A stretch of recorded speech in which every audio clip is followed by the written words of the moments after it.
Prendete postazione se potete. Stiamo aspettando ovviamente il sindaco Gaetano Manfredi che è in partenza, ma visti i tempi iniziamo, poi in tempo dei saluti sicuramente ci raggiunge.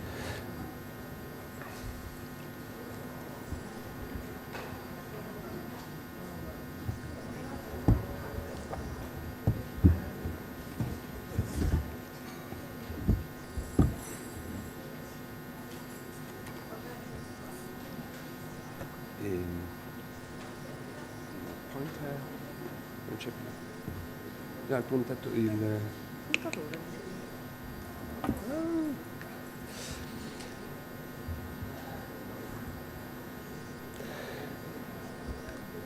Ladies and gentlemen, dear colleagues, authorities, welcome. Welcome to, please switch on the presentation, and welcome to the conference for celebrating under 50 years of the Stazione Zoologica Anton Dohrn. I'm very pleased to be with you. No, this is not the right presentation, it's the other one. Okay, I'm very pleased to be here with you to celebrate this important event, of course, and I think that we are all proud to be here. Celebrating under 50 years means a lot, means having been part of an institution, an Italian institution founded by Anton Dohrn, that now represents one of the most important and leading institutions for the research in marine biology and marine science in the world. And celebrating under 50 years means celebrating, of course, the great Dohrn idea of building, creating an institution devoted to the investigation of marine life, evolution, and so forth. We are celebrating here in the Darwin-Dohrn Museum, dedicated to the great, twin of Darwin and Dohrn and their idea and discoveries that changed and oriented the science in the 19th century. And this event also, 2022, falls within the beginning of the Ocean Decade, the Ocean Decade of the United Nations, Ocean Science for Sustainable Development. So we are all aware that the United Nations declared that the oceans are the priority for the next decade. And the Stazione Zoologica fits perfectly, was prepared since the last under 50 years to start this decade, which recognizes the importance of the exploration of the seas that possibly some time ago was just seen as an attempt of strange scientists to explore some forms of life for the curiosity-driven research. Now we know that, conversely, the oceans represent our future, and the Sustainable Development Goal 14 is the one dedicated to the life below water, and the Stazione Zoologica is dedicated to that. Ladies and gentlemen, let me also thank the President Mattarella, who just sent us this medal for the celebration of the under 50 years.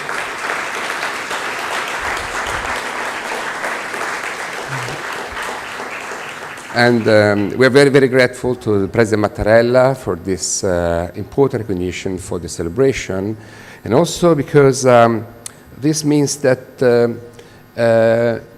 it is a permanent, recognition of the importance of the activities carried out at Stazione Zoologica and of this event.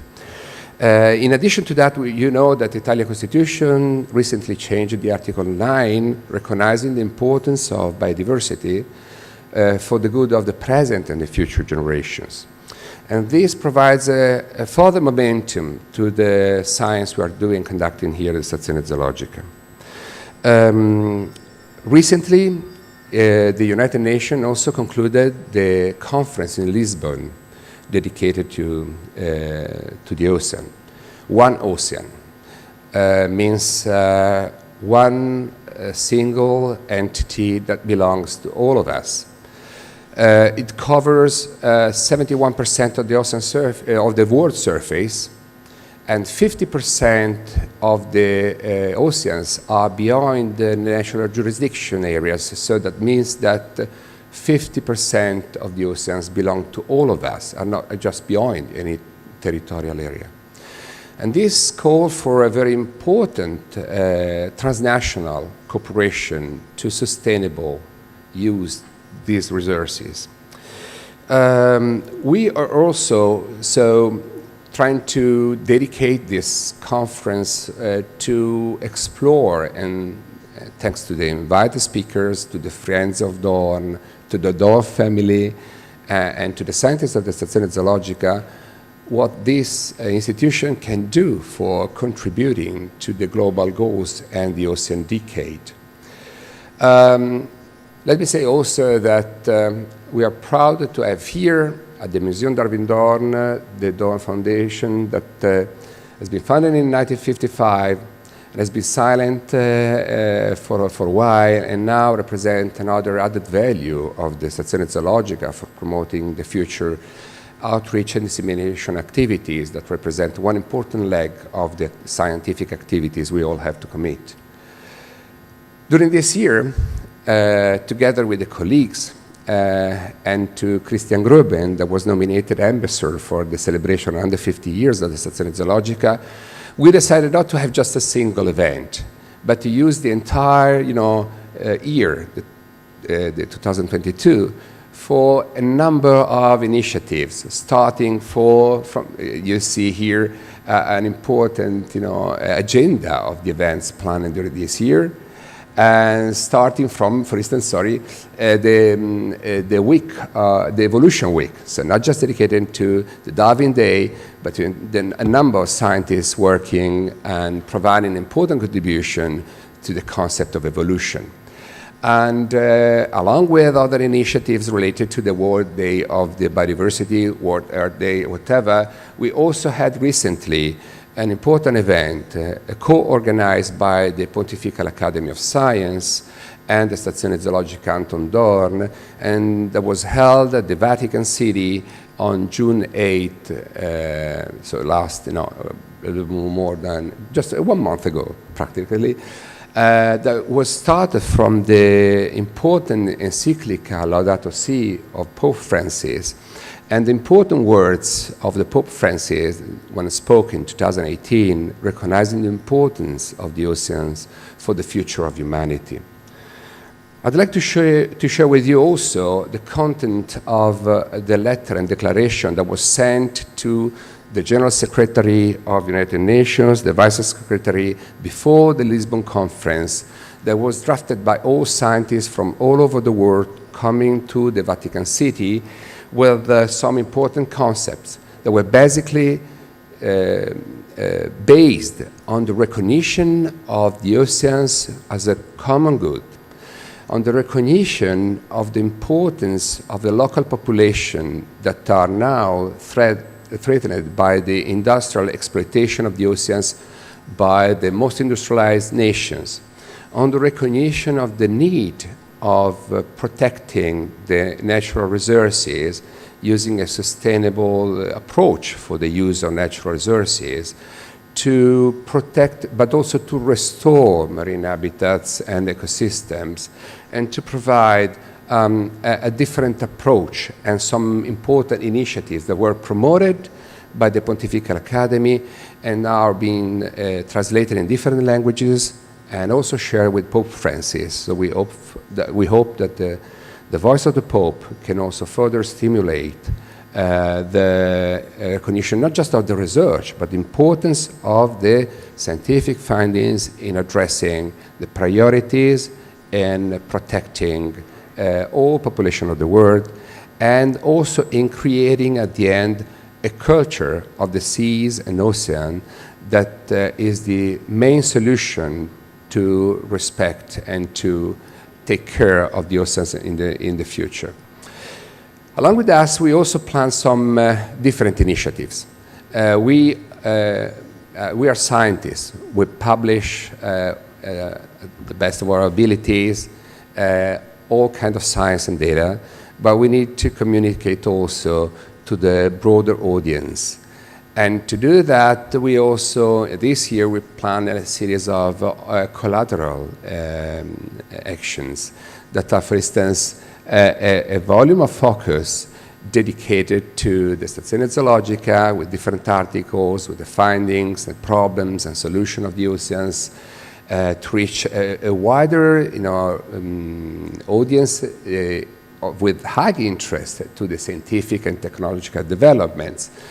But looking to the kids and to the future generation, we also started the cooperation with Disney and Giunti for the first volume dedicated to the sustainability and the creation of a generation of the future scientists and policymakers and the future of our planet. And this is a very nice story that has been created in collaboration with the scientists at Stazione Zoologica, and it illustrates also the activity of the Stazione Zoologica and the threats of different, unsustainable use of the oceans. Let me then, thank one more the Dohrn family. We are now celebrating the 150 years of Stazione Zoologica. Means not just celebrating the institution, means celebrating the idea of Dohrn, of course. And now we're facing the fourth generation of the Dohrn family. And I'm very proud and happy that we were able to get together again and to collaborate for the future of the Stazione Zoologica. I personally met Pietro Dohrn when I was a young student many years ago, and I was very happy to do that. I was with my professor, Alberto Della Croce, and he told me, come along, you need to know a very special person. And that was something that likely anticipated, my presence here. I think this is an important opportunity for all of us and for the young scientists, for the newly recruited scientists that are working in Stazione Zoologica, because they have to know more about the history of this institution, and they have to be proud to belong to this, important institution, the Stazione Zoologica Anton Dohrn. And I think, we was discussing with the Director General Fabrizio Vecchi, that also the future recruitment will receive, the copy of the presentations and the streaming of this presentation, because this should belong to the culture of all of us.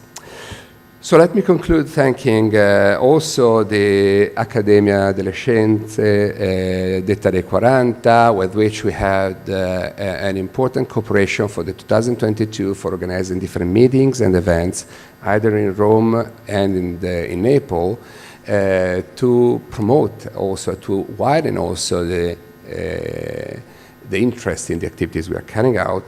To thank the Accademia dei Lincei that is providing 2 members of the Scientific Council, here represented by the President Roberto Bassi. Thank you for coming, and will be also speaker of us.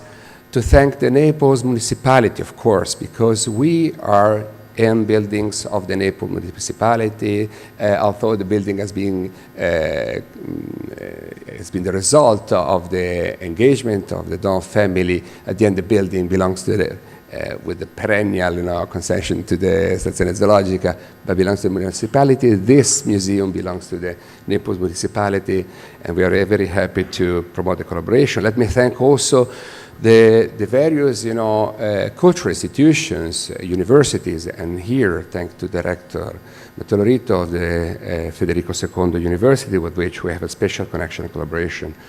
And let me thank you, in particular, Margherita Gruben and Christiana Gruben. Unfortunately, Christiane could not join us, but will be with us remotely and with the heart. She spent 1.5 years for organizing this meeting, and I can just imagine how sad she could be in not being with you, with the friend, with the family, and all others she loved so much. So thanks, Christiane, and thank Margherita, and welcome to all of you. Thank you.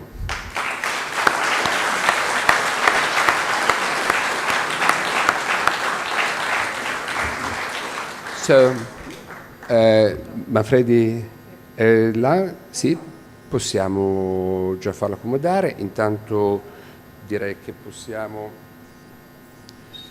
nell'ordine di presentazione, far accomodare anche Si può accomodare magari anche il Presidente Leconcini con il Sindaco Manfredi e poi chiamiamo man mano gli altri invitati. Poi se volete potete parlare sia dalla postazione seduta sia in piedi, come preferite. Io direi, Presidente, tanto che aspettiamo il Sindaco, possiamo... Vuole venire qui? No, è il Sindaco, non so, dobbiamo aspettare. E allora forse parlo, perché tanto io devo dire tutto. Ok, so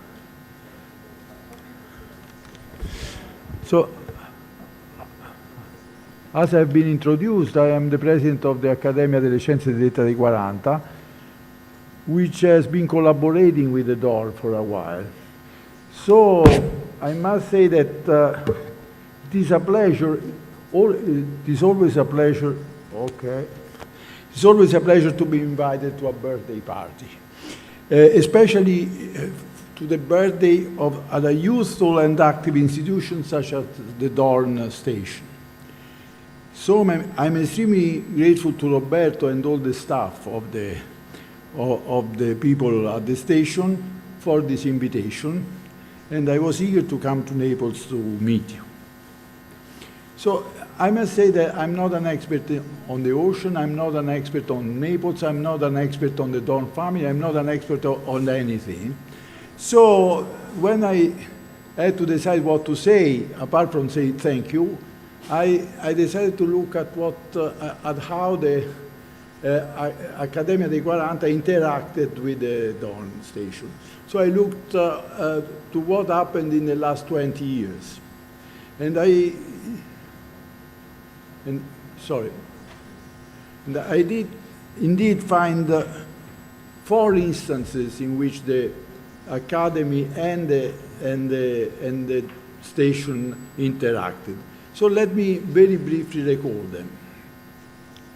On November 13, 2003, the station hosted in Naples the end of the year meeting of the members of the Academy. This is a very rare occasion. In fact, I had no recollection of this thing. Of course, I was not a member of the Academy myself, so I could not have a recollection of that particular meeting, but of any other meeting of the kind. And I must also, so this is a really rather rare event to happen away from Rome. And during this meeting, the gold medal of the Academy for Natural Sciences, let me just give you a light note. The gold medal is still given, but it's not gold anymore because of financial problems of the Academy. At that time, it was indeed a gold medal. It was awarded to Professor Ernesto Quagliarello, who was an emeritus professor of biological chemistry and both former rector and former president of CNR and rector of the University of Bari. Then in 2006, there was a joint meeting, and I hope Danovaro will organize some of them, maybe in Capri, because this one was in Sorrento, and it was an international meeting on marine genomics in Sorrento. It took place from October 28 to November 1st, 2006. So it was a few days, it was not bad. And finally, there was a joint organization in Naples of some didactic activities as part of the 2-year teacher training project, Biodiversity, an essential resource of nature, knowledge and enhancement through the schools. Okay, and then there was the last thing, and in fact the only one in which I took part, and there was the recent joint organization of the International Symposium for 100 years of genome research.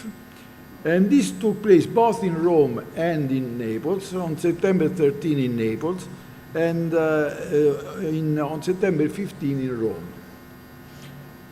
I must confess that I have no recollections of the first 3 initiatives, partly because I was not even a member of the Academy and certainly not a member of the station.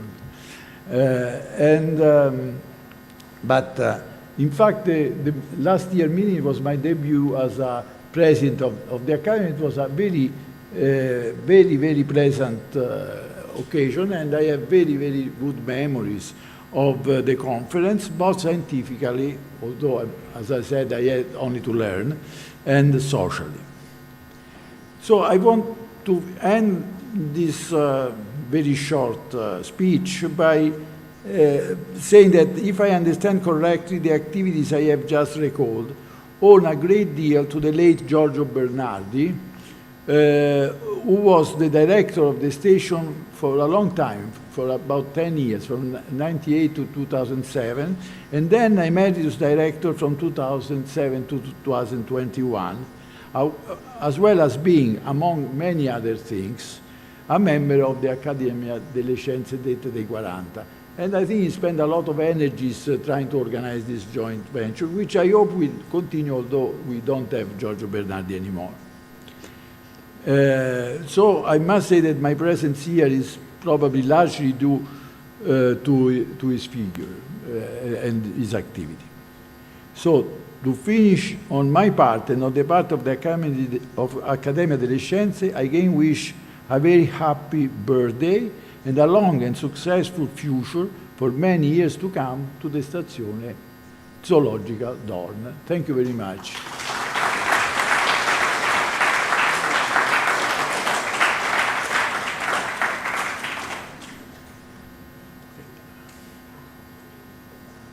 Sindaco, Roberto, me ne devo andare. Forse devo stare qua. Vabbè. No. Te ne vuoi andare o vuoi stare? Non lo so, non voglio disturbare. Allora io sto così ti faccio compagnia. E poi quando hai finito te ce ne andiamo insieme. Allora mi fai compagnia. Vieni anche tu.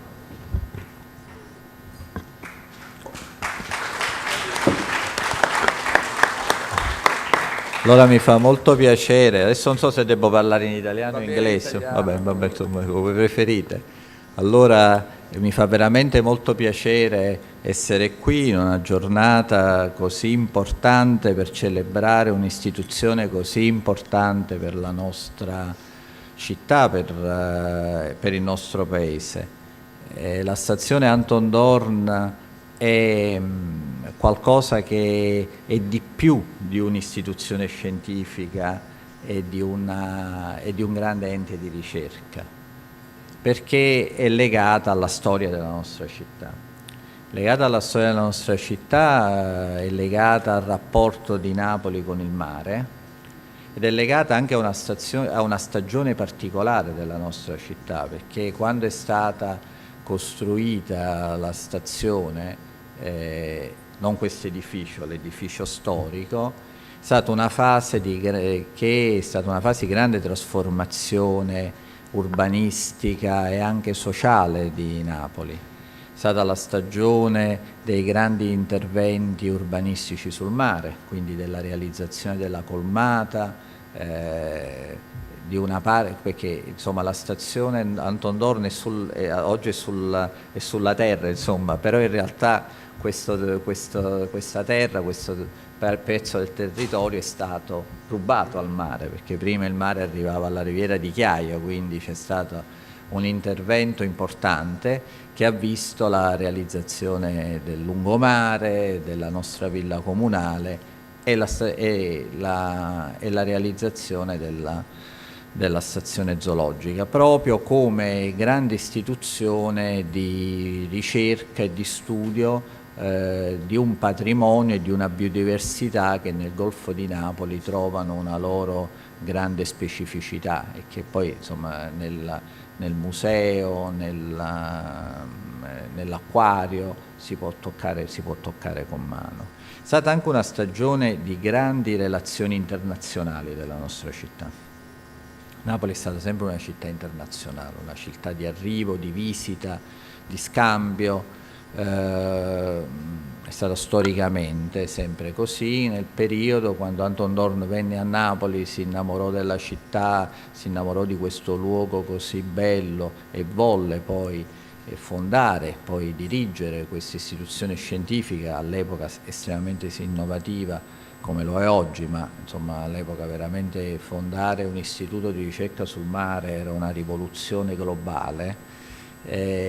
Lo fece venendo da un altro paese, lo fece portando tanti ricercatori poi progressivamente che venivano da altri paesi, ed è stato uno dei grandi presidi, lo è oggi ma lo è stato da allora, del rapporto internazionale che la città ha sempre avuto nella ricerca, nell'innovazione, nell'arte, devo dire anche nell'impresa, perché molte delle imprese più significative della prima fase di industrializzazione di Napoli in realtà sono state fondate da imprenditori che venivano dall'Europa, che venivano dalla Svizzera, che venivano dal Belgio, che venivano dalla Germania.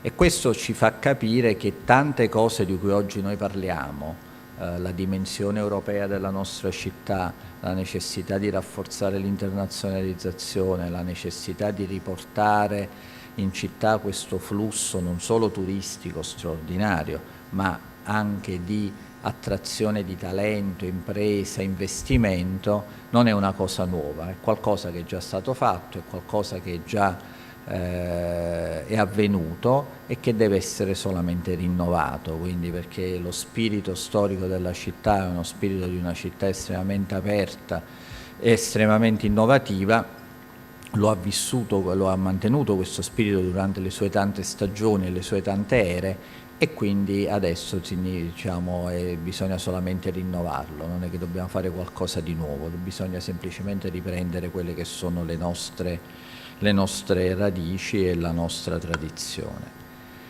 Che dire dell'Anton Dohrn? Che dire anche di Roberto, che è stato, cioè, noi abbiamo avuto grandi presidenti della stazione marittima, della stazione zoologica dell'Anton Dohrn. Non li cito, abbiamo avuto dei nomi estremamente rilevanti del napoletani e non del patrimonio, diciamo, insomma abbiamo Nino Salvatore che è stato, diciamo, cito solo lui perché insomma è stato uno degli uomini, credo, forse diciamo, uno degli uomini più visionari e più avanti che abbiamo avuto nel nostro mondo scientifico. Ha guardato oltre, è stato sempre un uomo che ha ispirato tante azioni che sono state fatte. Anche io, quando sono stato rettore dell'università, dell'Ateneo, ho avuto questo privilegio, ho pensato spesso alle cose che lui ha fatto e ho cercato nel mio piccolo di imitarle, perché guardare all'estero, guardare oltre allo scambio, alla qualità, all'eccellenza, al valore dei giovani è l'unica arma che noi abbiamo per poter guardare al futuro. E quindi questo è stato un incubatore, questa istituzione è stato un incubatore di grandissime competenze.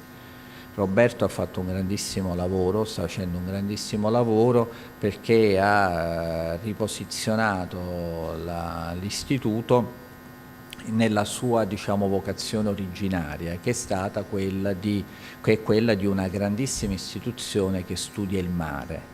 Ma che cosa significa oggi studiare il mare? Significa studiare uno degli ecosistemi fondamentali per la vita del nostro pianeta, significa anche studiare una delle risorse culturali, ambientali ed economiche più rilevanti che noi oggi abbiamo a disposizione. E quindi la ricerca sul mare, la ricerca sull'economia, sulla blue economy, significa parlare di risorse ambientali, di risorse culturali, di risorse economiche. Oggi si parla tantissimo di biodiversità, si parla tantissimo di transizione ambientale, si parla tantissimo di energia, si parla tantissimo di politiche, di nuovi equilibri geopolitici, quindi di Mediterraneo allargato, quindi se ci pensate, su tutti questi argomenti c'è in mezzo il mare, quindi praticamente diciamo, quindi se andiamo dalla politica internazionale alle risorse energetiche, alla salute, alle risorse biologiche, al cibo, all'equilibrio climatico, in tutti questi ragionamenti non si può prescindere dal mare, quindi questo ci fa capire la centralità della ricerca e dell'innovazione che viene fatto in questo luogo. Io ho anche sempre molto apprezzato, abbiamo tanto lavorato insieme con Roberto nei ruoli che ho avuto precedenti a questo di sindaco, e quello che ho sempre potuto apprezzare dell'Anton Dohrn è la capacità di fare rete, di fare squadra, in un momento in cui noi parliamo di equilibri globali spesso e di reti globali, spesso ci limitiamo, diciamo, alla politica del condominio, mentre invece qua, diciamo, il condominio non si è mai alimentato. Giustamente tu dici il nostro condominio è la terra, dovrebbe essere così per tutti, però spesso questo non avviene.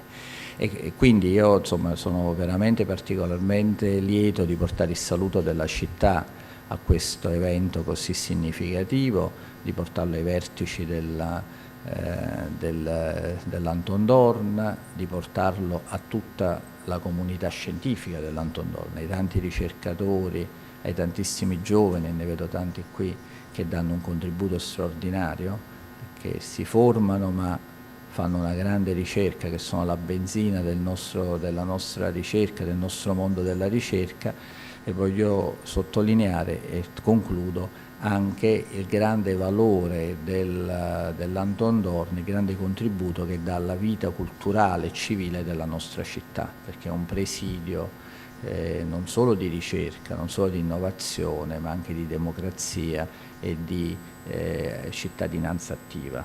E questo chiaramente è un altro punto che mi sta particolarmente a cuore, ma che è particolarmente rilevante. Le città vivono perché si animano della forza dei loro cittadini e delle istituzioni che vivono all'interno delle città, e questo ruolo l'Anton Dohrn l'ha sempre interpretato e lo interpreta ancora oggi molto bene. E quindi, oltre agli auguri per questo compleanno di una istituzione che ha qualche anno, diciamo, però insomma li porta benissimo e anzi, diciamo, ringiovanisce continuamente, io porto anche il ringraziamento della città per il contributo che è stato dato fino ad oggi, ma per il grande contributo che sono convinto che l'Anton Dohrn darà in futuro, soprattutto in questa fase di grande trasformazione, che tutti noi abbiamo bisogno di un Anton Dohrn forte, autonomo e presente su uno dei temi strategici del futuro, che è il nostro mare, il mare nostrum, di cui, e questo è veramente per noi estremamente importante. Grazie a tutti e auguri a tutti.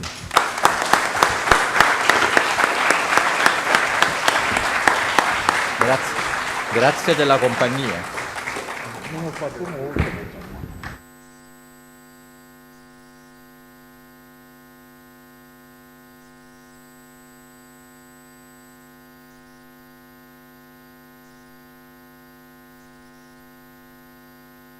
Bisogna presentazioni. Matteo Lorito, rettore della Federico II.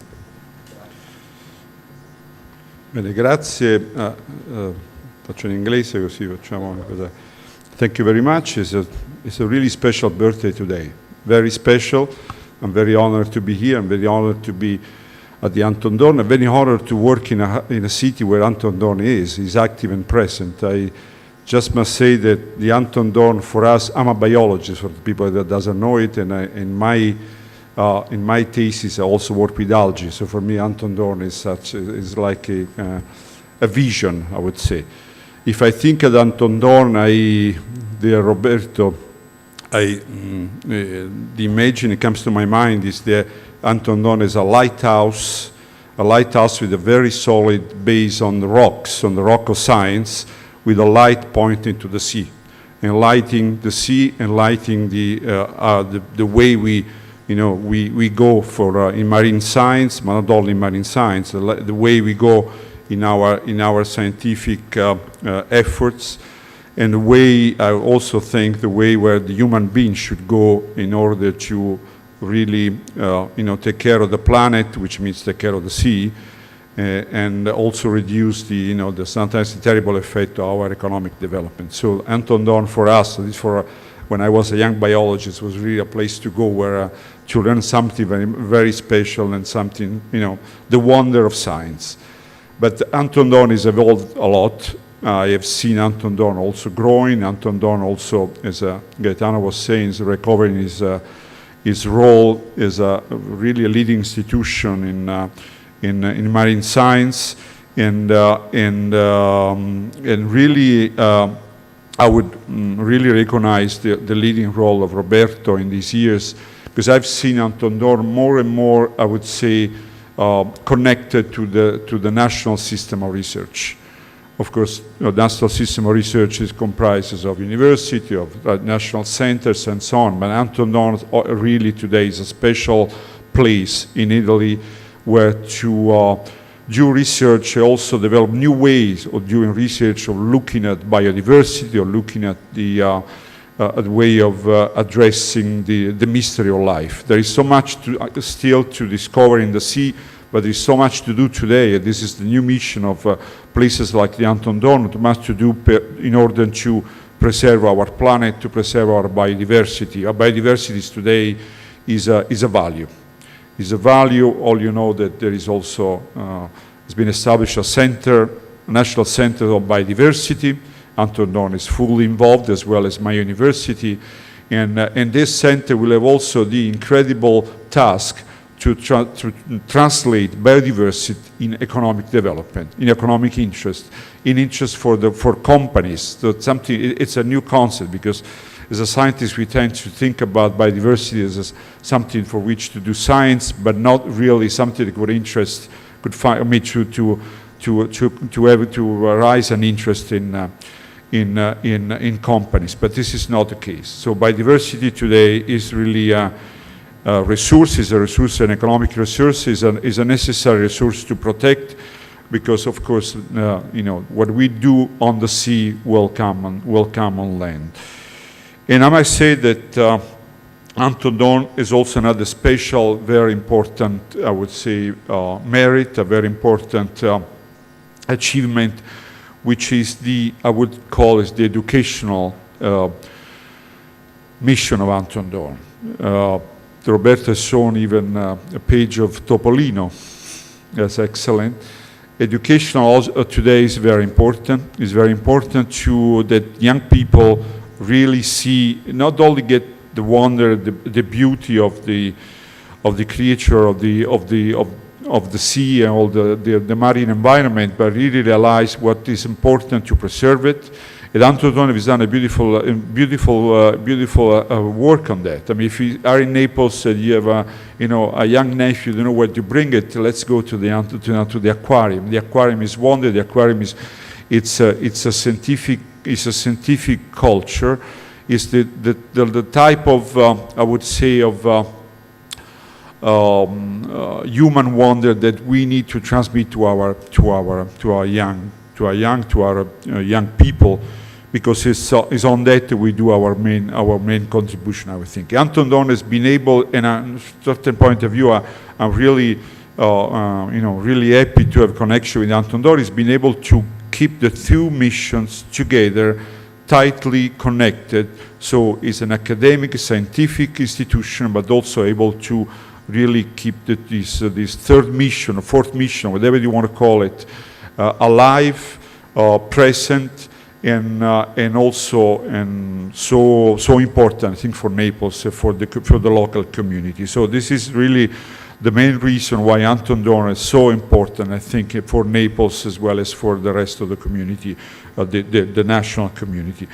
And finally, I must say that I'm very happy because I can bring the wishes of my university, because the connection between Federico II and Anton Dohrn are really too many to list all of them. I mean, Anton Dohrn is 150 years old. We are 800 years old. So, in a certain way, we are all both old enough, our institution, to make so many connections.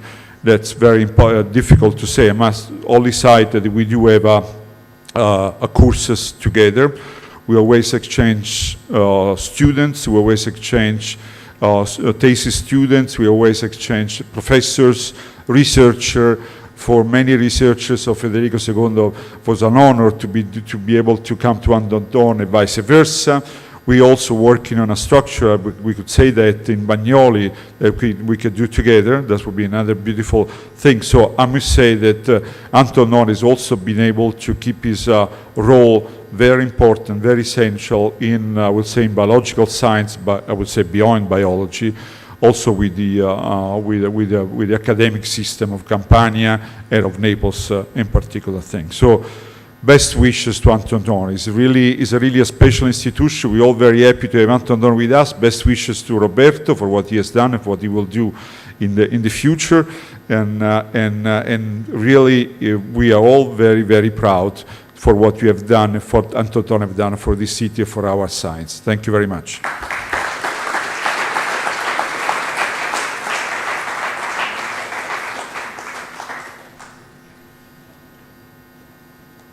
Introduce you Professor Annibale Mottana. He was the former president of academia. We started, we were thinking to the different initiatives together, so I am asking him just a couple of words to welcome for this celebration. I'll be very short, not only because my president has spoken a lot about the connection between the Accademia Nazionale delle Scienze Detta dai 40 and the Anton Dohrn, but also because I needed to remind the fact that the connection between Naples and the Accademia delle Scienze lasts from at least that time you read there above, 1872. Is the year when the president of the Academy of the Science was Arcangelo Scacchi, professor in Naples, and for 18 years he was president of the Academy. I have no idea if he was ever interested in the Anton Dohrn, since his main work was on the minerals of Vesuvius, which very kindly started erupting exactly in that year. But one thing is for sure, that he started the connection between our academy and the city of Naples, the University of Naples, that started then and never ended. This year is the year of UNESCO dedicated to mineralogy. That was the specialty of Scacchi and mine. I should say, down with mineralogy and down with the earth, at the moment up with the sea, and a good future to the sea. As Scacchi still remember, and the Vesuvius is still considered the laboratory, the scientific laboratory of the 19th century. I hope Anton Dohrn will be considered the scientific international laboratory of the 21st century. Thank you.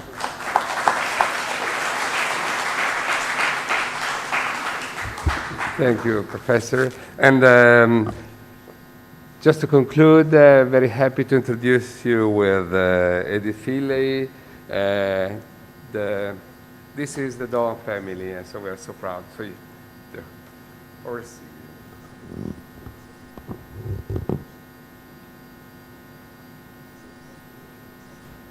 I'm here at the invitation of Dr. Roberto D'Annavaro and Dr. Christiana Gruben to represent the fourth generation of the Dohrn dynasty in the context of celebrating 150 years of international scientific collaboration at Anton's Stazione Zoologica. But after 2 years of preparation, it is extremely unfortunate that the ambassador, Christiana Gruben, is isolating because of COVID. I'd like to thank you for the opportunity to come back to Naples, and I'm delighted. Nira?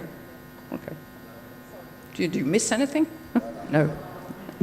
I'm delighted to introduce you to Professor Alessio Accardi, a fifth generation of Dohrn scientists He's come from his lab in New York to be with us today.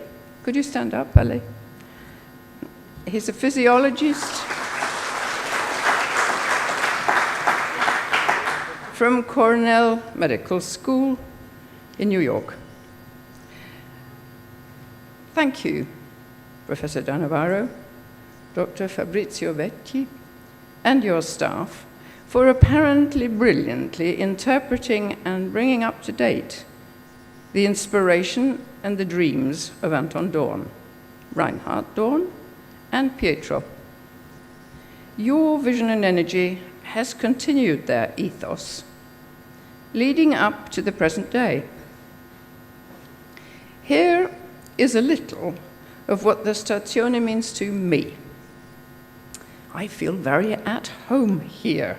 Indeed, I owe my existence entirely to the SZ. Okay.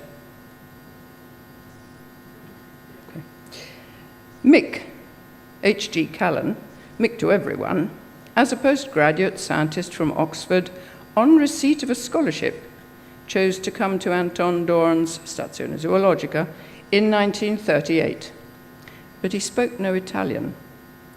Typically, on his arrival, Reinhard Dohrn deputed his younger daughter, 18-year-old Amarilli, recently returned from a dance school in England, to show the young man around.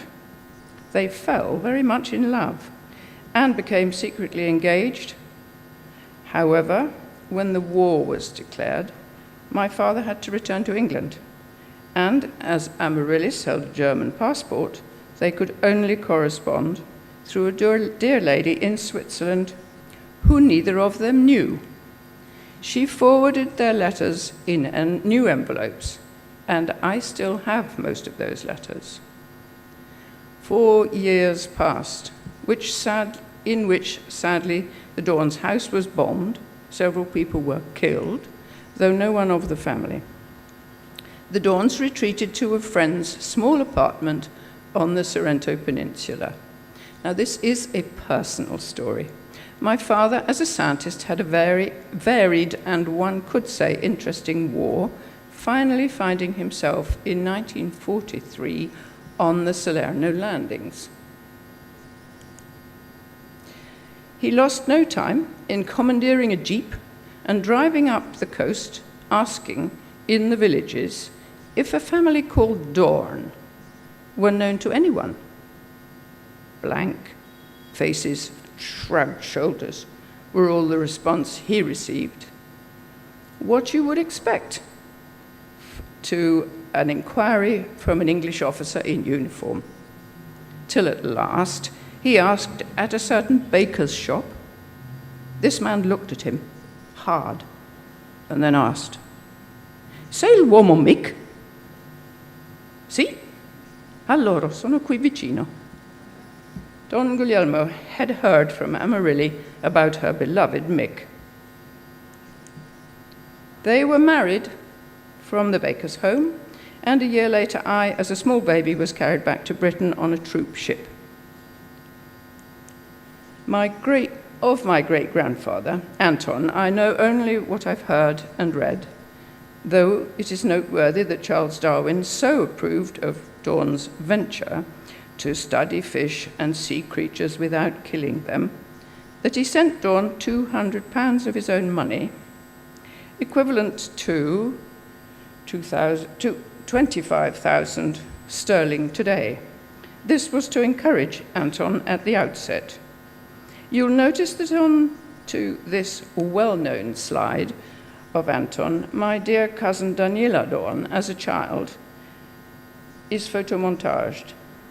Sadly, Daniela died a few years ago, but I'm delighted to say that her husband, Professor Luigi Accardi, father to Alessio, is here today. You'll understand more of Anton Dohrn shortly from Christiana Gruben, sadly by Zoom. Distinguished doctor she is of the history of science and now ambassador here at the Stazione Zoologica. Christiana knows Anton better than anyone. Some years ago, we appointed her as an honorary Dohrn. As I've said, growing up, I always felt very at home here, well, in the zoological station. My brother and sister and I had the run of the Stazione as children. We enjoyed showing people around the aquario. We visited friends in the laboratories and I learned to develop photographs on the top floor. We all have very happy memories of the long, hot summers in Naples and on Ischia when Papa was doing his research here. Sadly, a lot of the people are missing. Where is Mr. Lenti, upon whose shoulders I used to be carried around? Ah, yes, he became a professor in Rome. And where is Flegra Beneventa, who worked so hard for the turtle and the aquarium? Tanya and Reinhardt were wonderful grandparents. The Dohrn's home was always, and always had been, a very open, happy household. Over the years, it was the reference point for many nationalities as they passed through Naples. All were welcome. Famous musicians, artists, scientists, of course. It mattered not if they were statesmen or refugees. Nonna, Tatiana Zhivago, was multilingual, cultured, artistic, resourceful. As for example, when a mine blew up in the Naples Bay in front of the Aquario, with the help of the staff of the Stazione, she successfully organized the stabilizing and preservation of the damaged Hans von Mare's murals in the music room. Nonno, Reinhard Dohrn, was a very impressive figure, tall and with enormous gravitas. After Anton's death in 1909, Reinhard, aged only 29, immediately had to take over his father's role here and for the next 45 years. That's to say, through the consequences of 2 terrible world wars. Despite his apparent, sometimes severe appearance, he had a remarkable way of managing the people around him that was quite exceptional. In general, his staff adored him. A strong and wise character, we children were in awe of him. We should be seen, but not heard, especially when we ran around the library. However, he encouraged us to take an interest in everything and invited us to come and sit and read or draw in his study quietly while he worked.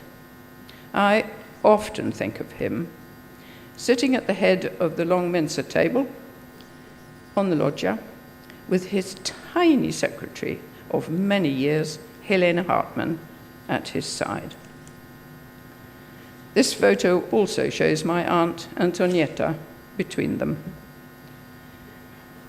We children would casually file in for lunch and, with the staff and visiting scientists, sit at the first available empty seat. Delicious, simple Neapolitan meals we were served. You can imagine I was quite young. My strongest memory is of the enormous knives and forks. But what remains with me most strongly was the variety of friendly people who one could find oneself sitting next to, in whose fascinating conversations, even as a child, I felt included.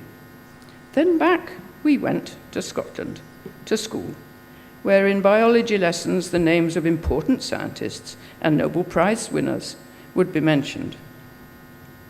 And I would have to stifle a gasp, having more than once been reprimanded for saying, "But I know him, I've just been having lunch with him," which was not appreciated by the teacher. My uncle Pietro Dohrn filled any room he was in with electricity.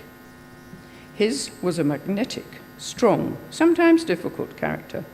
As teenagers, we were a little afraid of him too, but also intrigued by the details of his life, and especially the story of his escape from the German army at the end of hostilities.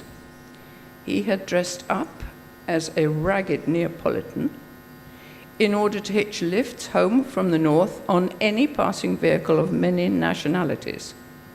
Though fluent, of course, in English, French, German, Russian, and Italian, he had to keep up the pretense of only being able to speak broad, colloquial Neapolitano. And even more difficult, the pretense of not understanding a word of the conversations of the people around him, especially if they were asking each other if they wanted a cigarette, for example. On Pietro's arrival in Naples, my British father had to go to his commanding officer and ask what he should do, as his brother-in-law, a German serving army officer, had suddenly appeared. The commanding officer said. Have him as your personal private prisoner for the time being. They were actually the greatest of friends. Pietro Dohrn's time at the Stazione was turbulent. The political situation at that date was difficult, and he was not as diplomatic as his father. However, by inheritance, he knew he had the responsibility of administering the Stazione. He achieved much in his time. He initiated the new library building and oversaw many updating improvements. He traveled widely, successfully raising funding for the Stazione. Pietro Dohrn was ahead of his time. He worked tirelessly all his life to alert the world to the terrible consequences of man's abuse of our planet. Pietro was very much supported by his older sister Antonietta. You saw her photograph earlier, and there she is beside him. She too felt she had inherited the family responsibility for the future continuation of the Stazione Zoologica. She had the same birth date as her grandfather Anton and carried his name. As the oldest child in another era, I suspect she herself might have played a part in directing the family inheritance, her beloved institute. Now, after 150 years, what would Anton recognize? The building, more or less, especially as it has so recently been beautifully restored. The aquarium, almost.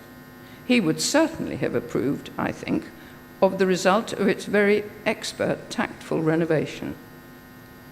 His dream of a chain of scientific research aquaria across the world, the continuing efforts to explore and understand the importance of the life in the sea. I believe he would be most delighted to recognize the commitment of all who work here for the continued ethos of international collaboration in science. And long may this continue. Thank you.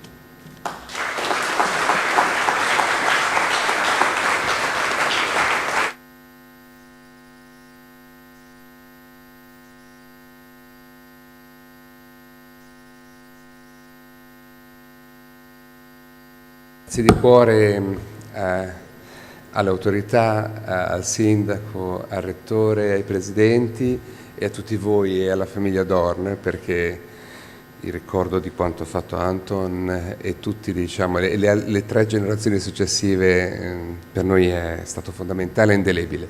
Credo che possiamo quindi aprire la prima sessione e purtroppo siamo in una fase in cui alcuni di noi devono stare a casa, ma non molliamo, e anche in remoto, we are remotely connected with Professor Ariane Drische. Thanks for being with us, and give you the floor for the presentation of this present session. Thank you very much. We appreciated your effort to be somehow connected with us. Thank you. I'm terribly sorry not to be in Naples. Unfortunately, I got infected by COVID during my last conference. So I have to make it from digitally and very quickly because we are late in time. Our first speaker does not need any presentation, Christiana Gruben, a founder responsible for decades of the Archivio Storico, the heart of the Archivio, and as we have just heard, honorary member of the Dohrn family. She will talk about great aims seem foolish at the outset, Anton Dohrn and the foundation of the zoological station.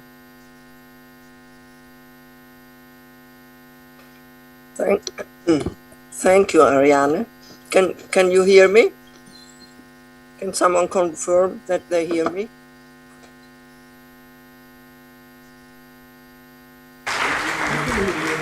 Christiana, let me thank you once more for the huge effort and dedication. You are the ideal ambassador, and I'm very proud that you have been with us and you get connected. I'm very sorry you're there, but I'm very happy. You look so beautiful and healthy, so thanks for being with us. Thank you, Christiana. Yeah. Oh, thank you so much, Roberto, and thank you all for your kind words. And of course, you all can imagine how sad it is for me not to be present among you. But anyway, I will share with you what I have learned during all these years about Anton Dohrn, even if it's only a brief note, and some of my remarks will only be an appetizer for the talks that will follow mine or during this meeting. I hope to get.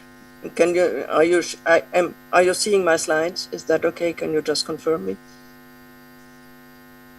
Can someone confirm, please? We do not see. We do see you, but not the slides. I had sharing the slides, so I don't know what I... Cristiane, dunque, sulla parte bassa dello schermo c'è condividi schermo, una freccia verso l'alto, schiacci quella freccia, clicchi sul video tuo e dai l'ok, dovrebbe funzionare. This is what I did. Eventualmente abbiamo un accordo della presentazione con lui? Ok. Puntatore in basso compare una... Ecco, non so se lo vedi il nostro schermo.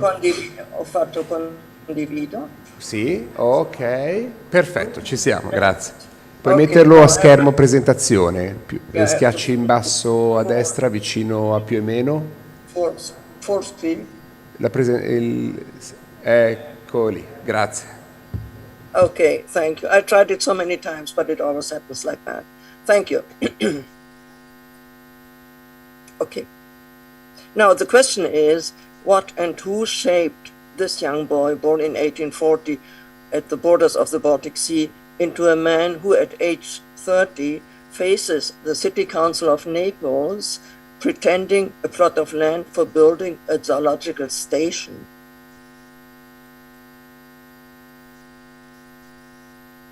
I'm very grateful that the Stazione's 150th anniversary can properly be celebrated.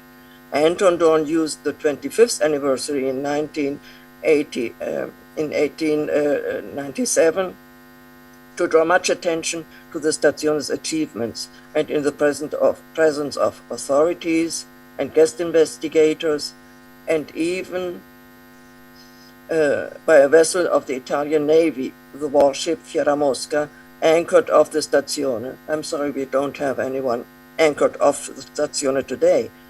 In 1922, the 50th anniversary, the Stazione was still finding its new Italian identity, and there was no reason or support to celebrate the birthday. The 100th birthday anniversary in 1972 also did not find the echo it would have deserved, but at least there was an exhibit and a catalogue, first at Naples, then at UNESCO and at Woods Hole, with scientific meetings at least abroad.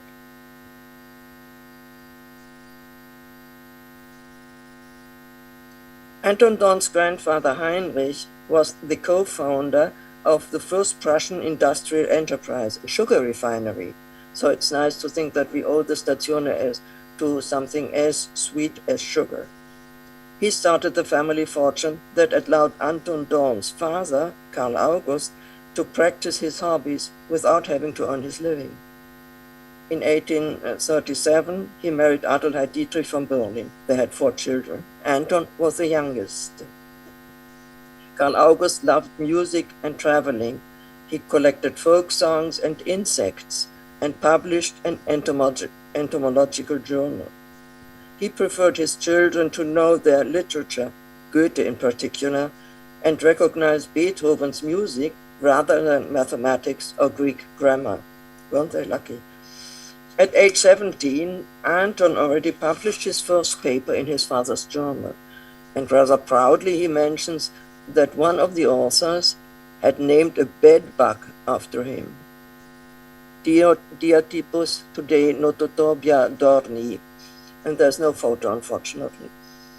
Anton started his studies in 1860 at Königsberg and Bonn without much enthusiasm, because he found it boring to just find out whether this cell has 2 or 3 nuclei, or whether that crab had 7 or 8 segments. This changed when in the summer 1862 he went to Jena, where Ernst Haeckel introduced him to Darwin's thoughts and theories. To friends, Dohrn wrote, "Suddenly I was hit by an innermost excitement through Darwin. All of a sudden, zoology was justified as extraordinary source of human knowledge, and I swore eternal faithfulness to it, and continued to dig my way through legs, antennae, bones, and feathers." He felt now ready, as he told his father, to transform Darwinian theory into Darwinian praxis. Haeckel and Dohrn became close friends in their advocacy for the theory of evolution.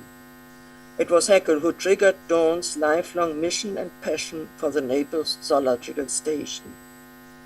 But to get there it needed 4 pit stops, 5 years, and 6 experiences. We are seeing here pit stop 1. In August 1865, Dohrn was one of the group of students and assistants that accompanied Haeckel to a field trip to Helgoland, at that time still a British island. By the way, they were not catching butterflies, but used nets for the first time with fabrics that millers used to sift flour, and could thus, for the first time, fish plankton, and this opened a new world to marine biology. Experience 1, Dohrn switched to marine organisms. Experience 2, Haeckel and his group discussed the convenience of a zoological station.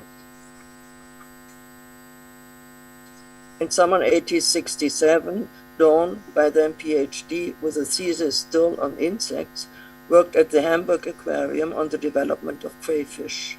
Experience 3, the usefulness of having seawater tanks right next to the working table. Experience 4, meeting William Alfred Lloyd. The Hamburg Aquarium was the first of several built according to Lloyd's innovative system of water circulation. And it's very funny and significant how Lloyd and Dohrn came together to become friends, because one day Lloyd didn't like the scientists who were experimenting with animals. But one day Dohrn was coming down the stairs whistling.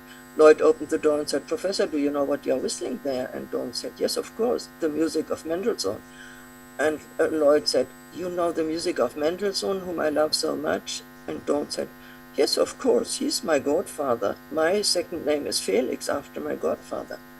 And Lloyd said, "You are the godson of Felix Mendelssohn Bartholdy. Come in, we are going to be friends."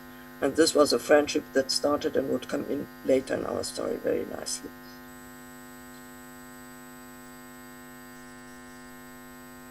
Next pit stop is in Scotland at Millport, where David Robertson, the owner of a Chinaware shop and amateur zoologist, used to offer hospitality and expert advice to visiting zoologists.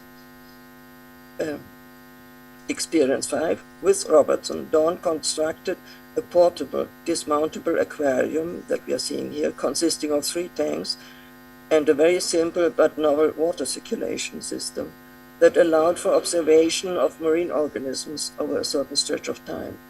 So it worked like this, that in tank A you put your organisms, from B water would flow under pressure into A, and when A was too full it would overflow in C and could then taken off with from the faucet here and re-put back into a tank B.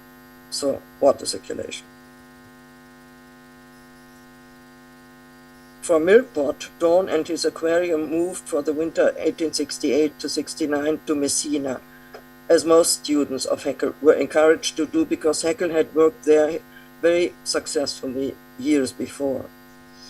At Messina, Dohrn met his friend and colleague Nikolai Maclay, who was working there on fish brains.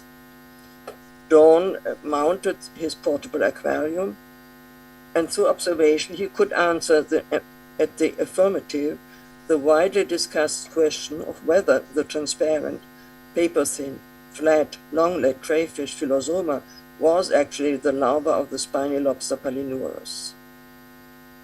The Prussian and the Russian surs, as they were soon called by the local fishermen, shared living and working quarters and discussed the hardships of lab work away from a lab, such as the lack of instruments, reference books, discussion with peers and local experts about animal supply, as well as language difficulties and lodging problems.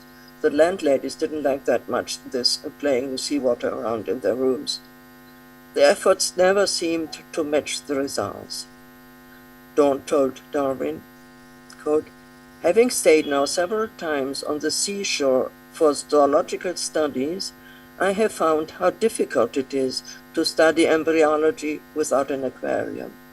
This want has suggested me the idea of founding not only aquariums, but zoological stations or laboratories on different parts of the European coast." End of quote. Experience 6.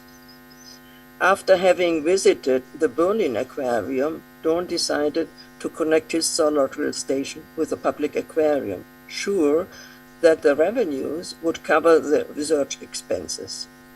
He therefore decided to move the project to Naples, one of the European tourist attractions. Naples at that time had about 500,000 inhabitants and 30 to 40,000 tourists a year.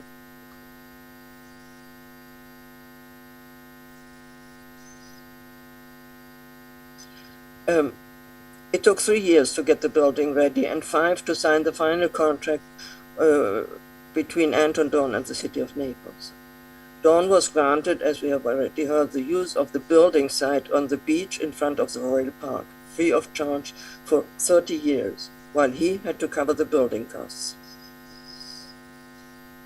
When the agreement was finally signed, the 3 initial conditions that had infuriated Dohrn had been cancelled.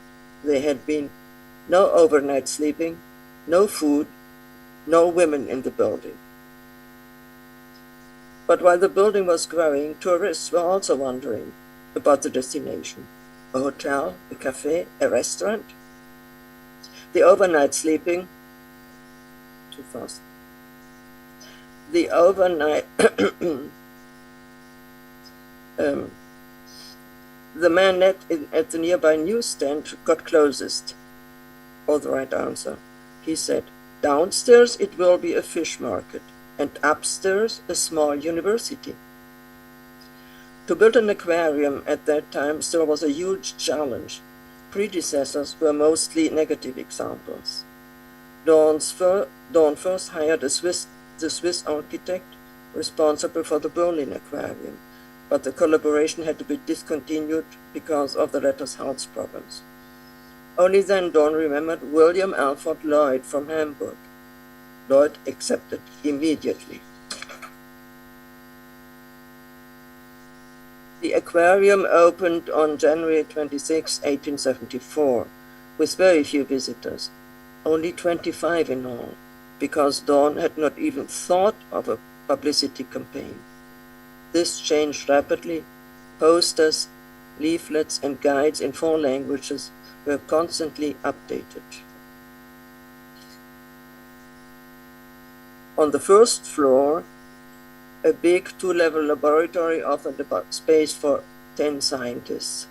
The opposite room, facing the sea, decorated by a cycle of frescoes by the 2 German artists Hans von Maré and Adolf von Hildebrand, hosted the library, judged better to none for marine biology for almost 100 years.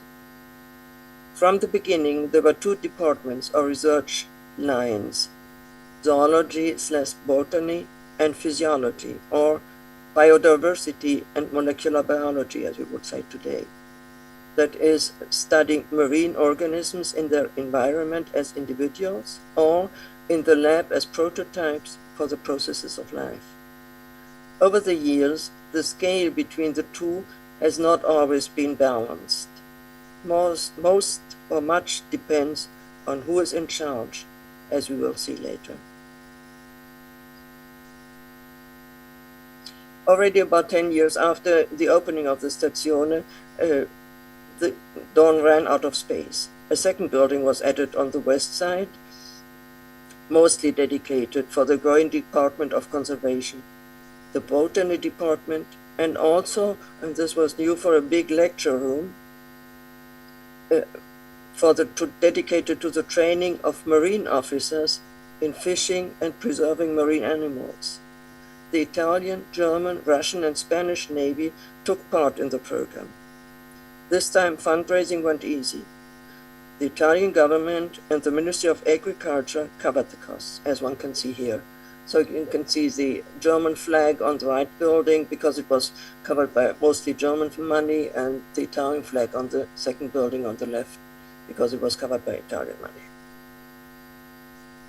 But about 1900, Dohrn started to plan a further addition to the building, this time on the east side, because he was aware of the need to expand the Department of Comparative Physiology. He said, dog and cat physiology have about reached their limit of value. What we require is a study of simpler forms for the unraveling of complex phenomena and to render their understanding possible, end of quote. Dohrn's fundraising talents ran up to its best. The estimate was 300,000 marks. 1/3 was covered through funds Dohrn had collected during the 1880s for a research vessel, a floating zoological station, as he called it, a project much too early for its time.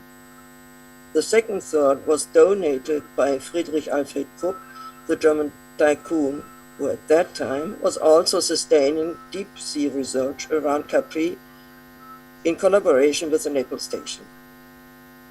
The last third was collected in Germany in a subscription campaign headed by the German emperor. By 1906, in just 30 years, the Naples station had thus tripled its original volume. Already during construction, Dohrn realized that the entrance fees from the aquarium would never cover the running costs. Inspired by the habit that in Germany donations to hospitals guaranteed free hospitalization for persons in need, Dohrn decided to rent out bench space, or working tables as he called it, to governments, ministries, universities, or scientific associations, in exchange for an annual fee established by contracts. The partner had the right to send one scientist for 1 year to Naples, where he would find whatever he needed for his research. This was a win-win situation for both partners. Table holders found perfect working conditions. Dohrn had guaranteed resources. The first to rent a table was the University of Strasbourg, followed by Prussia, the Netherlands, Italy, Cambridge University, Russia, and Austria. By the end of his life, 38 institutions and governments were or had been partners in this table system. On the occasion of the 25th anniversary of the Naples station in 1897, nearly 2,000 scientists from all over the world presented a signed address to Anton Dohrn saying, "We are incapable of conceiving what the present state of biological science would be without the influence of the zoological station." End of quote. The table system worked perfectly well until the 1960s, surviving 2 world wars and an invasive change of national identity, turning during World War I from a German private institute to an Italian ente morale.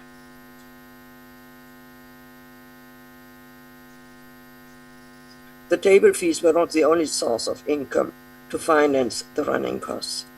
From July 1874, Dohrn started to sell at the commercial level collections of preserved animals and, for a couple of years, microscopic slides to universities, museums, and scientists practically all over the world. If you could look sharply at the box on the right, this is supposed to go to Liège in Belgium.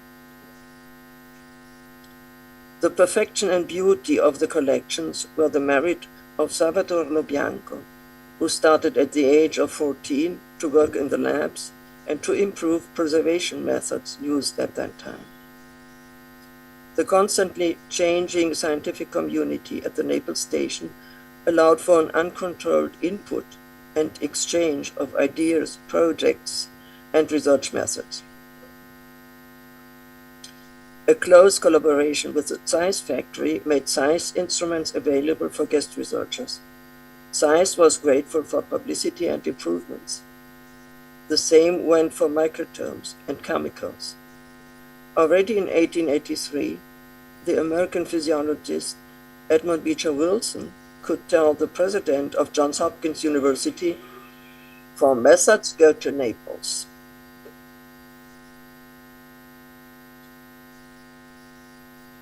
In order to compensate the lack of information about the marine fauna and flora in the Gulf of Naples, Dohrn started to publish a series of monographs, Fauna and Flora of the Gulf of Naples. He carefully selected the potential authors among his guest investigators, and he also hired 2 artists for the illustrations. More about this later today. By 1880, Dohrn could already rely on a staff of 7, mostly non-Italian assistants, and about twice as many Italian technicians, fishermen, and lab assistants. Dohrn's assistants were all multitask. They had to assist the guest investigators, publish monographs, and head the various services.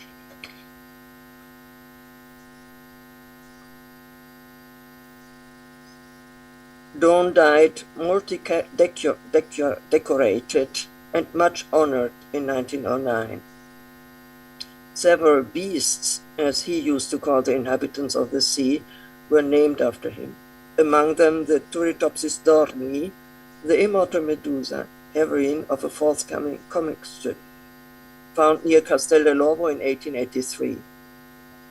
Dohrn's name is also remembered by 3 research vessels, 1 American, 1 Italian, and 1 German, as well as by a marble bus, a sea mountain off Great Britain, a fresco, a canyon in the Gulf of Naples, a painting by Arnold Böcklin, a song, a sculpture, a street in Naples, and last but not least, by an institution that since 1982 also bears his name, Stazione Zoologica Anton Dohrn, and continues his legacy, furthering the knowledge from the sea and the knowledge for the sea. Freedom of research, or freedom for research, was Dohrn's motto. 2 aspects of the Naples station in particular have inspired the foundation of similar institutes all over the world. Perfect or unique working conditions inspired other marine stations, such as the Ambial at Woods Hole, Plymouth in the UK, or Misaki in Japan. And second, the interaction with the clients based on the principle freedom for research served as a model for the predecessors of today's German Max Planck Institutes, as well as for the Rockefeller Institute for Medical Research in New York. And through the offices of Julian Huxley, the Naples station served as a model for the constitution of the UNESCO research programs. In fact, UNESCO owes its S in its acronym to the Naples station. Coming back to the title of my talk, Great Aims Seem Foolish at the Outset. Dohrn chose this quote from Goethe's Faust as the motto of his History of the Naples station, still unpublished. But while Wagner's aim to create homunculus remained foolish, Anton Dohrn's aims turned out to be successful in the end, very much so. When asked about the challenges he had to face, problems he had to solve, and his great achievements, Dohrn simply would answer, "But this is all for science." So I guess he is right in the end to relax in front of his great achievement, the Stazione Zoologica di Napoli. Thank you.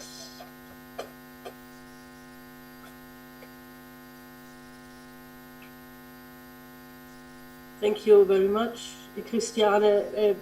Yes, please stop the. Yes. Okay. Thank you very much for the picture of this incredible personality of Anton Dohrn. I'm afraid we do not have the time for questions. If anybody in the auditorium doesn't say anything, I would prefer to pass over to the next speaker, that is Telmo Pievani, Professor of Philosophy of Science in the University of Padua, much engaged in the communication of science, expert of evolution and Darwinism, author of many successful books and TV shows. He will talk about Dohrn and Darwin, a dialogue towards the future.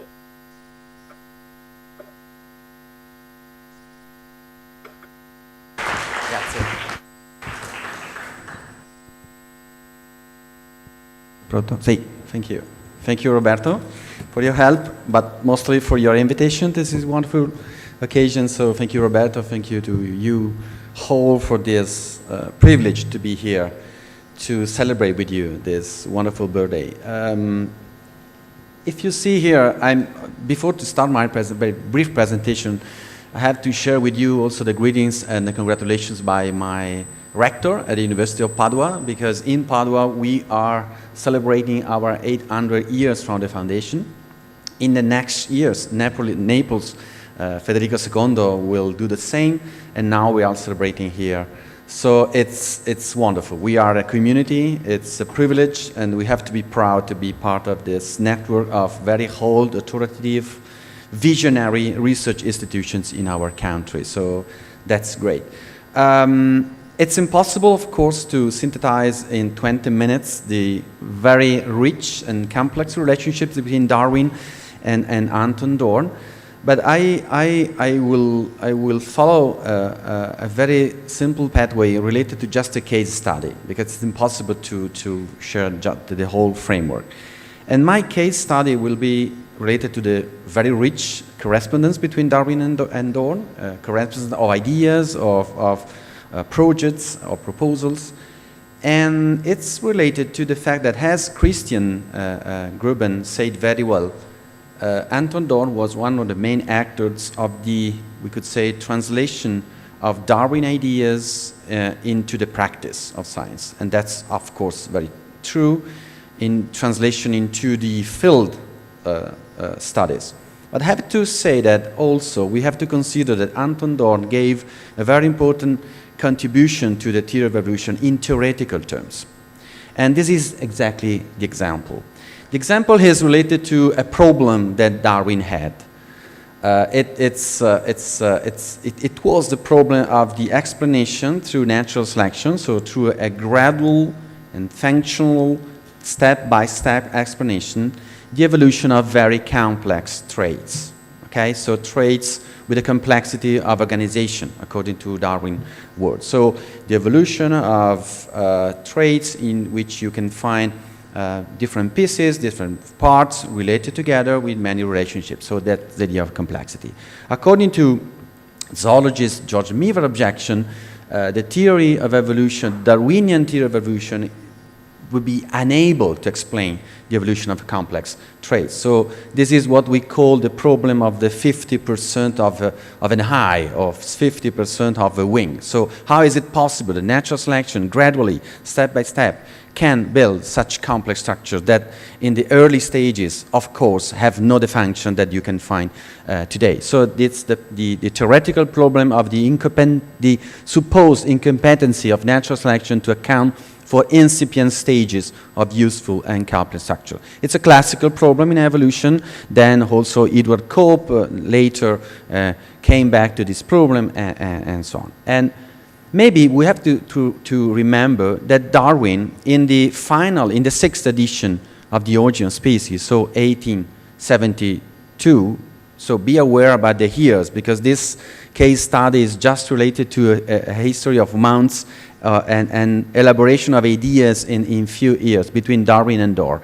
In the final edition of the Origin of Species, Darwin decided to reply to these objections in 3 ways. So with three hypotheses. The first one is the most famous, and this is the answer that we know very well. So the answer by Darwin is, yes, we can explain the gradual and continuous and functional evolution of very complex traits through a process of implementation of the same function. Like in the case of the eye. So this is a very famous passage in the Origin of Species. Yes, I can explain the evolution of such a complex structures like the eye. In a parenthetical sentence, I have to say that maybe you know that this still today is a supposed argument of the anti-scientific intelligent design supporters. But already in the Origin of Species, Darwin replied in a very effective way. This is the first solution, so a gradual implementation. So you have a step by step, so the high varies and the variations has to be inherited, variation should be useful to any animal and the changing conditions of the environment and so on and so on. So you have the same function, but you have an implementation of the function. So orientation in the space, like in the sea, a very basic function of distinction between darkness and the direction of the sun, and then again the perception of boundaries, three-dimensionality, colors, and so on. So an implementation of the function and a complexification of the structure. And Darwin already knew at that time that maybe the eye has evolved many times in the metazoa evolution in different lines. But you have also to consider that in the Origin of Species, Darwin decided to propose also a second solution, because he thought that the first one was not enough. And the second solution is this one. So in this case, you can have another possibility for the evolution of a complex trait. So a functional shift.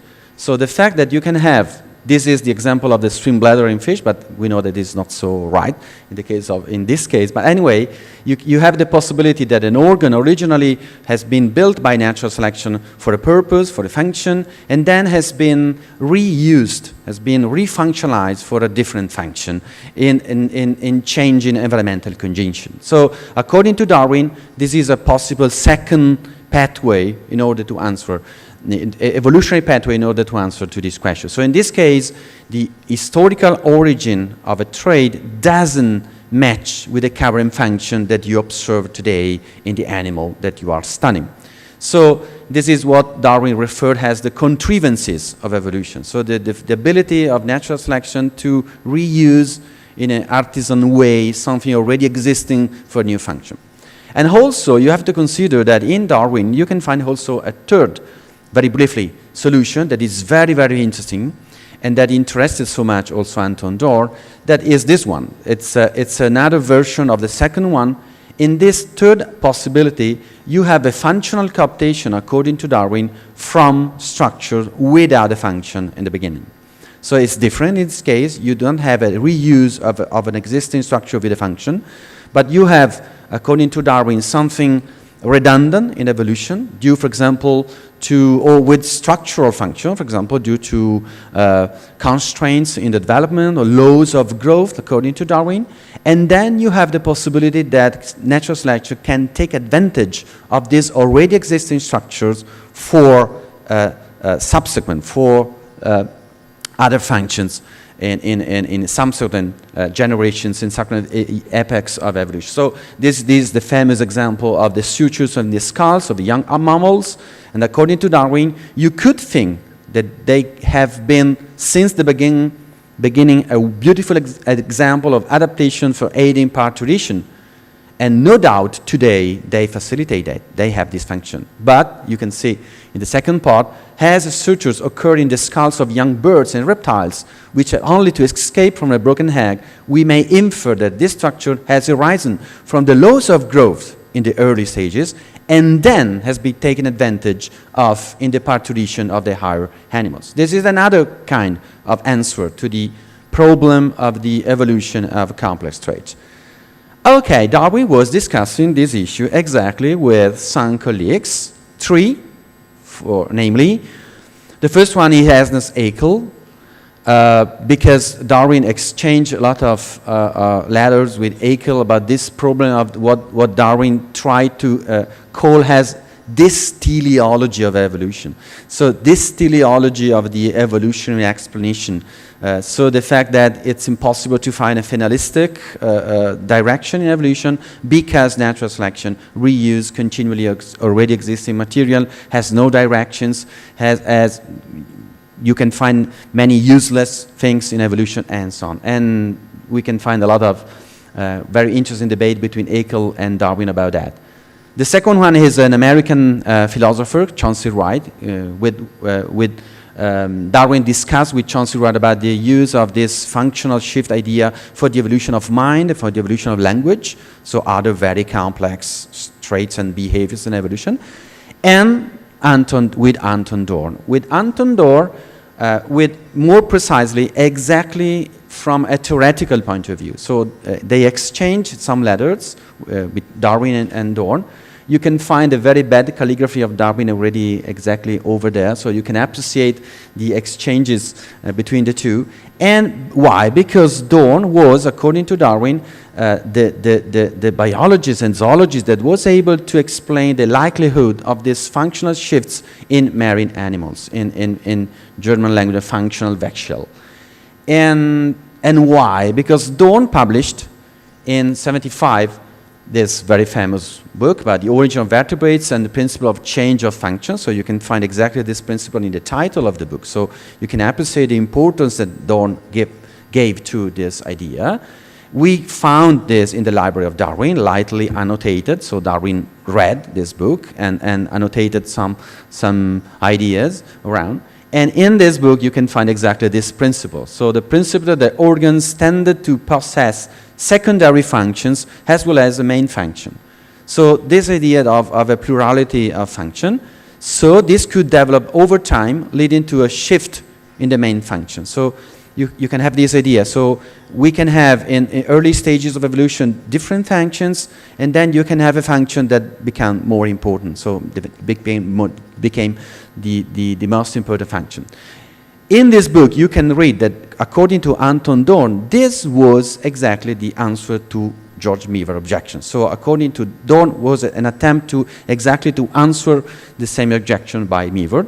And the case study was, we can find many case studies in Dohrn work. For example, the posterior gills with secondary function of helping with movement, and then eventually disappear to leave only the gill arches, which would become ribs and later fins. So functional shifts in this transition, this very important transition. And this is the letter from Darwin to Anton Dohrn, May 24, 1875. Okay, my dear Dr. Dohrn, I've read with great interest your book, and it has interested me extremely, and I'm astonished me, not a little. You can find quite a critical point by Darwin at the end of the first sentence. So I'm enthusiastic about your ideas of the evolution of vertebrates and transition between marine vertebrates. But may I venture to caution you not to extend too far the degradation principle. So it was a debate between Darwin and Dohrn about the validity of the degradation principle proposed by Dohrn. And at the end, you can find, but I really like your idea of functional shift. I have for a long time seen the full importance of the principle of functional Wechsel, though I never enunciated it as a distinct principle. This is the letter in which Darwin acknowledged that Dohrn was the guy that enlightened in the best way this very important principle of functional shift. And this is the answer from Anton Dohrn that is funny, because you can find the great authoritative independence of thought and freedom of research in Dohrn, because his answer is yes, thank you so much. I'm quite aware of the revolutionary character of my principle of degeneration. So, in this answer, Anton Dohrn was focused just on the polemical part of the Darwin letter about degeneration, but I'm equally convinced of its truth. And in the central part of the letter, you see also the very polemical attitude by Dohrn, even against Ernst Haeckel, so his mentor, because he lamented that other scientists in German, like Gegenbauer and Haeckel, dismissed his idea of degeneration, and they say that was an unscientific idea, and he is so sad about that, and he criticized this idea. So it was a debate between two possible theories about the vertebrate origins, the annelid theory and the Ascidian theory. And then, okay, thanks so much, and so on. So you can see here also the quality and the peer-to-peer relation that Dohrn had with Darwin. So not just a relationship between mentor and student or something like that. It was a peer-to-peer correspondence. And we could also think that if you follow the correspondence in Darwin with also other scientists between 1875 and with 1877, so in these 2 years, Darwin was strongly impressed by Anton Dohrn's idea of function vector for change of function. And if you look at this masterpiece in Darwin work, so the book about archaeas, so the various contrivances. So it's a book related to contrivances, by which archaeas are fertilized by insects. At the end of the book, you can find exactly something like a quotation of the correspondence between Darwin and Dohrn, because Darwin is saying, okay, I'm trying to explain that in the evolution of many parts of archaeas has been a change of function, and thus, throughout nature, almost every part of each living being, so a general principle, quite every part of each living being has probably served in a slightly modified condition for diverse purposes and has acted in the living machinery of many ancient and distinct specific forms. This sentence looks very like as a quotation from Anton Dohrn, because it's quite the similar words that you can find in the book of Anton Dohrn in the 75. So I think it's a demonstration of the real important influence that Dohrn had on Darwin, not just Darwin on Dohrn, okay? You can also find the other way. And just in a few minutes, because this is a meeting related to how the past can enlighten the future. And so this is just another very interesting point for a philosopher of science, because you know that Darwin in 1870 visited Darwin in Down House, and they had wonderful exchange of ideas. And according to Dohrn, and you can find this in the wonderful book curated by Christiana Gruben about the correspondence between Darwin and Dohrn, according to Dohrn, according to the report of Dohrn from after the visit, they discussed about scientific method. And according to Anton Dohrn, and I think that we can believe him, Dohrn asked Darwin at the end, what is the core of your methodology? And Darwin replied to Dohrn, the core of methodology is to propose a general principle, so a great hypothesis, and then try to explain it, try to test it in observations, in experiments, and special cases. That's very interesting, because this is exactly the opposite with respect to what Darwin wrote in his autobiography. In his autobiography, Darwin wrote that he was just a very diligent, inductive Baconian scientist. But I think that this was the real version, because if you look at the methodology that you can find exactly in the notebooks by Darwin and in the correspondence, so in the machinery of Darwin works, this is right. This is right. So Darwin applied something like an hypothetical deductive methodology in many cases. So it was he was a great theoretician. and Anton Dohrn, in this case, helped Darwin for this. Okay, about the future, about the present and future, maybe you know that this idea then has been updated by paleontologists Steve Jay Gould and Elizabeth Berber in 1982, so many, many years later. And they decided to call this exactly this point, so acceptation. So when you have a feature directly crafted for a current utility, so the first proposal by Darwin, we can call it adaptation. In the second and in the third solution by Darwin, we can talk about acceptation. So a future co-opted for a current utility by natural selection following an origin for a different function or for no function at all. Exactly the second and the third answer proposed by Darwin in the 6th edition of The Origin of Species. Now, today, I think that Anton Dohrn would be very happy because we discovered a lot of examples of change of function in evolution, and we know that natural selection in many cases worked exactly this way. Not just for many animals, but also for many other cases. You can have different kinds of change of function. So in the case of the trade-off between a structure, like a reptilian structure with completely different, so with adaptation to oceans, like in the case of Ichthyosaurus group, or you can have change of function in behaviors or for single traits, and so on.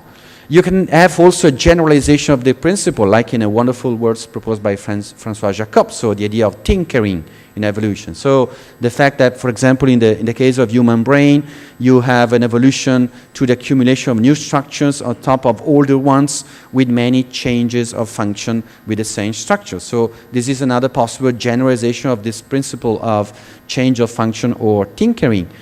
Or the importance of constraints in evolution, because this idea of a change of function means also that in evolution, natural selection rarely starts from nothing, but starts from something already existing, and something already existing has constraints, so has contingencies and limitations from past evolutionary history. So you have the idea that if this is the case, what is typical in evolution is to find something quite imperfect, so trade-off between structural constraints and different selective pressures, and so on. You can find wonderful application also in the DNA evolution, so the idea of redundancy in the case of DNA. So, for example, like in this wonderful quotation by Sidney Brenner, this idea that you can find extra DNA in the evolution of genomes, so you have a genome site that is exceeding, but in many cases you can find in this very recent discovery published in Nature that you can also have, like in the third case proposed by Darwin, something very useful like genes related to a very important function today that evolved from the junkyard, according to this title. So, because it evolved from non-genic sequences in the DNA. Exactly what Darwin and Dohrn proposed 150 years ago. So an evolution from something that is already there due to other laws that are very important in evolution, structural, and so on, and then you have natural selection working.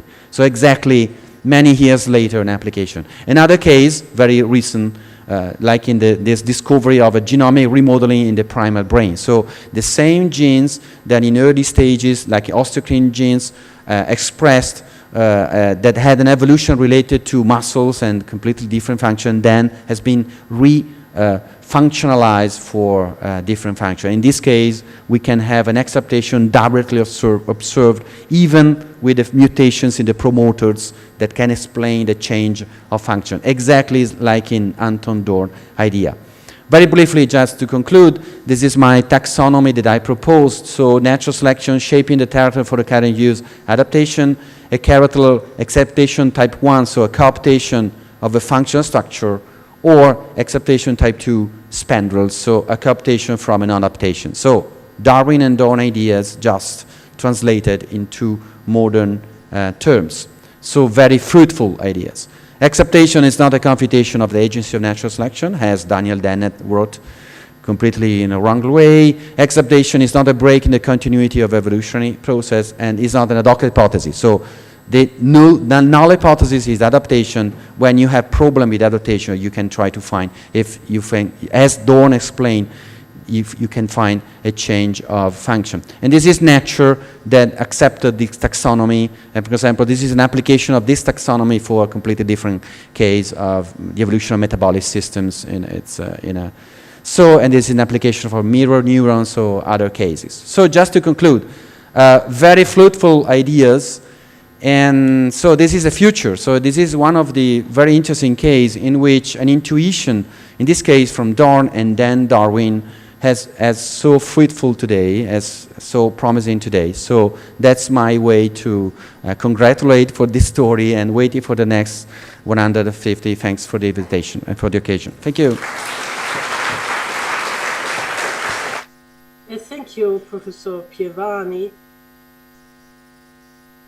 And we pass to the next speaker, that is Domenico De Masi, Emeritus Professor of the Sociology of the Organization of Labor at the University La Sapienza in Rome. He too author of many interesting and successful books. One struck me particularly, that was Naples 2025, come sarà la città tra 10 anni. And he will talk about Anton Dohrn, Manager of Science, ante litteram.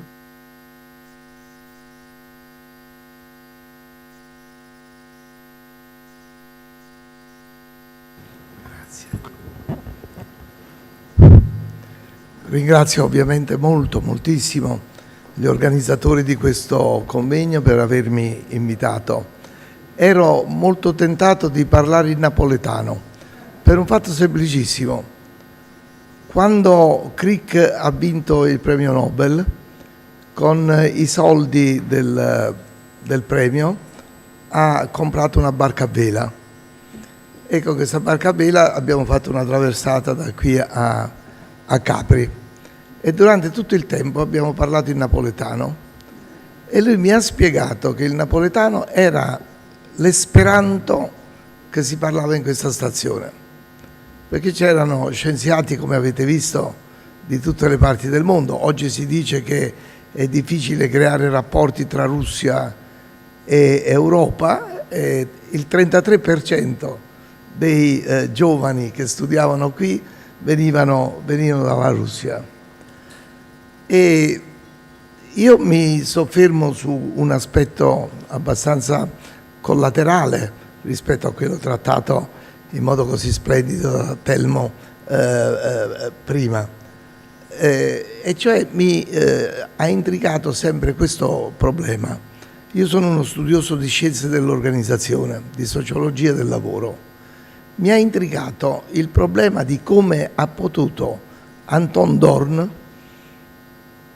immaginare alla fine dell'Ottocento e agli inizi del Novecento una scienza organizzativa applicata non alla produzione in grandi serie di beni materiali, ma applicata alla produzione di idee.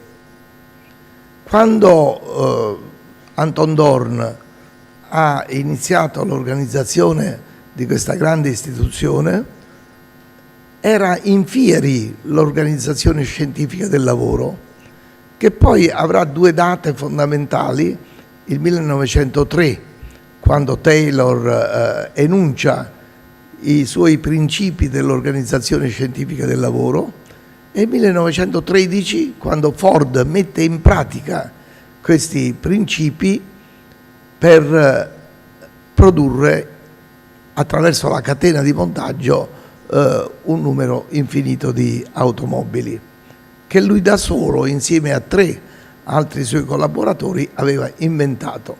Quindi il problema dell'organizzazione agli inizi del Novecento è quello di come produrre in numero infinito prodotti inventati da poche persone.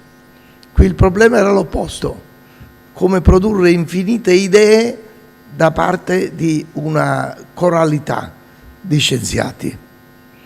Questo che cosa comporta? Comporta che, e ora lo dimostrerò, che Anton Dohrn ha creato una organizzazione post-industriale in un'epoca profondamente industriale e in una città ancora pre-industriale. E questa è la grandezza di Anton Dohrn. E questa è la mia tesi.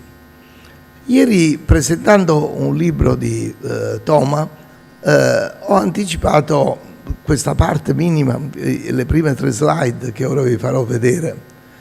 Cioè, noi abbiamo avuto 3 grandi epoche storiche dal punto di vista di sociologia dell'organizzazione. Un'epoca di molti millenni, durante la quale l'organizzazione del lavoro riguardava l'agricoltura e l'artigianato. Poi, alla fine del Settecento, nasce una società completamente nuova per una serie di motivi, colonizzazione, illuminismo, rivoluzioni. Nasce una società completamente nuova che poi chiameremo società industriale. Che cosa caratterizza una società industriale? Cioè quella società che ha dominato tra la metà del Settecento e la Seconda Guerra Mondiale. La produzione in grandi serie di beni materiali, automobili, frigoriferi, la prevalenza del lavoro operaio, tecnologie meccaniche ed elettromeccaniche, e poi questi 2 grandi fondatori delle scienze organizzative, Taylor, 2 ingegneri, l'ingegner Taylor a Filadelfia e l'ingegner Ford a Detroit, i quali puntano tutta la loro organizzazione su alcuni principi. Standardizzazione massima dei prodotti, tutti i prodotti devono essere il più uguale possibile in modo da poterne fare quanti più possibile nel minor tempo, parcellizzazione dei compiti, ognuno svolge un compito preciso, minimo, possibilmente un solo movimento, dice Ford, sincronizzazione dei tempi, organizzazione gerarchica e piramidale basata sul controllo. I capi hanno come compito il controllo dei dipendenti.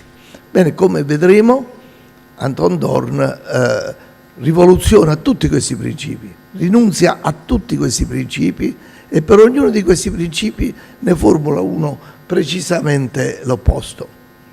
Come vi ho detto, con la Seconda Guerra Mondiale c'è una rivoluzione interna alla società industriale per una serie di motivi: progresso tecnologico, sviluppo organizzativo, globalizzazione, diffusione della scolarità, mass media, e nasce dalla società industriale una società completamente nuova. Questa società completamente nuova, che io chiamo per comodità post-industriale, non è più centrata sulla produzione agricola, non è più centrata sulla produzione di beni materiali, ma è centrata sulla produzione di beni immateriali, cioè ricerca, informazione, simboli, valori, estetica. Tutto quello che si produrrà in questa stazione, però in piena epoca industriale e in una città pre-industriale. Questo significa che la società post-industriale basata sulla creatività si fonda su tecnologie avanzate, disponibilità di informazioni, simbiosi di arte e scienza, motivazione che prevale sul controllo e su nuovi soggetti sociali, tra cui donne e oggi i digitali. Bene, se voi guardate come ha organizzato questa stazione zoologica Anton Dohrn, c'è uno ad uno, con più di 100 anni di anticipo, questi principi che saranno fondamentali nella organizzazione. Ho potuto nella mia vita professionale organizzare almeno 3 grandi laboratori scientifici, per esempio quello della Glaxo, e ci siamo rifatti totalmente ai principi di Anton Dohrn. L'avevo studiato già abbastanza bene, quindi potevo basarmi su questo, anziché su Taylor e su Ford, ai quali invece hanno fatto appello organizzatori di altri laboratori scientifici. I valori post-industriali sono intellettualizzazione, etica, estetica e creatività, femminilizzazione. Sono i principi sui quali punta la sua organizzazione Anton Dohrn. Come ci è arrivato?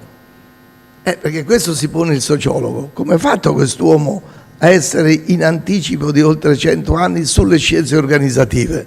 Non mi pronunzio ovviamente sulle scienze dure, perché su questo sono del tutto incompetente, però Telmo Piovani prima ci ha detto qual è stato il rapporto, per esempio, con Darwin. Scienziato, imprenditore ed artista. È uno scienziato che dice più volte ha dovuto rinunziare a fare lo scienziato per poter fare l'imprenditore, ma appassionato di arte, sapeva suonare, a sua volta suonava in quartetto insieme ad altri, meticoloso, nello stesso tempo vulcanico, nello stesso tempo carismatico. Non ho aggiunto un elemento importantissimo, nevrastenico, totalmente nevrastenico, attraversava interi mesi di solitudine e di introversione, ai quali succedevano poi momenti e mesi di grande esplosione attiva. E lui dice: io viaggio continuamente perché con questo riesco a sedare il mio demone interiore. Amante della musica, della pittura e della letteratura. Arriva qui non da solo, ma arriva con un grande architetto, Hildebrand, arriva con un grande letterato, Grant, e arriva con un grandissimo pittore che è Fomarès. Pensate che il massimo di espressione artistica, pittorica, tedesca di quell'epoca non è in Germania, ma è... e io speravo che questa riunione si facesse in quella sala, ne sarebbe stato felicissimo Dohrn, però è una sala un po' più piccola, ma l'aveva fatta per queste cose, l'aveva fatta per un convegno permanente e soprattutto per musica. Tenete conto che chi vinceva il tavolo era la borsa di studio, arrivava qui e entrava nella sala, nella stanza di Dohrn. Dohrn gli dava la chiave dell'istituto, la chiave, e diceva che non esisteva nessuna regola, ma una sola. Il mercoledì pomeriggio alle 17 la partecipazione al concerto di musica da camera. Pensate che roba! C'era il rettore dell'università, prima avrei detto: ma perché non lo fate pure nell'università qualcosa del genere? C'è un grande conservatorio. Qui quanti giovani vorrebbero suonare per gli scienziati e quanti gli scienziati imparerebbero cos'è la creatività attraverso la musica. Lui stesso al momento della morte si è fatto suonare il quartetto in Do di Beethoven e poi solida base scientifica, ottima conoscenza delle lingue, ne parlava 4, pedagogo ineguagliabile, ombroso, come vi ho detto, attivo fino allo spasmodico. L'unica arma, diceva, contro la mia malattia è una instancabile attività. E ancora, al suo furore scientifico Dohrn sacrificò ogni cosa. Bisogna dire che la vita di questa stazione è stata praticamente la vita stessa di Dohrn.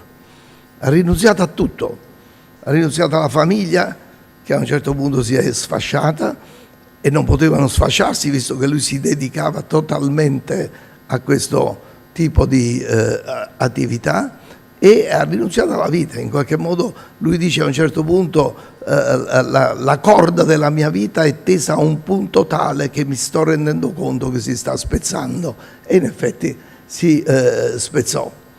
Da scienziato si trasformò in uomo d'affari, in finanziere, in diplomatico, costretto a passare il tempo in consultazioni, colloqui, trattative.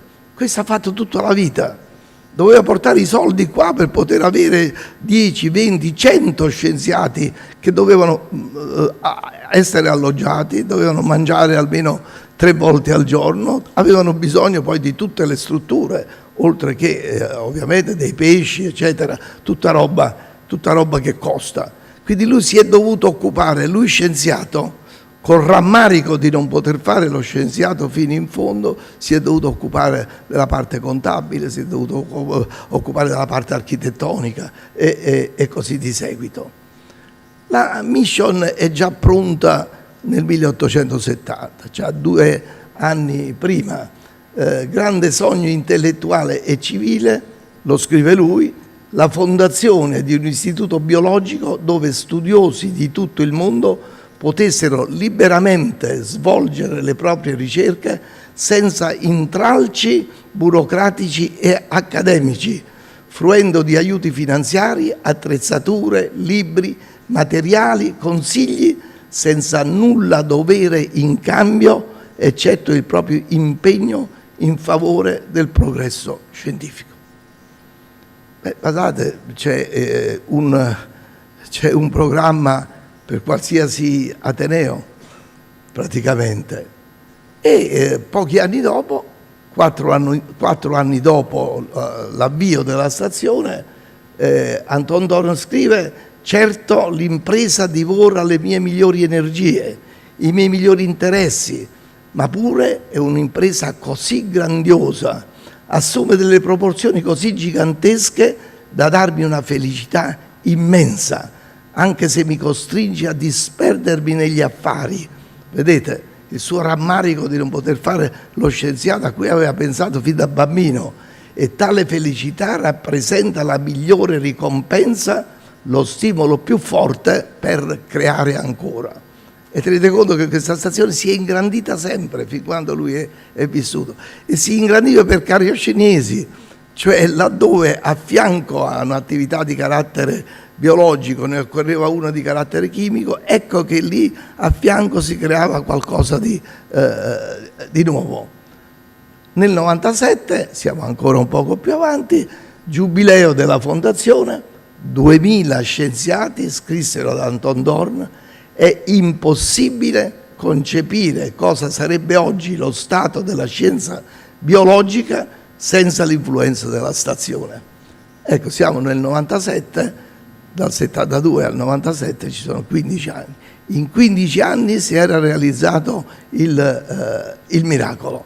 Passano ancora degli anni e siamo al 1908, quasi alla vigilia della morte di Dohrn. Nell'ultima relazione stessa da Dohrn, egli annota che 1858 studiosi, di cui 566 tedeschi, hanno già lavorato alla stazione. Quindi vedete con quale velocità si implementa tutto questo, che viene definito in 1000 modi.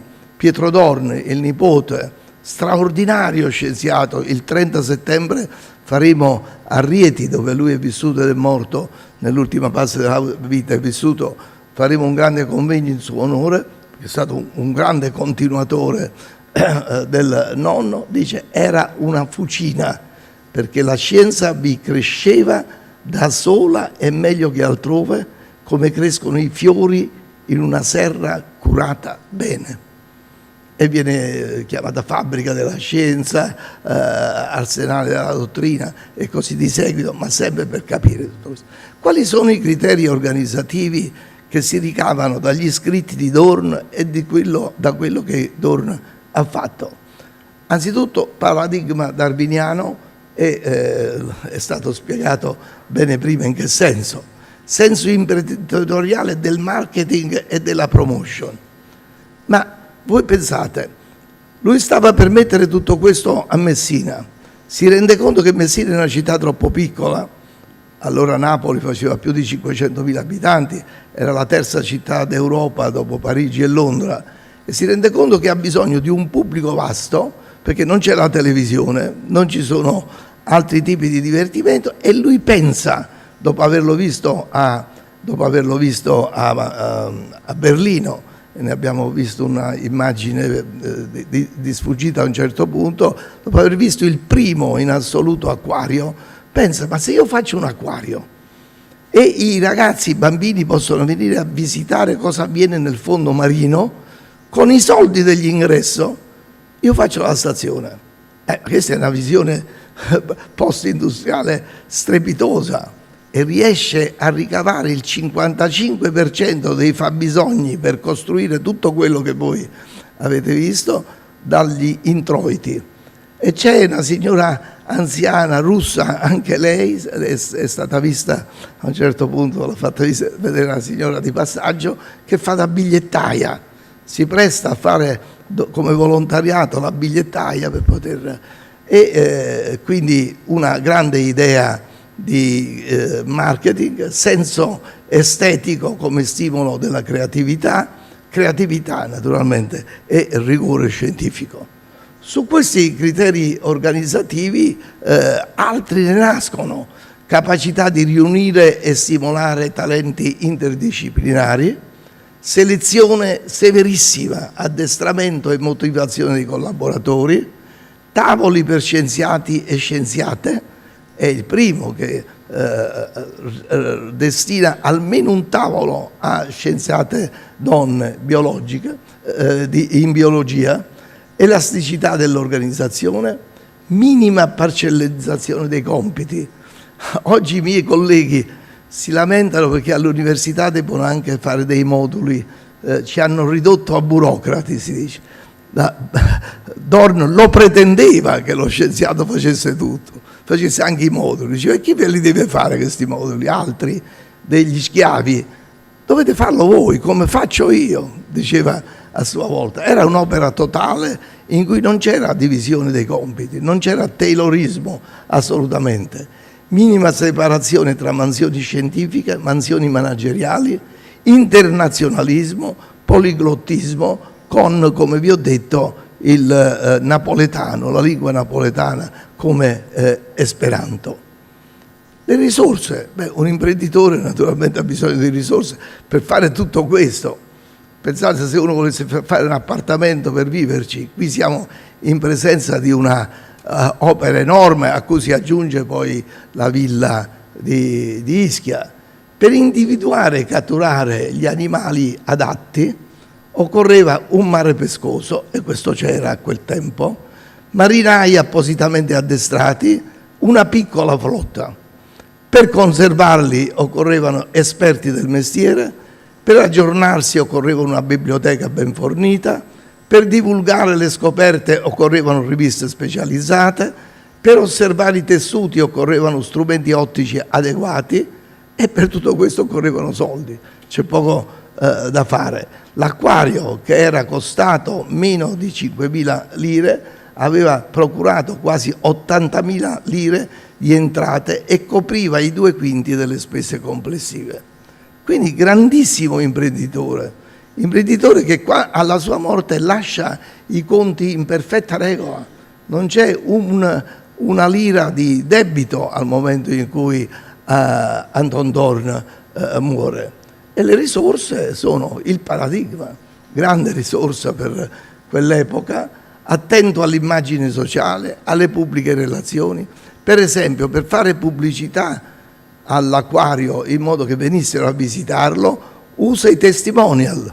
Porta per esempio lo zar di Russia, anche questo, a quell'epoca si poteva portare lo zar di Russia a Napoli, porta Eleonora Dus, porta personaggi di spicco affinché attirassero altri, e fa la pubblicità sulle navi. Io ho ancora a casa conservato, l'ho trovato su una bancarella, un volantino, un manifestino pubblicitario in cui si dice che è tolto dalle navi passeggeri, che dice: quando attraccate a Napoli visitate l'acquario. Ancora a Napoli, se voi volete venire con il taxi alla stazione, non dovete dire la stazione zoologica, perché magari la confondono con una stazione ferroviaria, come peraltro fece il Ministero, che mandò come commissario un funzionario delle Ferrovie dello Stato, pensando che stazione significasse stazione ferroviaria. E poi la rete di rapporti. Voi pensate questo, per dirvi qual era la frenesia motoria per cercare soldi.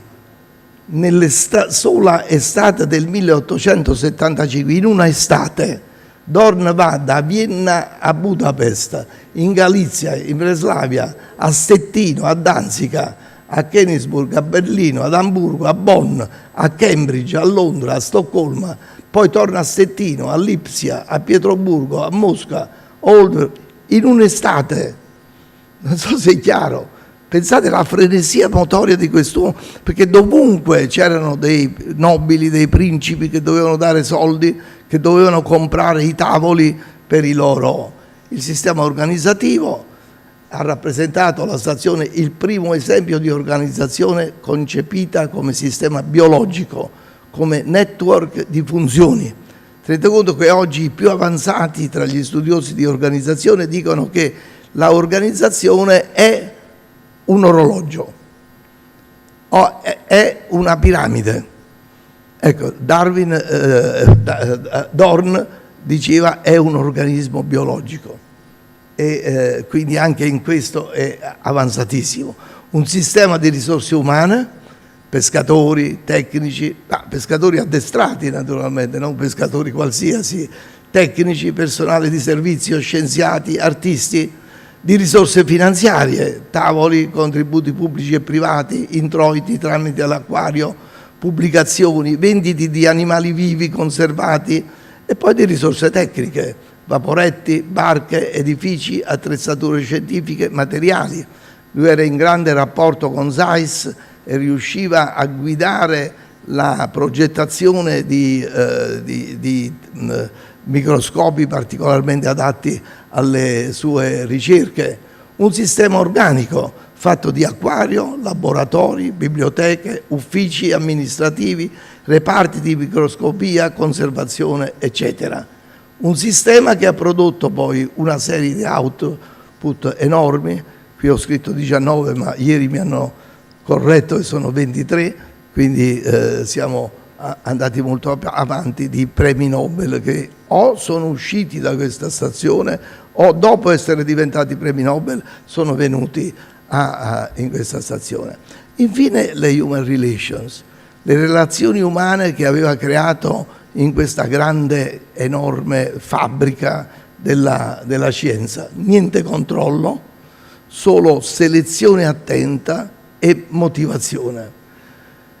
Dice il biografo principale di Anton Dohrn, che poi diventò presidente della Repubblica tedesca, dice: Dohrn richiedeva dai suoi collaboratori prestazioni assolutamente eccezionali.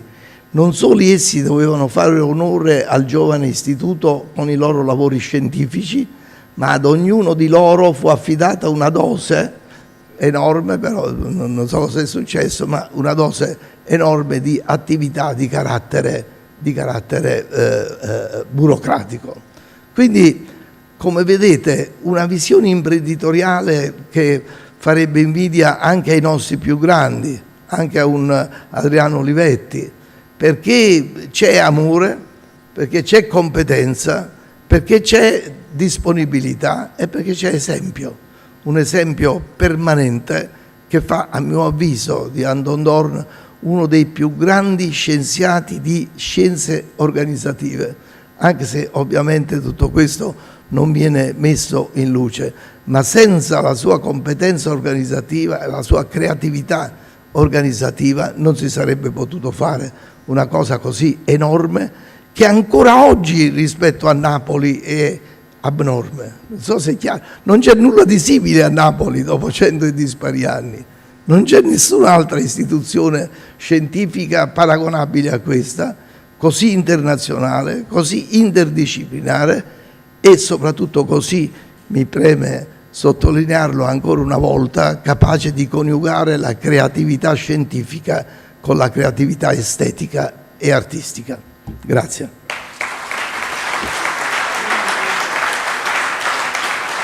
Thank you very much, Professor Martin, for your talk about Dohrn, post-industrial Dohrn. And our next speakers are two, Rainer Fangerau and Fabio Di Sio. The first is professor, the second Mitarbeiter for History of Medicine in the Heinrich Heine University of Düsseldorf. they have very recently started a project from the DFG on the history of the Stazione, themes and meanings and ends of the life sciences, transnational epistemic networks at the Stazione Zoologica. And they will talk about the Stazione Zoologica di Napoli and its guests from international center to international niche. Oh, thank you very much, Ariane. Good morning, everybody. How does it? Just, okay. So, in mid-October 1943, the war still raging on all fronts, a short note by the zoologist G.P. Bidder appeared on the London Times. It reassured British and international zoologists that the international station in Naples had been liberated by the Allies and that its director, the German Rainer Dorn, was also safe.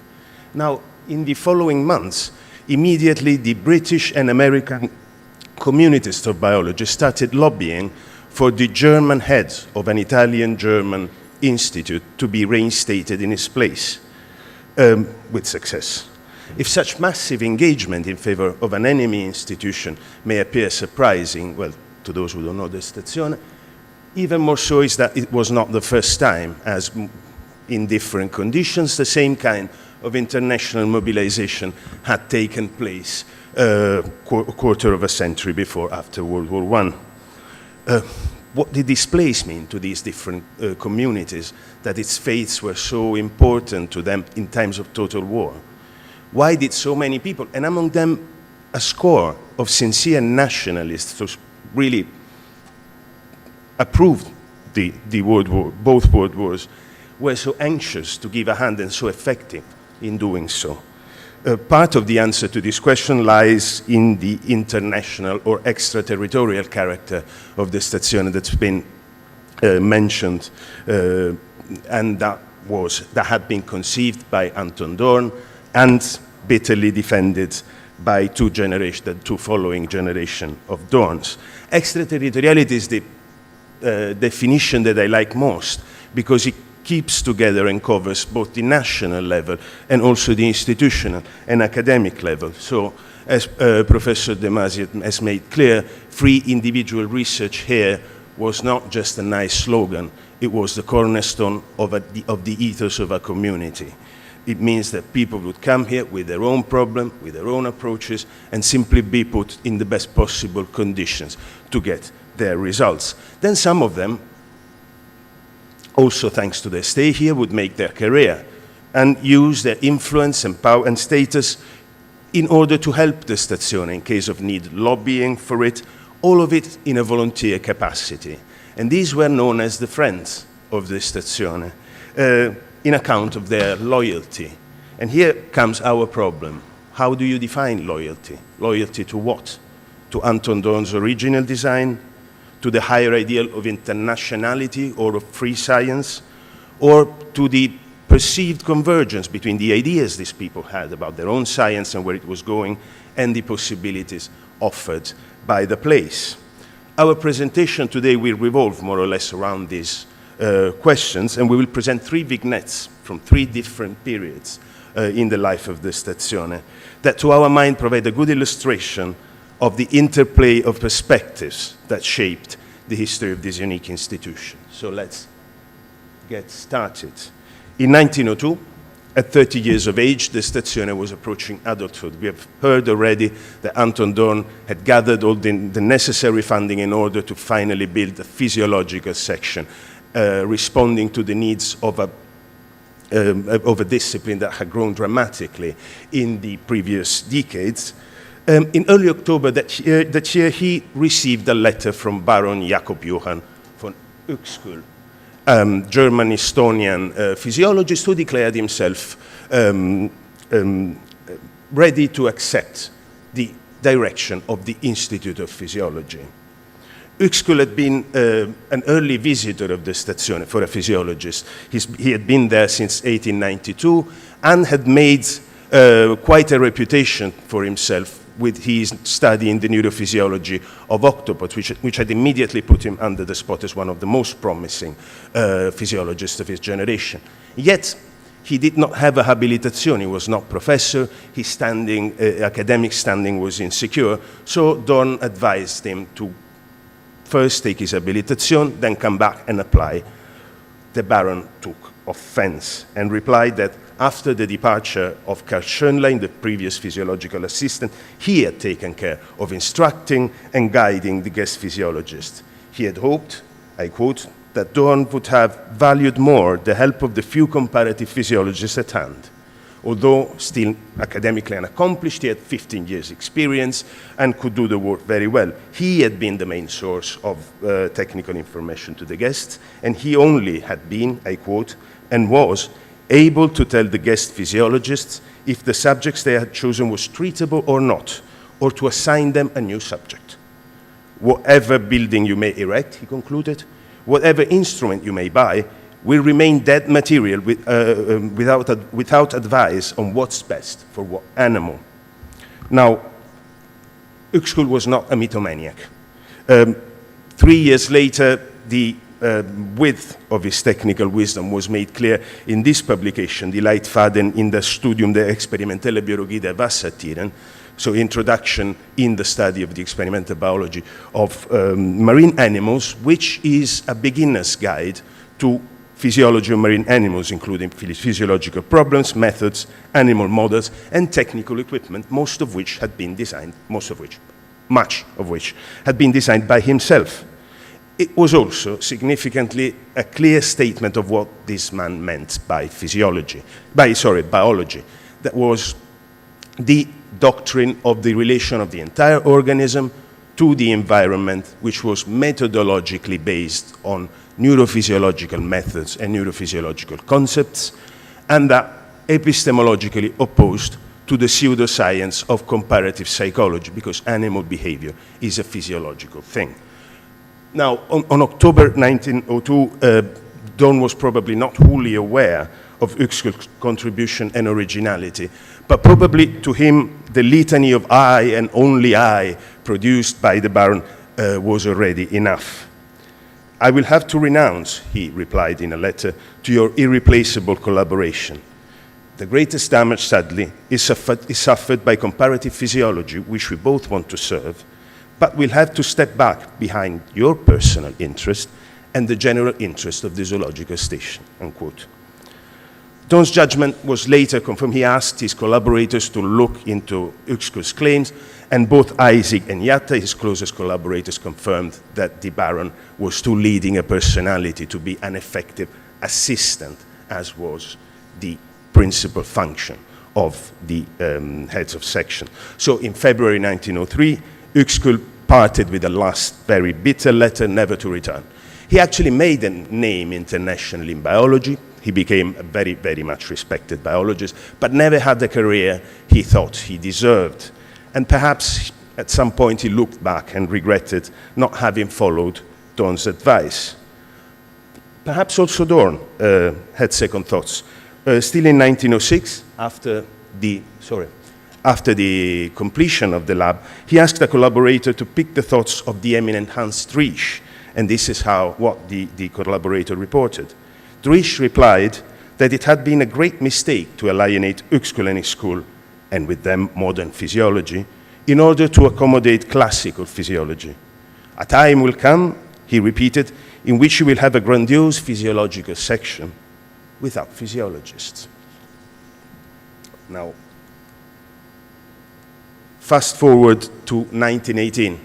We also know that at the entrance of Italy in the war in 1915, the German management had been ousted in favor of an Italian commission composed by two zoologists, Francesco Saverio Monticelli, who was also director, and Umberto Pierantoni, and the physiologist Filippo Bottazzi. Both Monticelli and Bottazzi were scholars of international standing, true patriots, and also had strong ties with the Stazione. Where they differed critically, though, was in their perspectives on what the Institute should be in relation to the status of biological science. Monticelli was a conservative, a traditionalist. His plan was simply to get rid of the Dohrnian, to his eyes, German rule, not of the Dohrnian model. So everything should have been kept by the Italians as it was. Bottazzi had an opposite perspective. As a medically trained physiologist since the 1890s, he had the occasion to appreciate the role that the Stazione could play in the renovation of Italian and international biology towards a physico-chemical and experimental model of study of life. And he had personally made an excellent use of the Stazione himself, having risen in the 1910s into an international authority in general and comparative physiology. So when in 1915 he finally got the direction of the physiological section, he was quick to seize the occasion and even renounce to the chair of physiology in Rome, the most prestigious in the country in 1917, because, I quote, "I found it too hard to quit forever the physiological laboratory of the Stazione, where only it is possible to carry out many research of comparative physiology." Of course, the more prestigious Roman appointment did not bear the same potential that the Neapolitan system of university plus Stazione afforded. And Bottazzi, during his period at the Stazione and even after, worked tirelessly to incorporate the Stazione Zoologica to the university. But when, let's go back to May 1918, the Stazione at the end of the war was made into an ente morale, that is to say an independent research body, the statutes had to be reworked, updated, and an anonymous report reached the Minister of Education and was also sort of leaked to the press. In summary, this report said that the tradition of the Stazione, which was enshrined in the statute, that the director of the Stazione had to be a zoologist, was an impediment to the proper development of biology, which was going physiological. And the very name zoological station was actually a relic of the past. So the plea caught the eye of the minister, who appointed a special commission for revising the statute. It took forever, 2 years, but in May 1920, the new statutes were approved by a 5-to-1 majority. The dissenting vote was that of Monticelli, the zoologist director, for good reason, because in the new version, zoology was completely downplayed. It was just one of 3 sections, the other 2 being general physiology and physiological chemistry, and the provision for the director to be a zoologist had completely disappeared. In the meantime, Bottazzi engaged in scientific diplomacy. Between 1919 and 1920, US, American, English, and French scientific journals started advertising the novel physiological vocation of the zoological station, duly dropping Bottazzi's name as a guarantee, and also often underscoring the political significance of strengthening the scientific relations among the countries of the Entente, so France, Britain, and Italy. 2 French articles are of a particular interest here. They appear together as twin articles already in the summer of 1919. The first one by Jacques Ravier, a zoologist, actually ended with a plea to the countries of the Entente to transfer from the domain of war organization to the domain of science, the organization and the cooperation, the friendly cooperation that had been so important in winning the war, and especially in the organization of the scientific infrastructure in order to avoid duplications. The following article by Eugène Glé suggested what the role of the Stazione could be, namely incubator of physiological science. Active support of the French government in this direction, he concluded, even at the expense of some moribund French station, would present an act of bon amitié, but also of bon politique. Now, while all of these grandiose plans were going on, came Benedetto Croce, this is a famous story, who in September 1920, ex imperio, gave the Stazione back to the Dohrns on grounds neither of nationality nor of productivity, but simply that the work of genius and individual entrepreneurship cannot be taken over by the state. And so this decision was also bitterly fought, but when in 1923 the dust settled and the situation was resolved, the Dohrn family was firmly back in, and Bottazzi's plan of a Naples biological station had dawned for good. Now, let's move over to the third story, which starts in the late 50s. After World War II, the Stazione had a more secure institutional standing, but the economic situation was tragic. And so the management had to relax on some really traditional and defining features of the Stazione, namely group research and teaching, which had been forbidden for most of the life of the Institute, but had been allowed from the end of the 1940s. And nevertheless, Reinhard and then also Peter Dohrn fought tooth and nail to keep the traditional identity of the Stazione and the table system alive. One of the ways they did this was by encouraging or even soliciting initiatives by different friends or groups of friends, which they tried to manage bilaterally. And the story of Jerry Letwin and the International School of Neurophysiology at Naples is a minor but perfect example of this. A psychiatrist and neurophysiologist. By the time he came to Naples in '58, Letwin was an internationally recognized expert in microelectrodes. And it is for these reasons that John Zachary Young, another towering figure of the recent history of the Stazione, wanted him badly in his research group on the anatomy and physiology of learning and memory in the octopus, which was back then sponsored by a grant of the US Air Force at the Stazione. Another grantee in Naples of the US Air Force was the psychiatrist Valentino Breitenberg, who, together with Eduardo Caianiello, was busy consolidating the innovative Centro di Ricerche di Cibernetica of the National Research Council.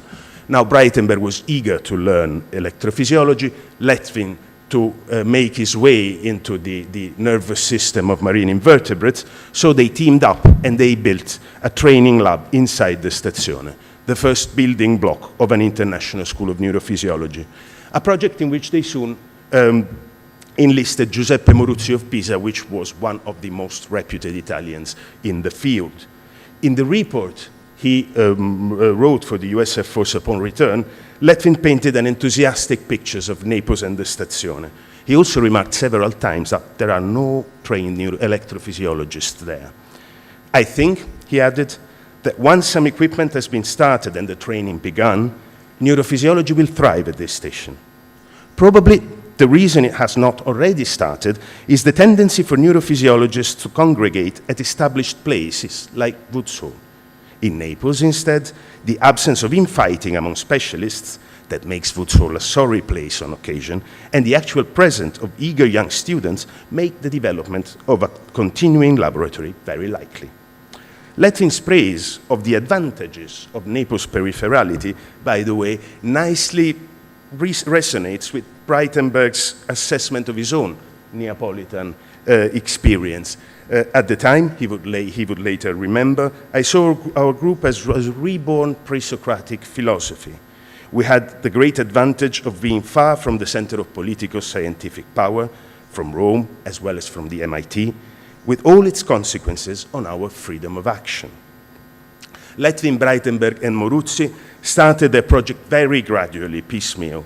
And as he himself admitted in written, Letwin managed in the following 2 years to, quote, smuggle, transport, finagle, and otherwise get to the Stazione several $1,000s worth of equipment belonging to MIT and other organizations. And in no time at all, we had 3 teaching labs going full blast, end of quote. By 1961, they finally tried to formalize this connection between Pisa and the MIT, and in this connection, they finally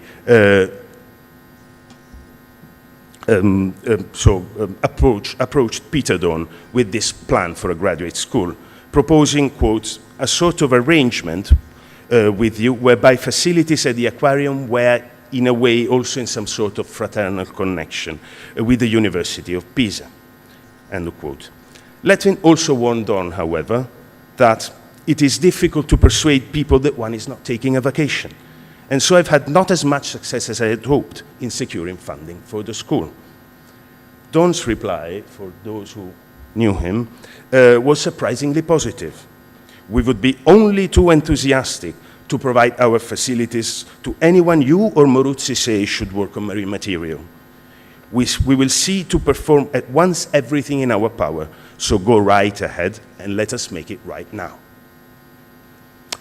The right now, sadly, never came. Letvin soon realized that his duties as an MIT professor did not allow for long periods of research at the other end of the Atlantic, and moreover, from foundations and scientific patrons, found it difficult to provide grants towards the Stazione because as an ente morale under the supervision of the Ministry of Education, it was to their eyes a national laboratory. So this great connection between Pisa, MIT via the Stazione remained for Letvin a nice dream. He would return occasionally to pursue his work on the octopus. Thank you.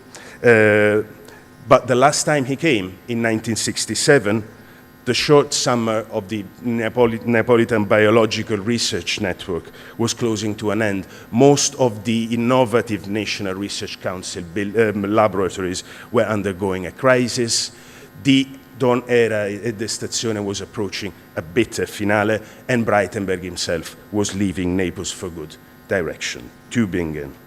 So, to a conclusion, these three failure stories of physiologists trying to promote their science at the Stazione or trying to promote their Stazione through their science give us examples of what I was alluding to in my introduction. So the different perspectives on the possible meanings and value of the Stazione. We saw to Uexküll it was a stage. Sorry? Oh, grazie.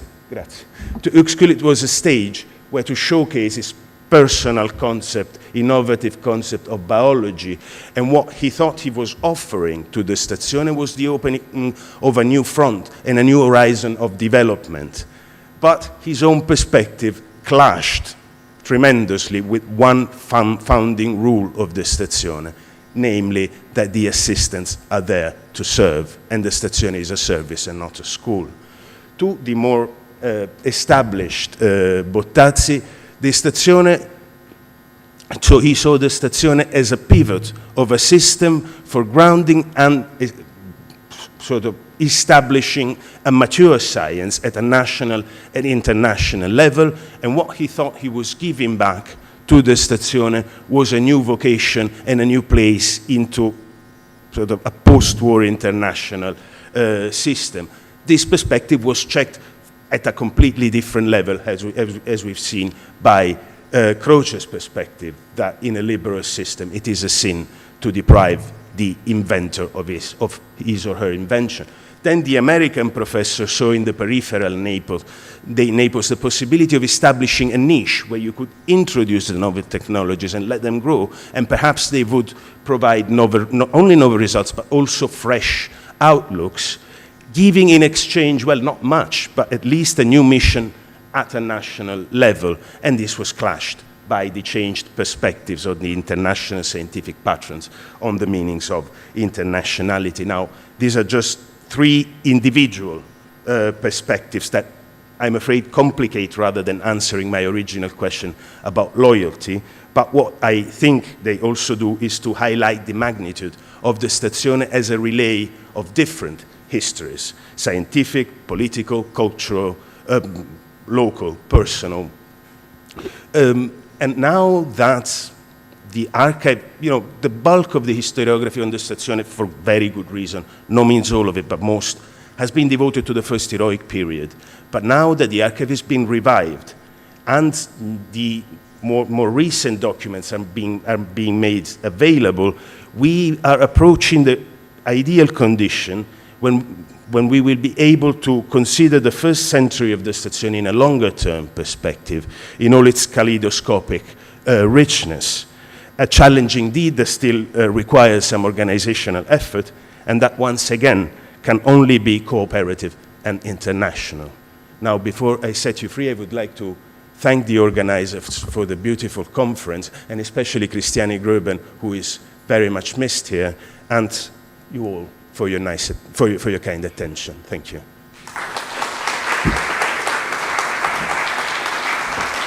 you very much, Fabio, for this very intriguing talk.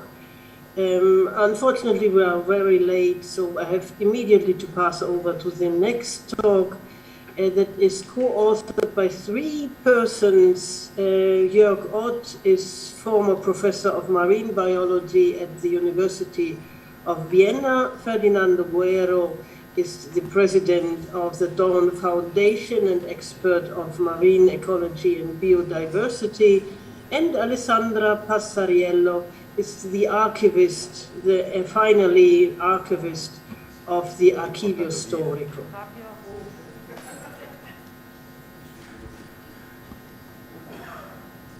Okay, thank you very much. So this is another vision of the zoological station, and this is an homage to Rupert Riedel, a name that we didn't hear so far, and so it's very important to show also this aspect of the history of the zoological station. Jörg Ott cannot be here with us, so he asked me to deliver his talk, and I worked a little bit at it with Alessandra Passariello from the archives, and we even found, she found interesting correspondences with Rupert Riedel and the Dohrn. This is Rupert Riedel. He was an eminent marine biologist and theoretical biologist, and he had dream destinations as many Northern Europe scientists, so he wanted to come to the Gulf of Naples and to work at the zoological station, because this was a mythical place for all the people who studied biology in those years and even now. He came to the Stazione Zoologica at the end of the 40s, and he's describing this in this paper, 1978, which is the year in which I met him for the first time. And it was the last volume of the Pubblicazioni della Stazione Zoologica di Napoli. Then the journal was cut down by the Stazione. And he speaks about his encounter with Reinhard Dohrn. At that time, the end of the 40s, the establishment was represented by Reinhard Dohrn, who told me not to disturb a scientific institution by sportsman activities.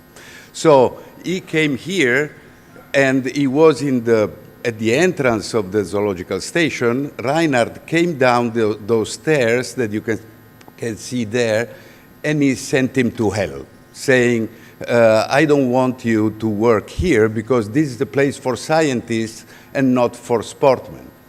What was he proposing? He was proposing to use aqualung, scuba diving, to study marine life. At those times, there were divers of the zoological station, but they were not scientists. So he was proposing to make a blend between divers and scientists. Riedel made the Tirrenia Expedition in 1952, and he did it independently with a group of Austrian crazy people, and he explored the caves of the Sorrento Peninsula. If you want to study a cave, you have to enter into the cave, and you need scuba diving to do that. The results of that expedition were then published by the Pubblicazione della Stazione Zoologica in 1959. Why? Because Peter Dohrn arrived, and Peter Dohrn understood the importance of the proposal of Riedel. And so he made, and so we found this correspondence between Peter and Riedel, and he made a proposal for a contract in applying aqualung diving to the science activities of the Stazione Zoologica. So he realized that sportsmen might be useful to science and not only to stay in the laboratory shaking vials. He made a portrait of Riedel, which is the man who can be useful to science beyond just having fun to watch the nice colors underwater. He must be trained in systematics in all fields of marine fauna and flora.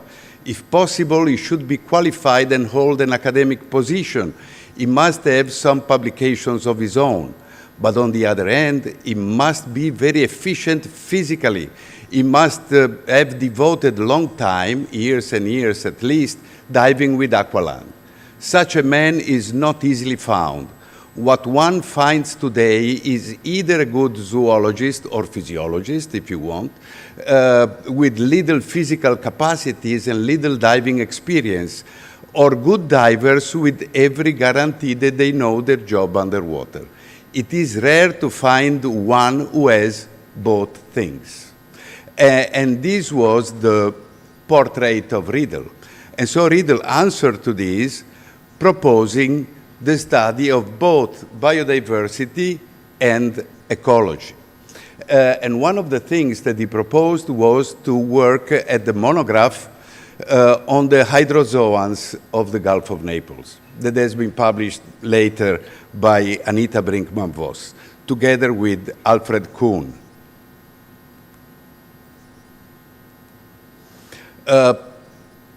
In his paper on the hydroids of the caves of the Gulf of Naples, he poses the premises of this important monograph of the fauna and flora of the Gulf of Naples, made in 1970 by Anita Brinkman. In that paper, he wrote this: this was the unestablished group of new ecologists, will show you, this was the establishment, that our grand new method can uncover things you did not even dream about.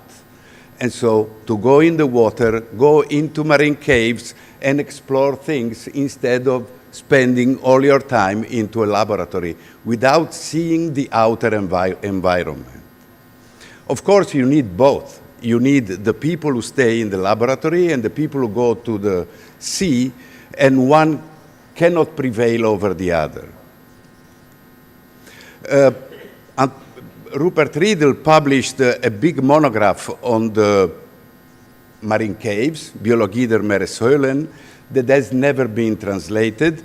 And then he made these books, Fauna und Flora der Adria, that then became Fauna und Flora des Mittelmeers, that has been translated into many languages, including Italian, and it's still available in bookshops, so is a book that is still a guide for all the people who want to study marine biology, especially marine biodiversity.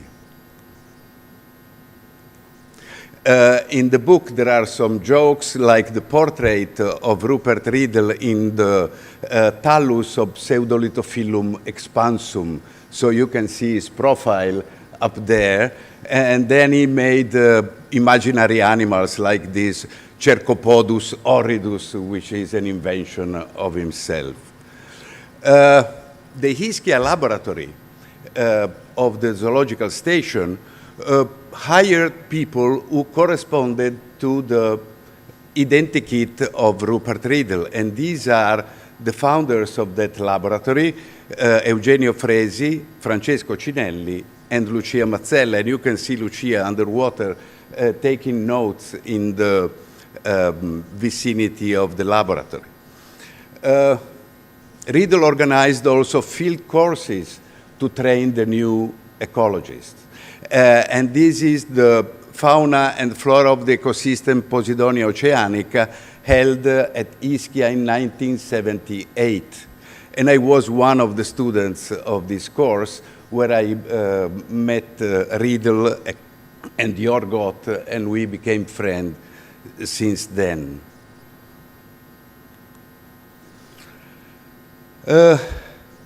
This is written also in the paper in 1978.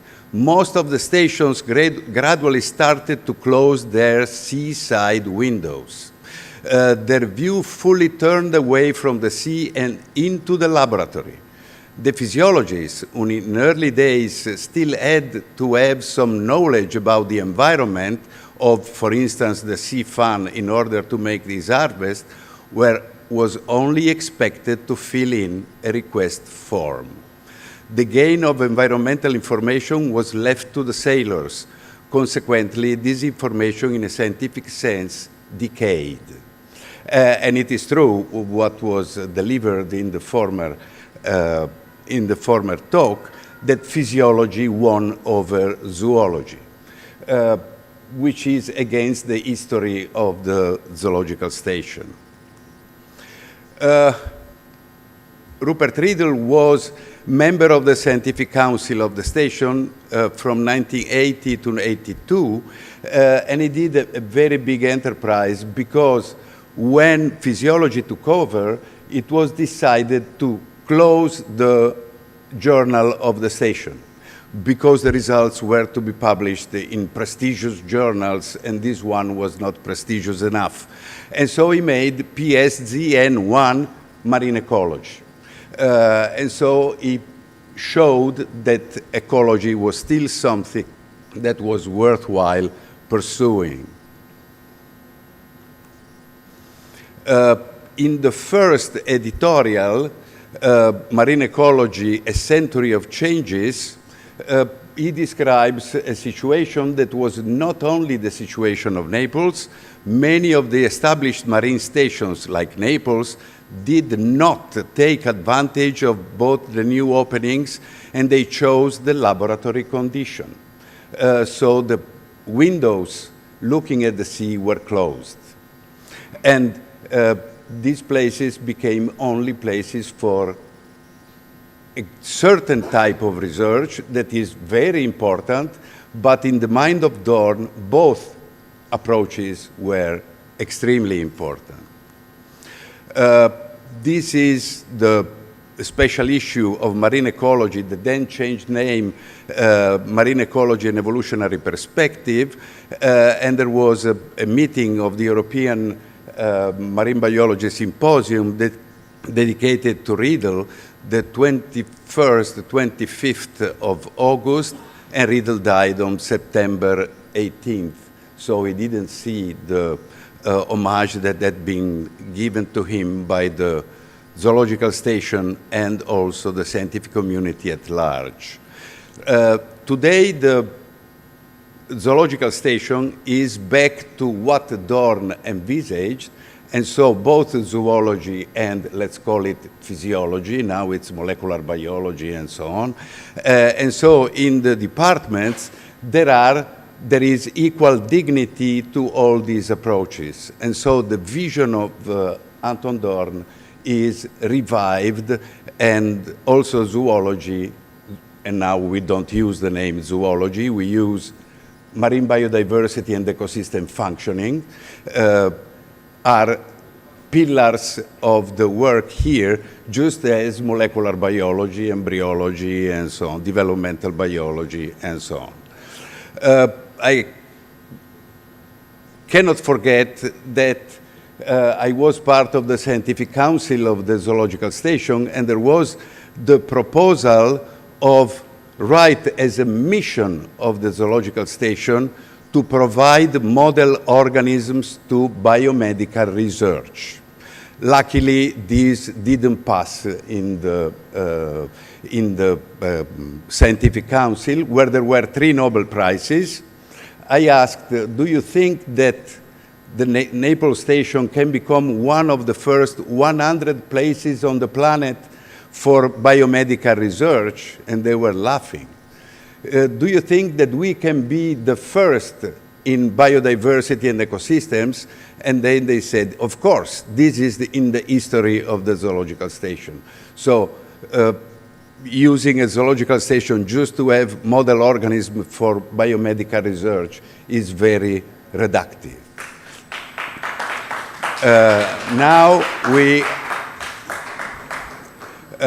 So now we are standing on the shoulders of giants, and so we have the dwarf who is Roberto da Navarro, and Riedel and Dohrn, and he's standing on the shoulders of these two giants and many others, and the history of the station can go on, going back to the vision, the original vision of Anton Dohrn, finally. Rupert Riedel was a marine ecologist and also a theoretical biologist. His research program was to put things together and not only to have a very reductionistic approach looking at just one thing very deeply. So from reductionistic to holistic approaches.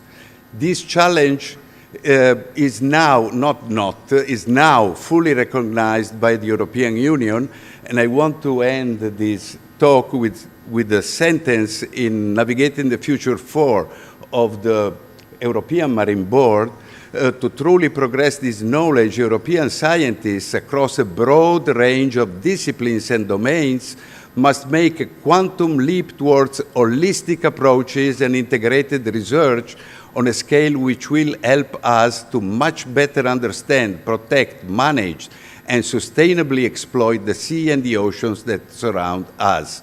This is a grand challenge, not just for Europe, but for human society as a whole. This was the plan of Anton Dohrn, this was the plan of Rupert Riedel, and this is now the plan of the zoological station.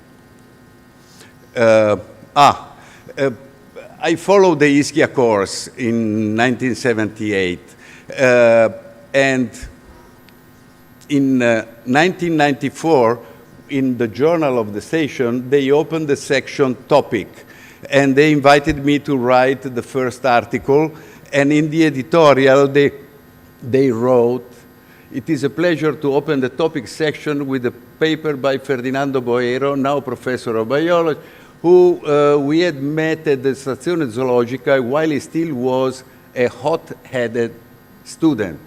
And hot-headed he remains. And this is the best compliment I have ever received. Thank you very much. Thank you very much. For the testimonials, Dohrn brought here the Tsar and many others. We brought here Mickey Mouse. So this is also a testimonial of the zoological station. And since we have the same vision of Dohrn, we are always looking for money. If you want to buy it, it's for sale at the entrance.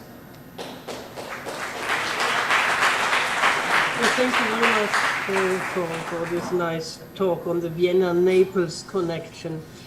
The last talk, and now I thank all of the speakers and the audience for a very interesting first section and waiting for the lunch and then other two sections of today.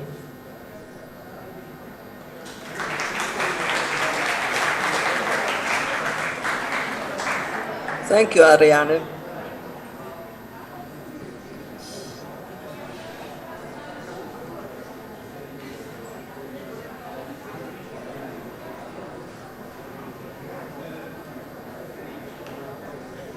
Can you still hear me?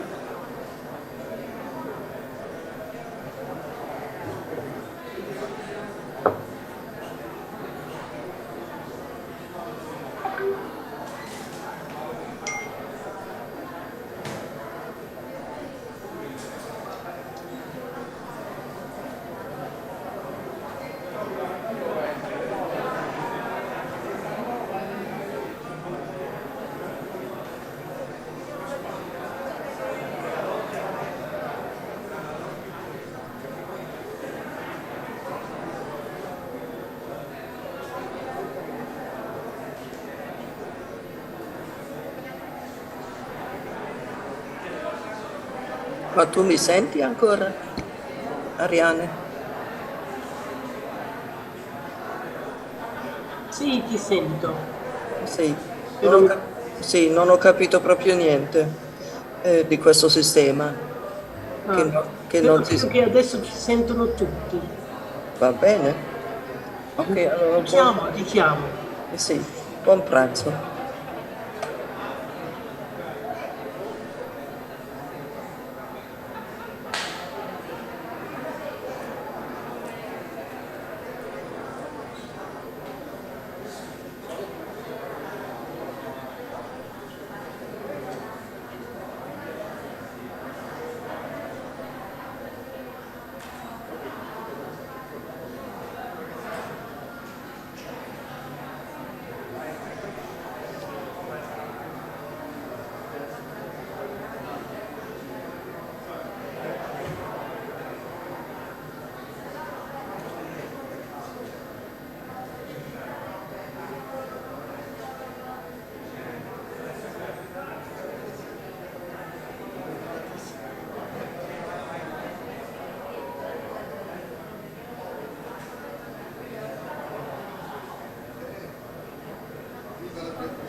We will start in 5 minutes.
Sì, sì, sì.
Good afternoon, ladies and gentlemen, dear friends, dear colleagues. We will start in 1 or 2 minutes. I kindly ask you, if possible, to fill this central place. Otherwise, the speaker will find nobody in front. This is quite unpleasant for when you give a talk. Thank you very much for your help. Thank you. Grazie. Grazie.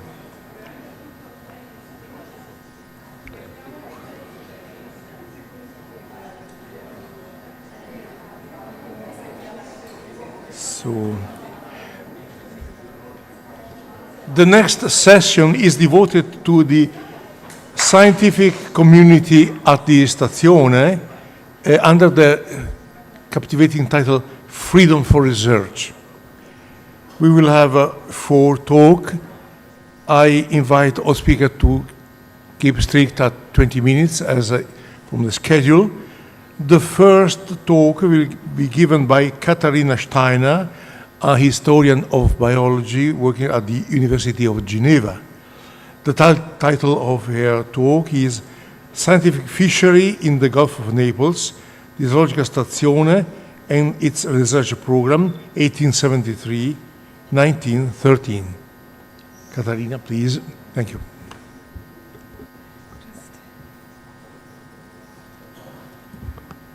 Good afternoon, everyone, and it's... Can you hear me better? Yeah, okay. Thank you. Good afternoon. It's a great pleasure to be here today, and I feel very honored to present some of my work on the station at the 150th anniversary. So thank you to the President for inviting me, and especially thank you to Christiana Gruben for having me here. So what I'm going to do today is I present you, or I give you a short version of a long history of the scientific fishery and of a very kind of fragmented history of the scientific fishery.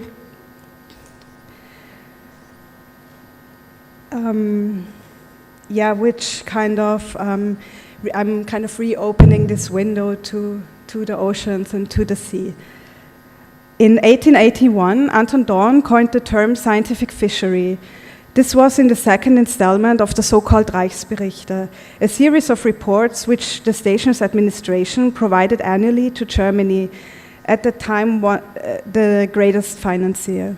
In this report, Dohrn used the scientific fishery as an umbrella category for describing and conceptualizing the station's scientific activities and its research goals.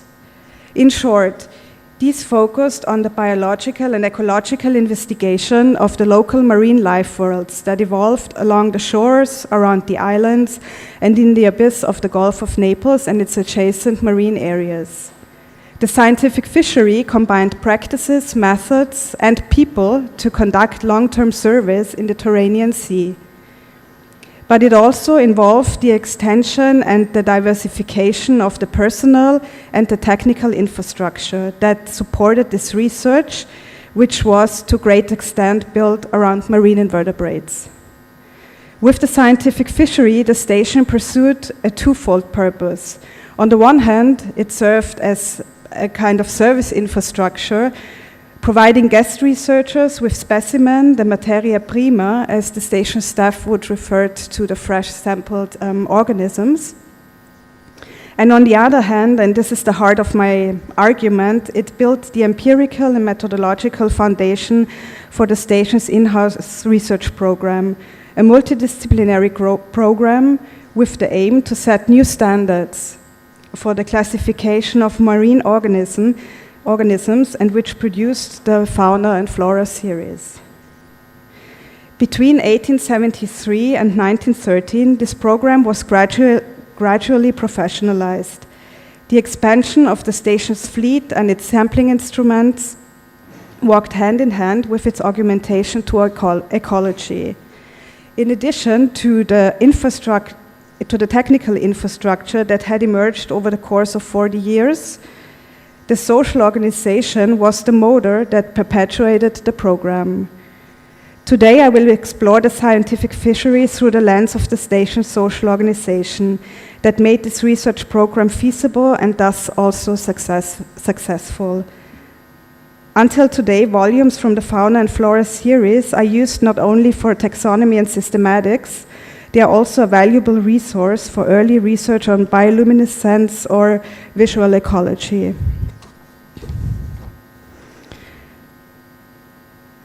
Coinciding with the use of the term scientific fishery, the series' first volume was published in 1818. It was Carl Kuhn's monograph on stenophores.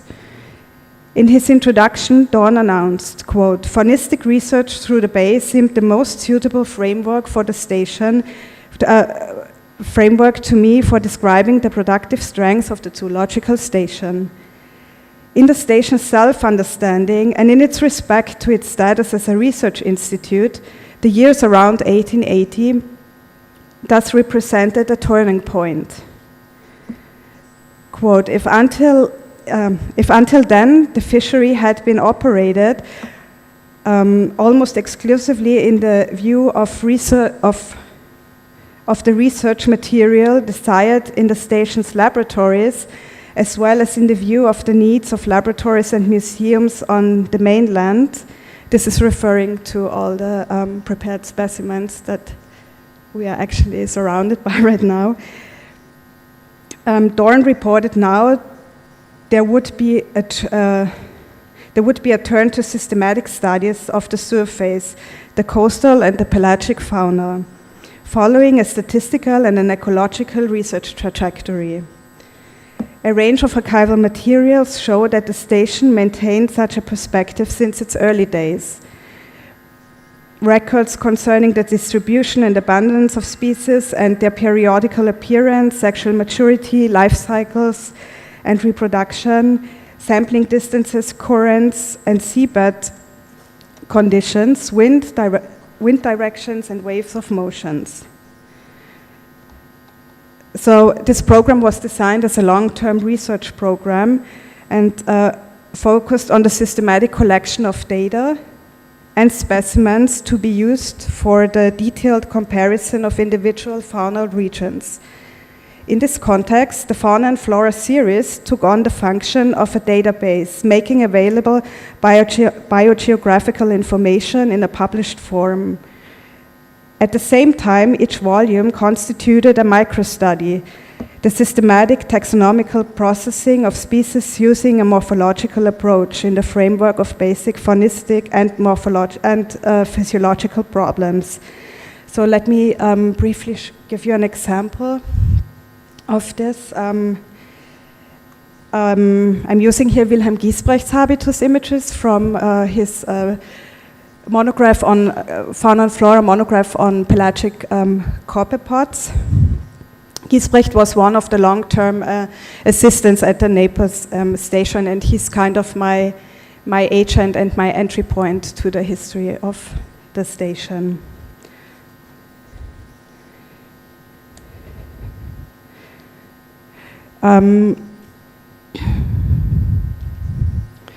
So the basic points here are as they are, so we have here through images a lens into how, say, ecology in the field and physiology in the lab comes together in colorations of species that have been observed in the field. For example, here with Sapharinia ornitens. These are colorations that were observed when freshly dredged. A second example would be of Sapharinia ovulaticulata, when Giesbrecht did physiological experiments to understand the change in color and appearance throughout different life stages. In the living life stage in respect to the dying life stage, which you can see on the right image.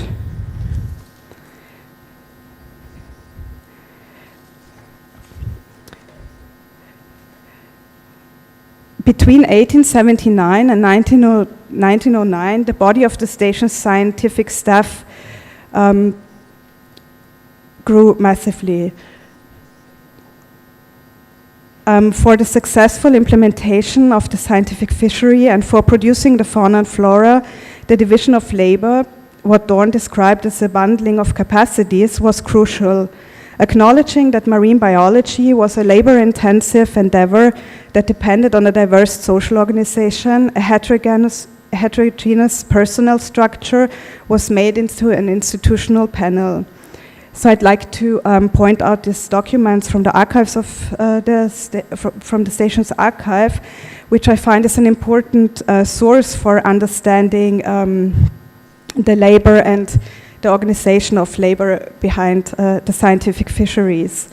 These so-called payment rolls offer an overview of dates and employment, base salaries, and supplementary incomes. You have here, this is unfortunately a bad scan, but you have up here the names of the scientists, followed by the names of the scientifically trained fishermen, illustrators, lab assistants, technicians, engineers, conservation specialists, and scientific illustrators, to which I in my work have been starting to refer to as science workers. And on the vertical level, you see the race of incomes. Yeah. So although there was a hierarchy depending on formal education, on the one hand, the academically trained scientists, on the other hand, the at the station trained science workers, there was also kind of a porosity of these hierarchies as, for example, Salvatore Lobianco moved from being a so-called fisher boy, as they used to refer to in early documents, to becoming a scientist at the station. But there are also other examples of such, let's say, social migration.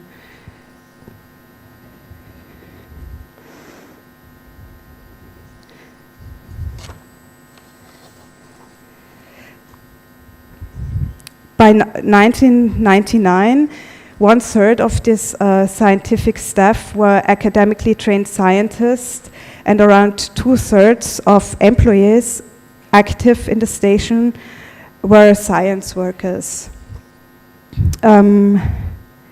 So importantly, in addition to their administrative duties and service duties, both groups of employees were hired to contribute to the research program. The scientists, like Giesbrecht, were hired for producing a monograph on a group of organisms, and the science workers were mainly involved in collecting and preparing specimen, in line with a hands-on training in the laboratories and the field. So there are bits and bytes of documents where you can reconstruct how science workers have been trained at the station. The staff's professionalization in sampling and conservation, as well as their specialization on groups of organisms, was a necessary asset for pursuing the program. For Dohrn, we read in one of these reports to the Prussian officials, it was clear from the start that grappling with faunistic problems in a systematic way could only prove fruitful when the scientific personnel involved had sufficient knowledge of both systematics and all the instrumentation that came into question.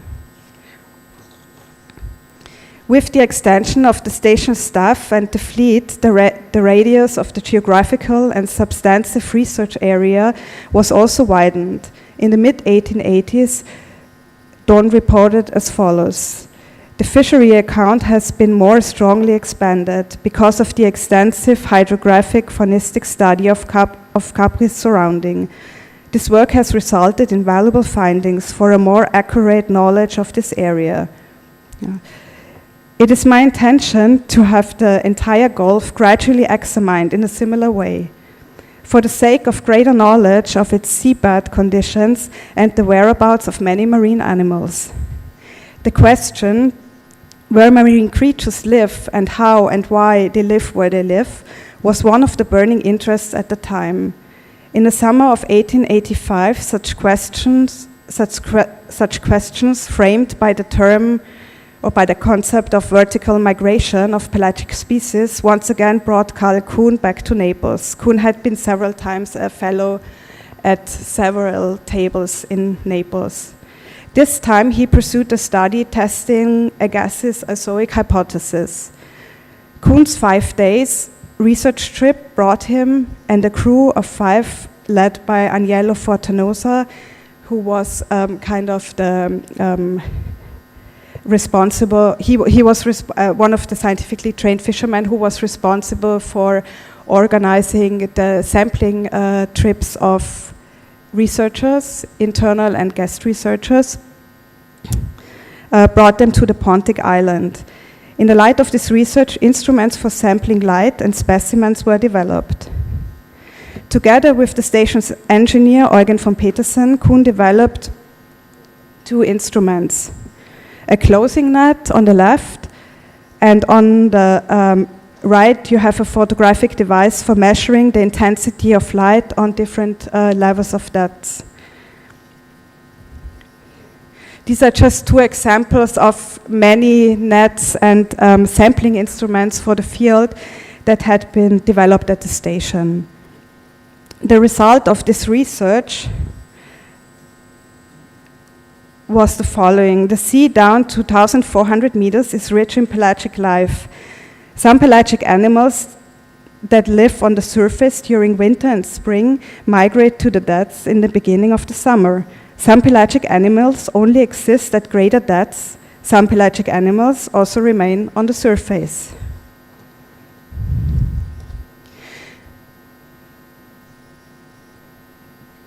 But let me briefly go back to these instruments. But these instruments are also artifacts for narrating aspects of the social organization in terms of cooperative knowledge. For example, a scientist posing a question and an engineer developing the right tool to do the job. And there are also many more examples of that on different levels in the field and across lab and field. But it also involved sharing data. Kuhn's research, for example, was triggered by marine officers' Kerkeres specimen sampled on the Fata Pisani cruise. In addition to Kuhn's insight on siphonophores, the station's assistants, Karl Brandt and Giesbrecht, contributed their materials and their data on radiolaria and copepods. In the 1890s and 1900s, the scientific fishery continued in the rise of plankton research and in the rise of ecology. Until 1910, 33 volumes of the fauna and flora had been published.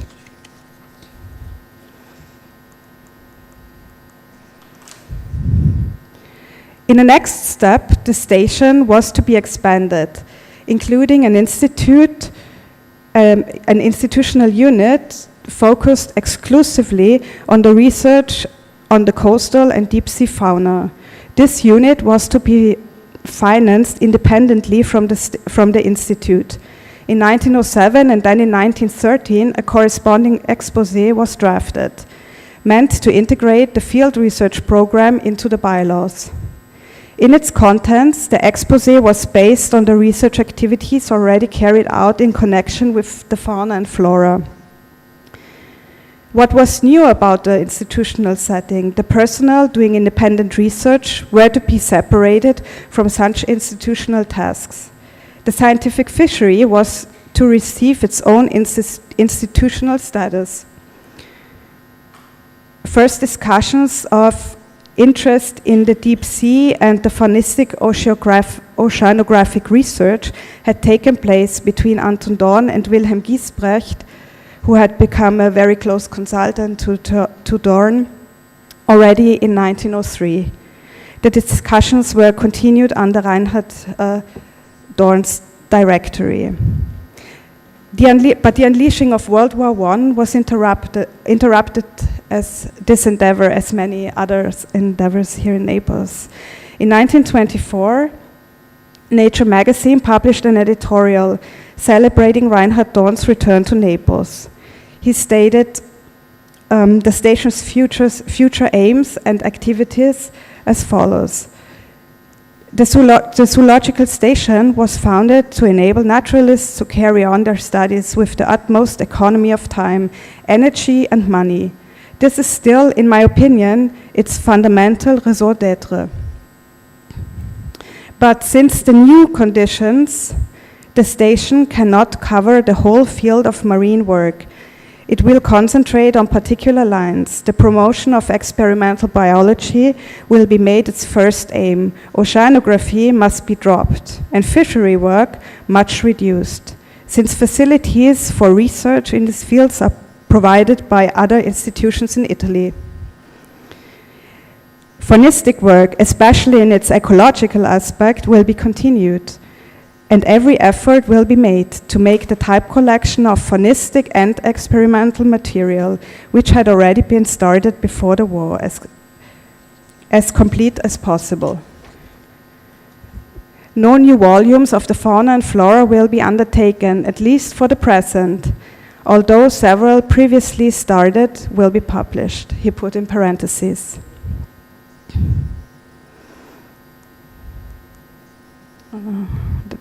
The report conclusion. The repeated turning points in the station's history mark the continuities and discontinuities in the station's self-understanding and its scientific priorities.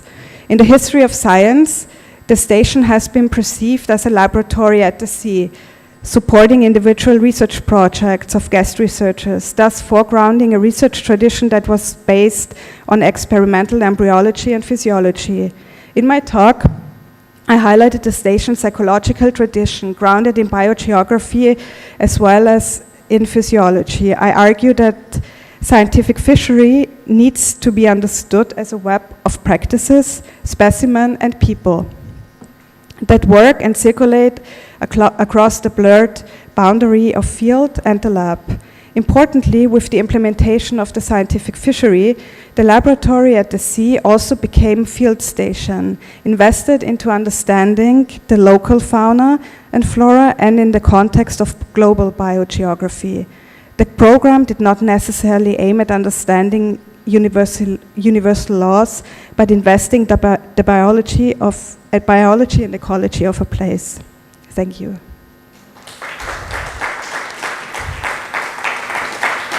Thank you very much, Caterina.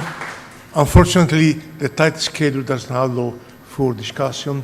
We must run to the second speech of this session, and we reopen communication with colleagues who dialogue with us from distance. Our next speaker is Ariane Droescher from the University of Bologna, science historian, who will give us a different perspective on research here. The title of her talk is The Young Women and the Sea, the first generation of female guest investigators at the Stazione Zoologica. Ariane, please. Thank you very much. Do you see my PowerPoint? We don't see. You don't see? Please try on the bottom yes, bar. I know, but to activate. Yes, the green. Oh, yes. Yes, now you see? Okay, thank you. Okay, thank you also. Again, I'm very, very sorry not to be there in Naples, but thank you very much for the organizers to invite me to speak at this celebrating occasion. So we have heard very much about eminent people, about eminent men, but what about the women at the Stazione Zoologica? I would like to argue that the station here too played a rather important role. And to do this, I would like to divide the participation of women in science into three different phases. The first were the exceptional women. So up until 1900, often even explicitly, it was permitted to women to make science and an academic career only as long as they remained exceptional cases.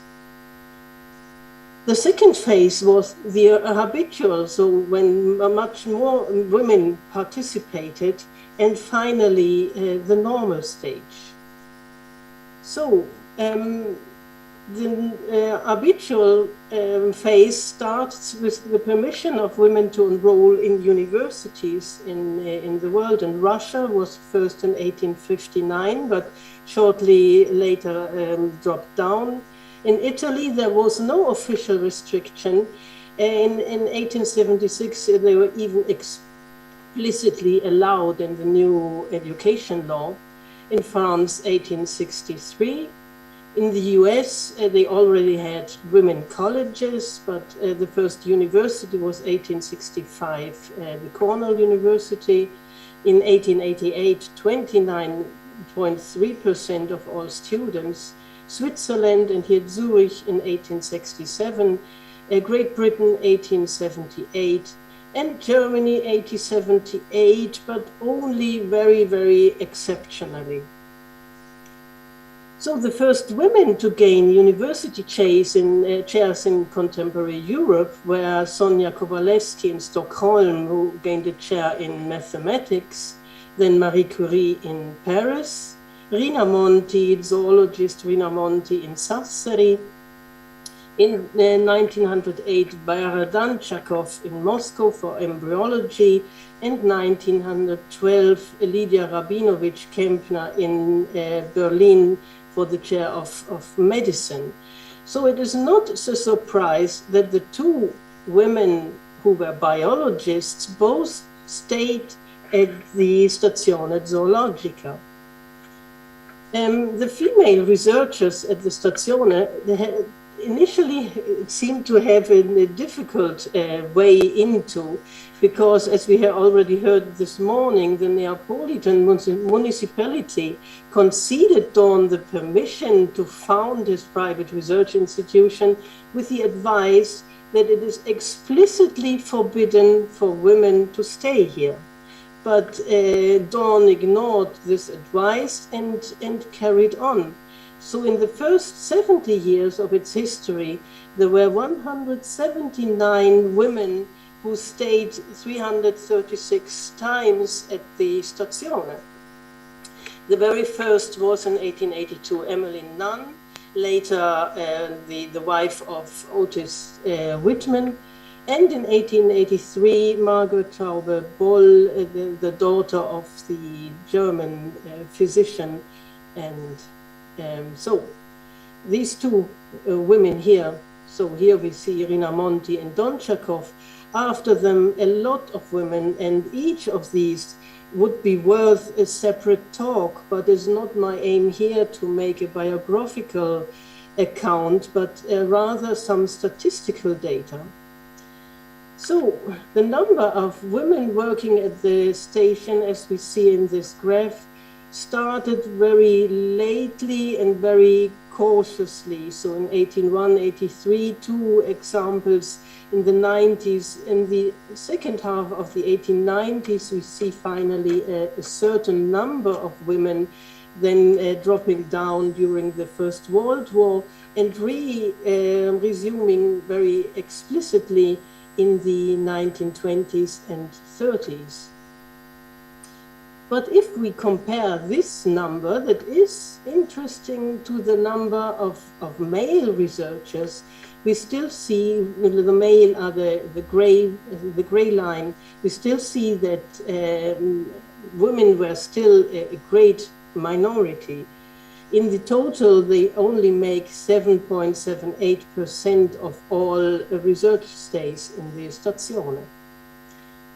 The women, the origin of the women working at the station were mainly in Germany. That is not surprising. Not surprising is to Italy, home of the station, with 44 women.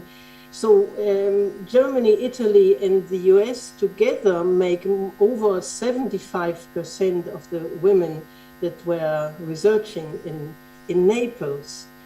If we look at the number of research stays at the station, then the parts are slightly different. So Italy, we see, is 42%, whereas Germany only 25%. So many Italian women came more than one time. The principal renting institutions where women applied for having a table, a working table, were the station itself.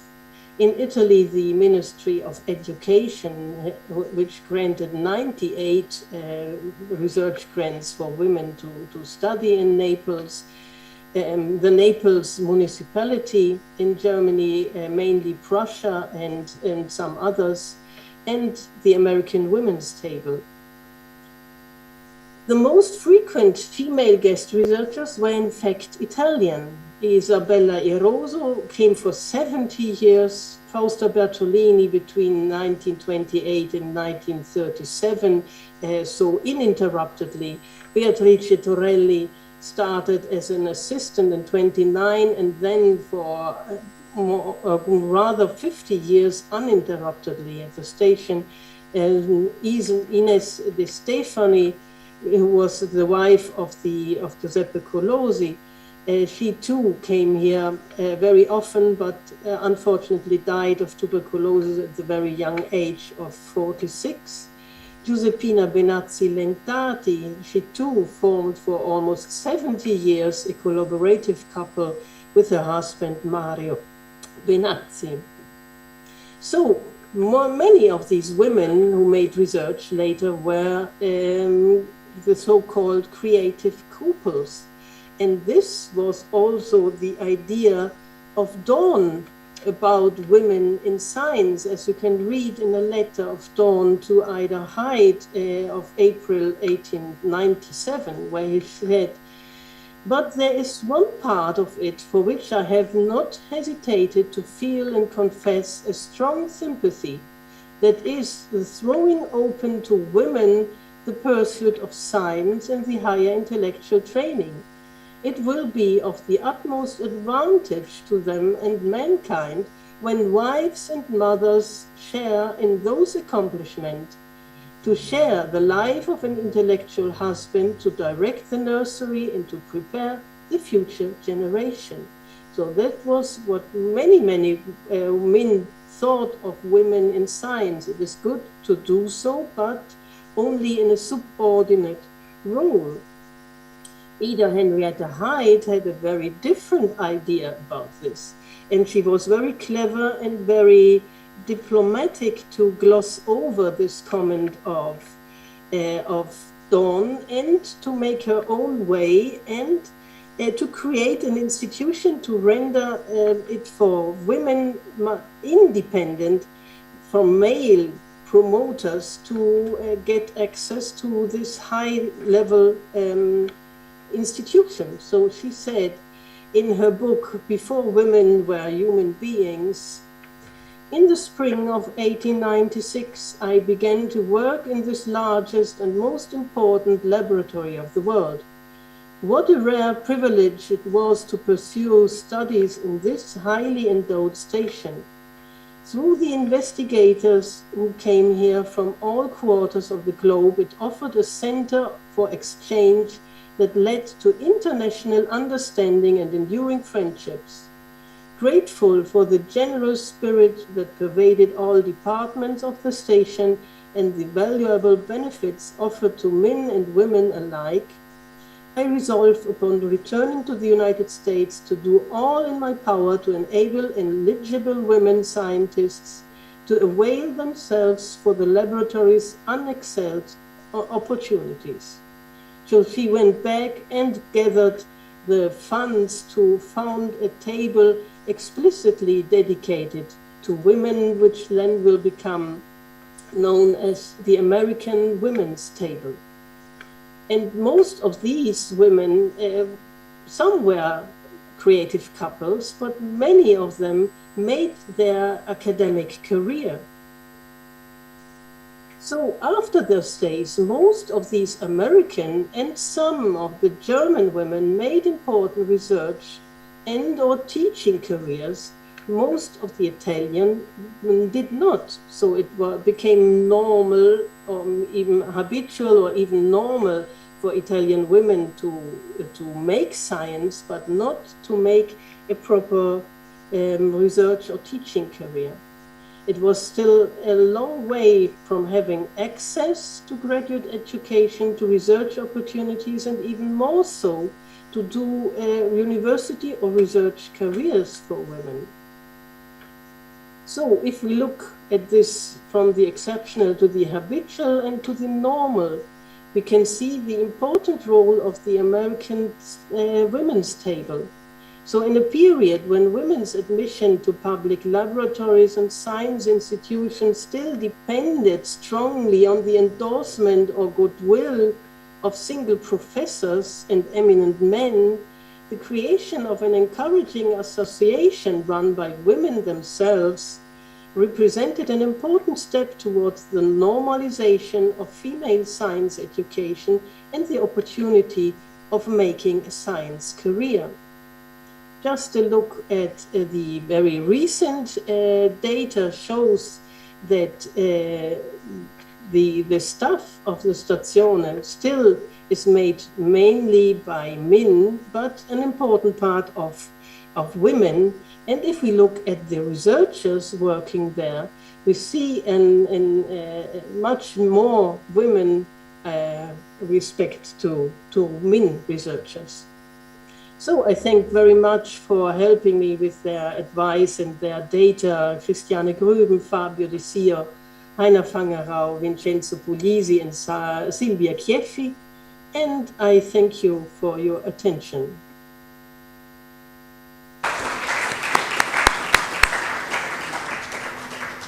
Thank you very much, Ariane, for your interesting contribution to the presentation of the life, formal, and of yesterday and the prospective life here at the Stazione.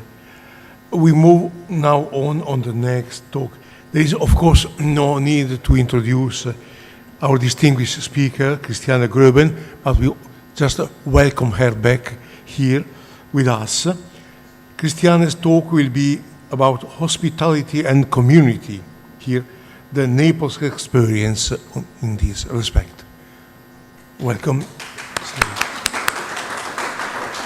Okay, so let me try to condividere. Can you see my slides? Can you see my slides? Can someone confirm this? Yes. Yes? Okay, good. So I'm going to talk about hospitality and community, the Naples experience. Now, talking about hospitality, what can you expect from a host who accepts to figure as a Triton, son of Poseidon, and Amphitrite above the building he has created?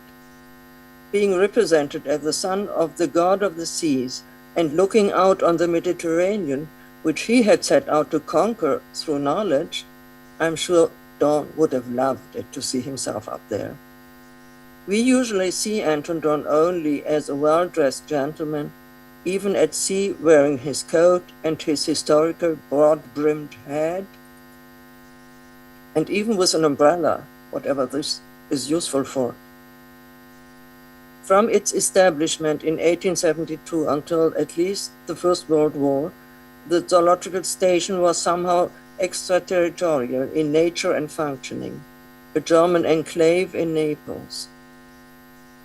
A time-limited and result-orientated stay in such an enclave rarely, if ever, allowed a guest researcher to feel at ease in this enclave. A culture of welcome and hospitality can, however, achieve this, but it all depends on the host. Hospitality was a special gift of the three otherwise very different Dohrns, as we have heard already this morning, who headed the zoological station for almost a century. Anton, the founder, Reinhard, the keeper, and Peter the Innovator. A research stay away from one's usual and established working conditions is only remarkable and memorable when the results exceed initial expectations, not only on a scientific but also on a personal level. This morning we have heard that scientists flocked to Naples because of the exceptional working conditions provided by Dohrn. But even outstanding research results or high impact factors do not render a research stay abroad automatically special or memorable. This happens only when there is something to make you feel welcome and part of a group that shares your concerns and your delights.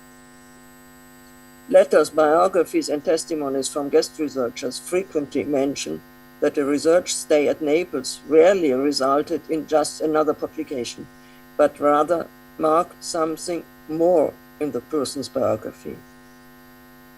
Maurice Wilkins, one of our 20 Nobel awardees, said in 1982, quote, "Every zoologist should have had his Naples experience," end of quote. This, that is, the Naples experience, by now has become a technical term, and in my group we started to ask ourselves what factors contributed to make such a research stay a special experience. Olga Skalova, in her UNESCO-commissioned sociological survey of 1975, asked people which experience they rated highest in their research stay at Naples. The gold medal went to animal supply, the silver medal to the library, and the bronze medal to the creative atmosphere. This creative atmosphere certainly included the excellent working conditions, but also the freedom from teaching commitments and family ties, the inspiring exchange between colleagues over a longer period of time about methods and results, the absence of academic status differences. The different national academic traditions may have contributed to this, especially for German academics. A student or a PhD would never address his professor in a social way as we do today.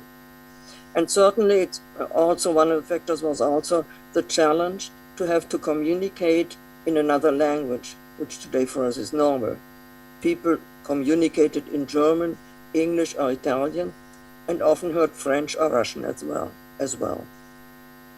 At any given moment, the scientific community present at the Naples station was like an orchestra that needed a conductor to create harmony among the different players. In this sense, Anton Dohrn was a perfect conductor.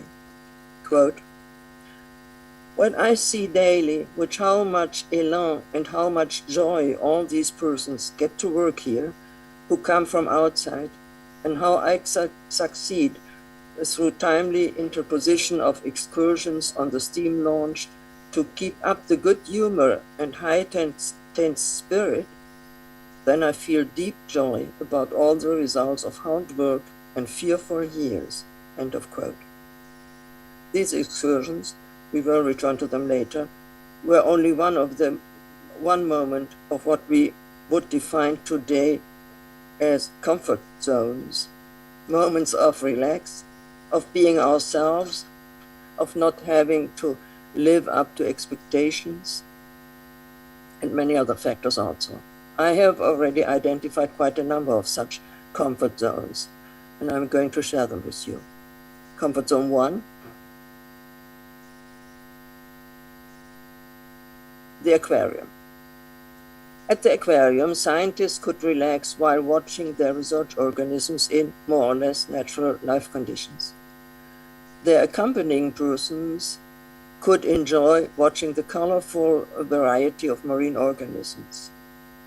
Johanna Schmidt, for example, could exercise her artistic talents while her father, Oskar Schmidt, was working upstairs. Or one could have a chat and a cup of tea with Sophie Butkiewicz. She has been mentioned already twice this morning. The widow of a Russian officer, a friend of Dohrn's Russian wife. She gave her modest pension to Anton Dohrn for the sake of the station, and Dohrn hired her as responsible for the cash box at the aquarium. Comfort Zone 2, the fresco room. At the beginning, Dohrn intended to use the fresco room for music, to have concerts, but as has been said, he needed space for the library, no music there. But with a growing number of visitors and art historians to the frescoes, the scientists also became aware ever more of this work of art, which is, by the way, and let me admit to say so as a German-born Italian citizen, that this is the most important German work of art outside Germany. I had to say that, excuse me. Comfort number 3, the Dohrn home. One afternoon a week, there was a bowling at the Dohrn home, and every Thursday, there was also a jour fixe. Depending on what you preferred, you could make music, play billiard, meet politicians, nobility, or artists, discuss scientific problems with Dohrn, discuss literature and the lifestyle of Naples with Dohrn's Russian wife, Marie Baranowska, and at the end of the day, at the suggestion of Dohrn, take part in boisterous joking games. Hugo Eisig, Dohrn's first assistant, was convinced, quote, that there is seldom a jour fixe or a modern salon that has brought together such a large number of highly educated people from the most diverse countries for such harmonious conviviality over the years, end of quote. Anton Dohrn's lifeblood, his very own protoplasm, was and remained music. You remember being the godson of Felix Mendelssohn Bartholdy. Music was always present in the station and in the Dohrn home. It was not uncommon that guest researchers were also talented musicians, such as the Danish zoologist and composer Rudolf Berg, or the behavioral biologist and neuroethologist Erich von Holst. Hans Driesch remembers, quote, it was extremely gratifying to be able to witness in the hospital Casa Dohrn how he, Dohrn, and a musically equal colleague such as Rudolf Berg were enthusiastic about the memory of musical beauties. There the two gentlemen sang, growled, and warbled, often more than they did speak. I have unforgettable memories of such musical evenings in the Dohrn house in the spring of 1897. He, Dohrn, had invited Halia's quartet to Naples. The gentleman had to play for him from morning to night. In the evening, he let the visitors of the station share his enjoyment. Those were unforgettable hours, and not only of musical harmony, end of quote.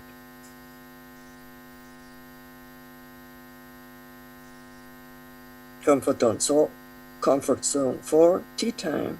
Every afternoon, there was tea time on the loggia, time to relax, to meet, to exchange research problems, to develop projects for the evening. Back to the excursions, Comfort Zone 5. With a certain regularity, Dohrn organized excursions with Johannes Müller. It was an honor to be invited and a good opportunity for Dohrn to give important personalities good memories of the station, just in case their name or influence was used or became useful in the future. One went to Baia, Gaeta, or Capri, but above all to Ischia. Showmaster on board was the versatile curator, Salvatore Lobianco. His singing was accompanied by his mandolin, and with a fragmentary knowledge of many languages, he made everybody feel at home. The edifying was almost always connected with the useful, that is, with the acquisition of new material, research material. Austrian zoologist Armin von Czermak remembers, quote, such a trip with Johannes Müller, accompanied by Dohrn and the ingenious curator, Lobianco, is one of the most valuable and beautiful memories for the biologist. How exciting when the map is put to test and the announcement is made, now we will bring up purple sea urchins, then red sea squirrels, Syncytia papillosa, and finally large white bumpy ascidia, Falusia mamillata, with the steam dredge. The direct observation of the freshly caught animals, which are still in the best possible condition, the sorting by the unerring eye of the experienced conservator, and the possible subsequent debate about the determination made always offers a wealth of inspiration and instruction. No less, however, is the purely aesthetic pleasure of such sea trips.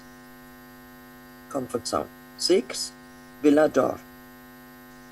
In 1906, Villa Dohrn was built above the entrance of the Ischia harbor. Not much time was left for Dohrn to enjoy his new home on the island he loved so much. But Reinhard Dohrn and his family extensively used Villa Aquario, or Villa Dohrn as it is called today. Artists, writers, zoologists, relatives, actors, and again composers came to visit. Reinhard Dohrn experimented there also with the first color photographs, even before 1915. The Ischia guest book, still owned by the family, bears a lovely witness to a piece of European cultural history. Comfort Zone 7, Pensione Poli.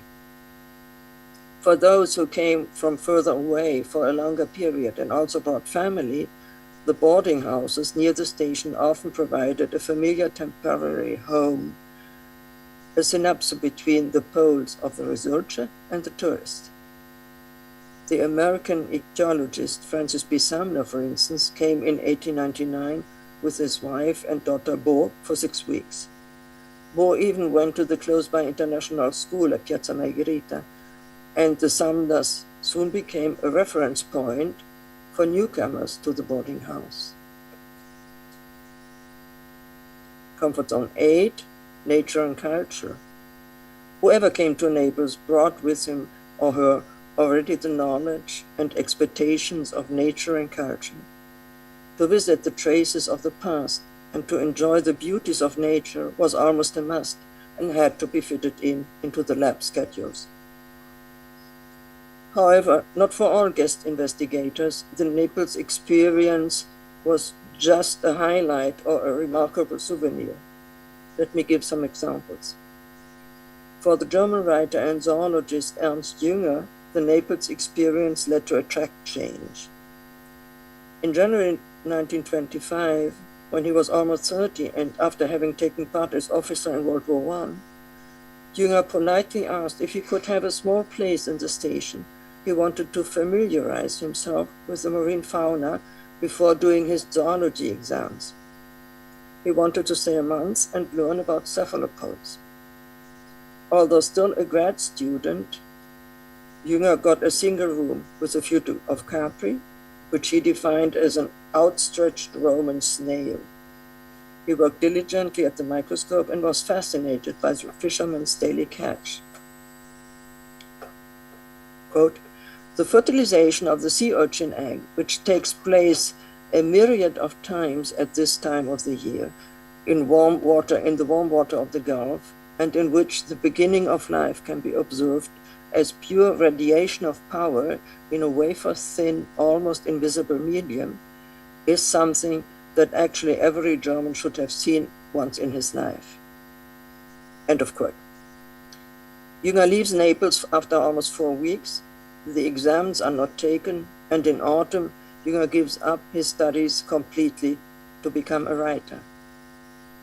In October 1987, he wrote in the guest book of the Naples station, "For the first time in 64 years, again in the aquarium, à la recherche du temps perdu, with heartfelt thanks and best wishes for the future, Ernst Jünger." And when then I asked him why he had given up zoology, he said that in Naples he had understood that dead animals were not for him. Studying butterflies, which he did later and made himself a name with this, was probably something else after all. Here the Naples experience had led to a track change. The negative Naples experience of the Hertwig brothers had more serious consequences for German biology. Oskar and Richard Hertwig had been working at the zoological station in spring 1879 where they kind of introduced as research organism the sea urchin. In 1884, they came back and took part in a steamer excursion to Bahia, where rich research material was promised with the help of the scaphandra diving apparatus. A storm forced the company to land at Posillipo, where they consoled themselves with a picnic. Anton Dohrn and the station were honored during the toasts. Dohrn answered with a toast to the wise professors and encouraged the youngsters to emulate the old ones. Utrecht, the Hartwig brothers stood up and said, "We are professors. We have seats and voices in the Senate and have our lodgings from the state." They left and never came back. And much as Haeckel would not let their students go to Naples. Theodor Boveri, Richard Hartwig's student, was the first to bridge this gap again several years later. The third case is a breakthrough Naples experience. In 1951, Jim Watson, one of our Nobel Prizes, was sent to Naples to attend a meeting on the submicroscopic structure of protoplasm. He felt kind of out of place among all those embryologists. He was freezing in the library, namely in the fresco room, and a bit bored. But, as he says in his biography, quote, "Like many others, I went to Naples and its zoological station, knowing that it had a treasured tradition and hoping that a little would rub off on me. Happily, this happened. There I met Maurice Wilkins and first realized that DNA might be soluble. So my life was changed, thanks to the use of the station as a meeting place for the young." End of quote. And he confirmed this again in 2009 while revisiting the fresco room, with less books, but also less cold. Oh, I forgot to, here he is, I'm sorry. Before getting her PhD in medicine, then working as country doctor, and later founding McGill University in Montana, the American pathologist Caroline McGill had worked in 1909 for 5 months at the Naples station. She constantly informed her family about her social life, places she visited, people she met, and at a certain point she leaves us with a wonderfully synthetic definition of her Naples experience. She writes, "All is so interesting and so beautiful here that it is rather hard to choose what to see and what to leave. I cannot go all the time. It is too fine a place to work in lab for that. But guess it is the mix of work and play that is really best, and that is surely what I am having. Ergo, a Naples experience consists in an individually shaped mix of work and play." Thank you.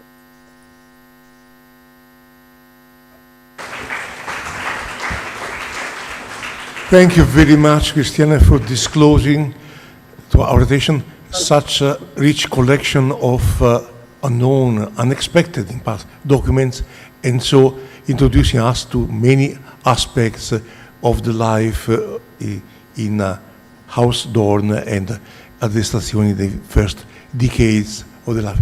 Thanks a lot. It's difficult perhaps to add equally stimulating things, but I'm sure that Bernardino Fantini will offer something very interesting. Bernardino Fantini, historian and philosopher of, say, biology and biomedicine from the University of Geneva, will give us a talk about the 2 rooms of Anton Dohrn's dream, the beauty of art and science at the Naples Stazione. Grazie, Bernardino. Good afternoon. First of all, I wish to thank for the invitation that bring me back to this prestigious institution where I spent many happy years in the last century. As has been said before, Anton Dohrn's dream, as Christiana called it, was double-faced. Science in one side and the art in the other. On the first floor, Dohrn projected two large rooms, one dedicated to biology, with laboratory space for many scientists, and one facing the sea, dedicated to lectures, art, and music.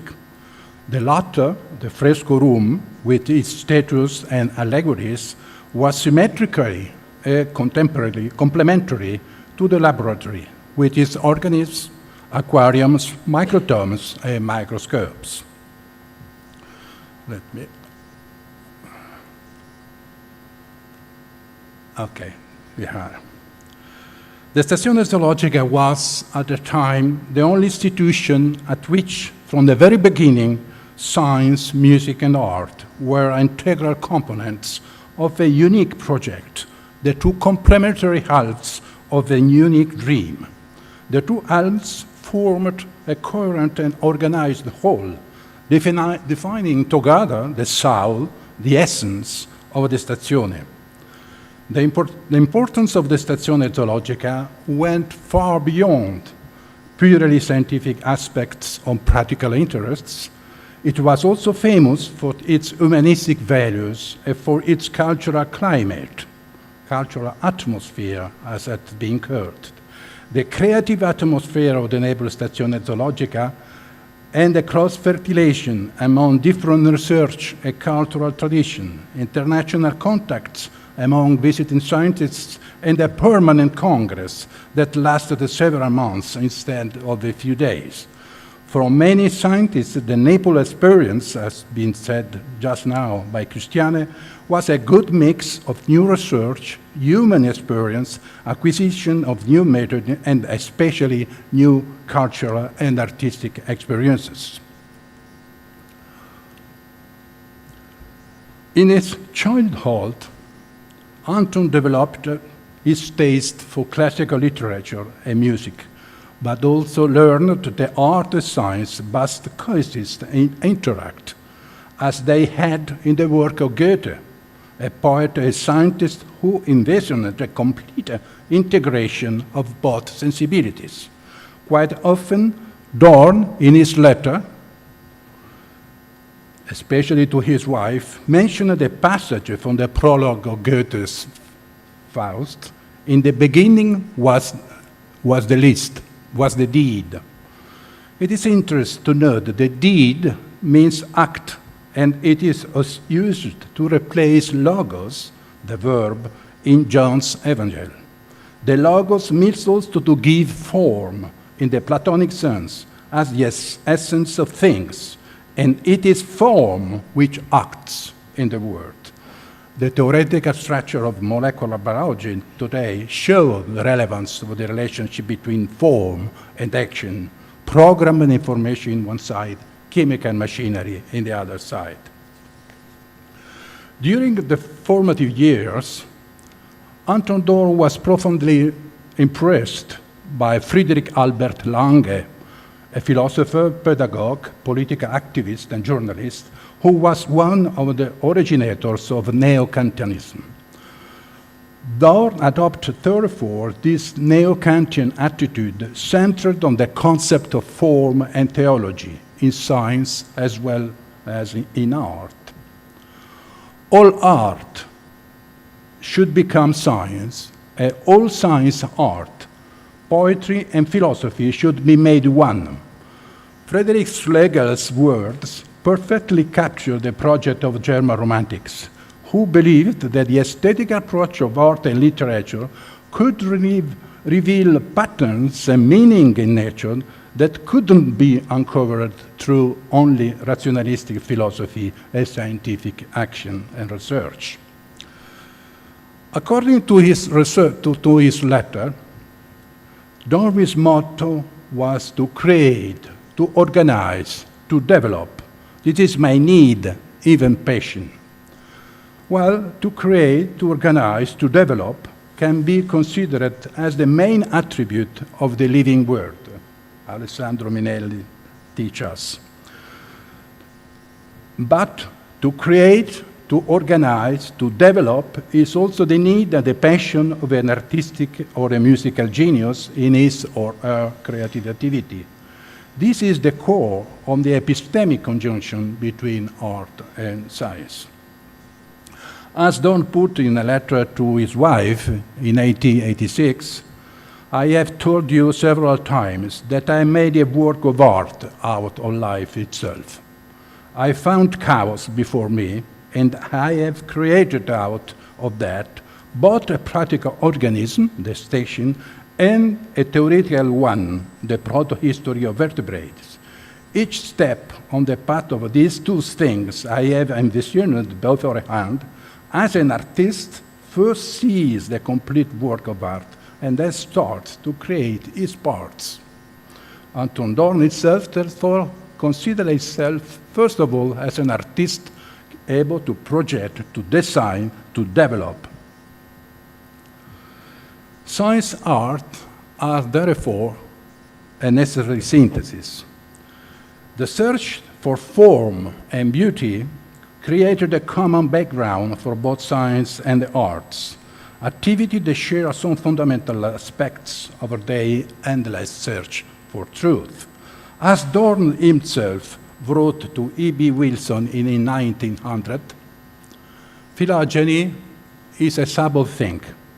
It wants not only the analytic power of the forscher, of the researcher, but also the constructive imagination of the artist.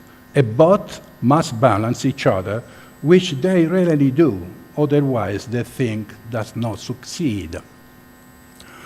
E.B. Wilson had a very important relationship with Anton Dohrn. I like very much this letter, in which Wilson quoted the theme of the Beethoven's quartet in C diesis minor. Domenico Masi mentioned it this morning. Exactly this work was asked by Anton Dohrn for his funeral, in which you can see the link between biology and music and art in these personal relationships. This link, this synthesis between science and art is not only a thing of the past, but it's relevant also for the present and the future of science. And this could be considered especially important after the emotional revolution, as has been said. When we have a wonderful experience and the result of the beautiful experiment, the word we use are wonder, surprise, in English, awe. O in English is pronounced exactly as the facial expression that this young researcher has shown us. Knowledge consists not only of facts and empirical evidence, but also of problems, hypotheses, paradoxes, innovation, and surprises. And this imagination needs to put the accent on the aesthetic aspect, on the beauty, on the emotion. One good example of that is the discovery of the operon model. The two research groups at the two sides of the long corridor of the Institut Pasteur worked in two subjects that everybody considered as totally different and separated. One group, led by André Lvov, studied lysogeny, and at the other end of the corridor, Monod and his group studied enzymatic indigestion. It was literally a wonderful surprise and a real shock, especially for Jacques Monod, when, thanks to an intuition by François Jacob, these two research groups was demonstrated that they was actually working in the same subject, the regulation of the expression of the genes. This led immediately to the model of the operon and to the discovery of the messenger RNA. This wonder, the reaction to this discovery, created what Jacques Monod called the victory of the absurd. It must be a jump when you see a new discovery. Chaque conquête de la science, c'est une victoire de l'absurde. Every scientific achievement is a victory of the absurd, a totally new things. By the way, the author of quotation, John McGregor, is Jacques Monod himself, because McGregor was the name of his mother, and GM is the acronym for Jacques Monod and Jacques. When he wanted to do really philosophical jumps, Monod used McGregor as a pseudonym. So wonder, being moved, thrills are part of the scientific research. Changes in paradigm and styles during a revolutionary moment in the development of science are of the same nature of the changes of paradigm and style in music: surprise, wonder, and awe. The beauty of scientific discovery or the demonstration of a mathematical theorem produces the emotions, at the same time epistemic and aesthetic, as the observation of a work of art, of the listening of a piece of music. Feeling of harmony, beauty, clarity, simplicity, which often produce enthusiasm and fascination. Let me talk for a moment of this idea by Jacques Monod. The universe is filled with nothing but noise. Man, by choice, composed it with it a music to his measure and which emerges. You find in this quotation from his Leçons inaugurales au Collège de France all the links between a scientific discoverer, man with his creative imagination composes a scientific theory from the chaos, from the noise, exactly as a musician, a composer, composes a symphony out of the sample sounds to have, as the result, the wonder, the marvels.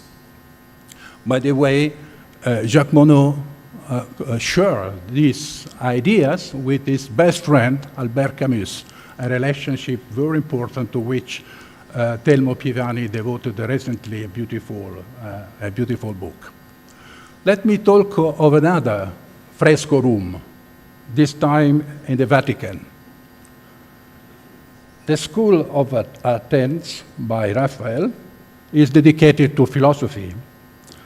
Alongside with the two greatest philosophers of the antiquity at the center, Plato and Aristotle, there are two groups of characters, on the left and on the right. The group on the left represents music, with Pythagoras taking notes on a large book, with in front of him a figure drawn on the blackboard, which is the graphic expression of the harmonic relationship between the notes of the octave. Behind Pythagoras' back, a man identified with Boethius carefully takes note to transmit musical principle to posterity. In the group on the right, we note Euclid, who draws on the earth, using compass, a geometric figure. The main character of the two groups are surrounded by young people who, through body posture, gesture, and facial expressions, express deep emotions, as they were represented in painting and described in treatises on physiognomy, wonder, surprise, enchantment, ecstasies. What is apparently surprising is that the group which manifests the aesthetic emotions is not the one who listened to Pythagoras and to music, but the one who observed geometric demonstration of Euclid. It is the beauty of the scientific discovery that produces ecstasies and enchantment. In the last decades, there have been an upsurge of interest in the function played by emotions in the cognitive processes, inspired by the evidence provided especially by neuroscientists. And concepts like cognitive emotions, intellectual emotion, or epistemic emotions are now current. And this gives a new actuality to Anton Dohrn's dream, because we can find many emotions that play epistemic function, have a fundamental role in the process of scientific knowledge. There is an emotion when has the other. When we judge a situation as dangerous, if we feel fear, we escape. Which, if we choose to make a present to our partner because we are happy and we prove love for him or her, we have proved another emotion. But the same way, when we feel dissatisfied and upset from the doubt of our knowledge for the incompleteness of our knowledge in our laboratory, we feel the same negative experience that became positive when we make the result, and we can make a positive result in our experiments. The feeling of doubt is a sort of emotion, very important. It's fundamental for pushing us in revising our certainties, and at the same time, when the doubt vanishes with the discovery of the solution to our problem, we have surprise, awe, fascination, and joy. It is common to praise the beauty of the theories, the elegance and aesthetic word of proofs, the elegance of a mathematical demonstration.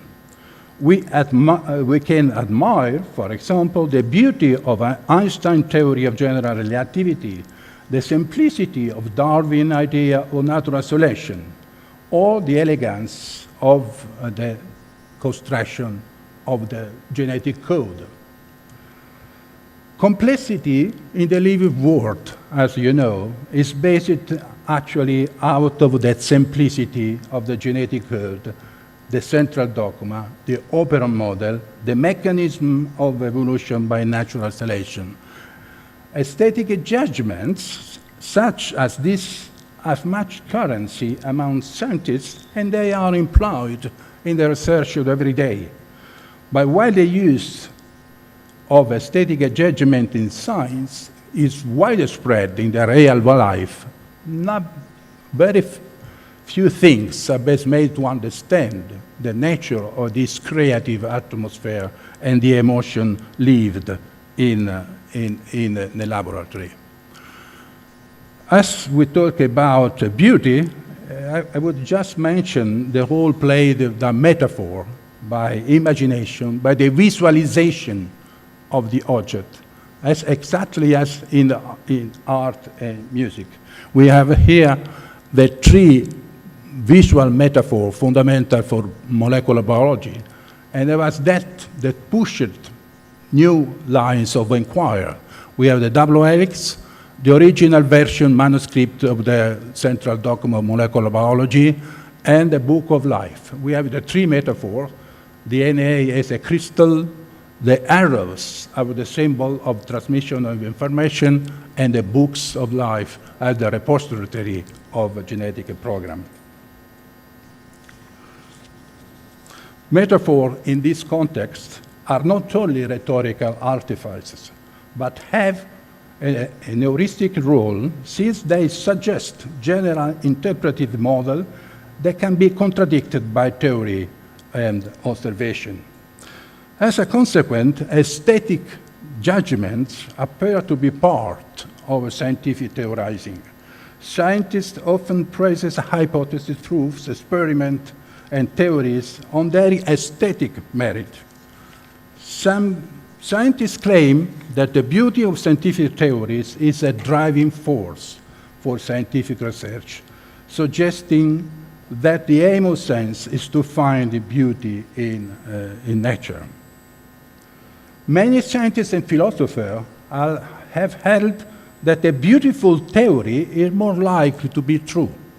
For example, James Watson suggested that the model of the double helix structure was too beautiful not to be true.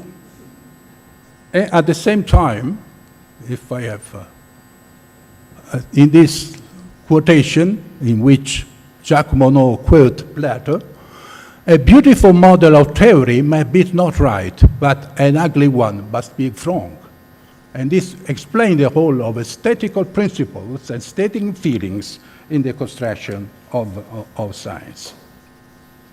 An intriguing insight into the nature of aesthetic claims in science comes from recent study in neuropsychology that demonstrated that the appreciation of mathematical equation of the beauty of a scientific theory correspond to the same brain activity as aesthetic appreciation of music and art.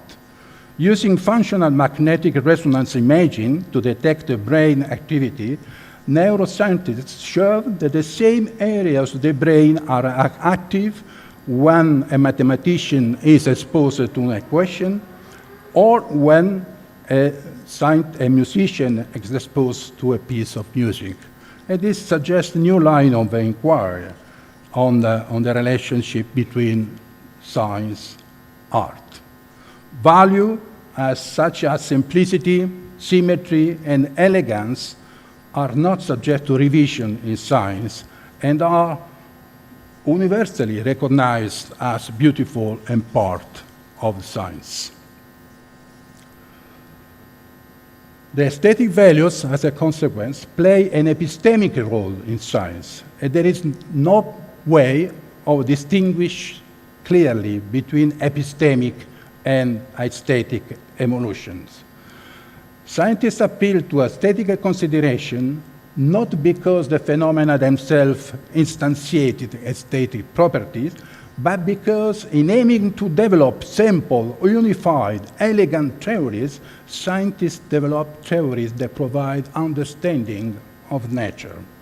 According to this account, the aim of science is understanding how phenomena are related, and aesthetic values such as simplicity and unity are regulative ideals linked to this ultimate aim of the science. Let me conclude with some general remark about the actuality of Anton Dohrn's dream and mission to develop, to create, to organize a creative space and a creative atmosphere. I would like also to use this as a tribute to one of the presidents, the past president of Zoological Station, Alberto Monroy. In the period of the renewal of the mission and institutional status of the Zoological Station, Alberto Monroy decided to renew also the role of humanities in a scientific context and created a new journal, part 2 of publication of Stazione Zoologica di Napoli, History and Philosophy of Life Sciences, an international summer school of History and Philosophy of Life Science, and the service of the archives headed by Christiana Gruben. This was also the sign then of the need to link always humanities with science. The permanent value of the Anton Dohrn dream is the link between art and science, because the beauty of a discovery is the insights it gives into how nature works. Has the beauty of nature produced the beauty of the discoverer, and the beauty of the discoverer is full of emotional context that gave to the scientist the prize of their conquest, the prize of their activity. This message to the young researchers is necessary. You will be happy with science, because science is beauty and not only useful. Thank you for your attention.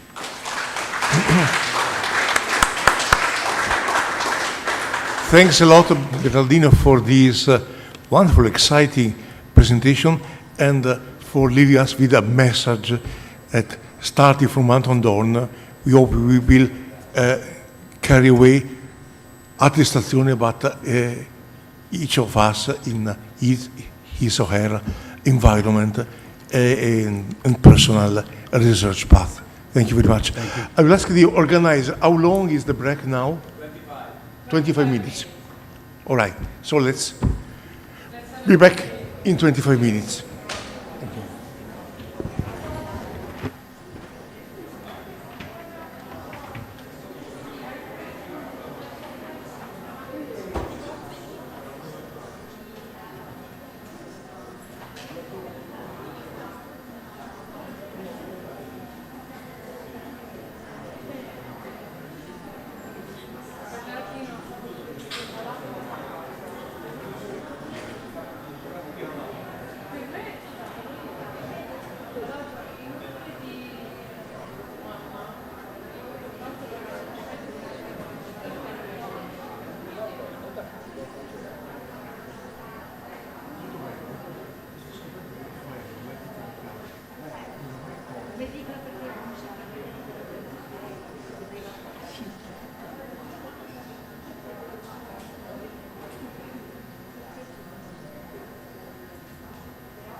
Let's start again.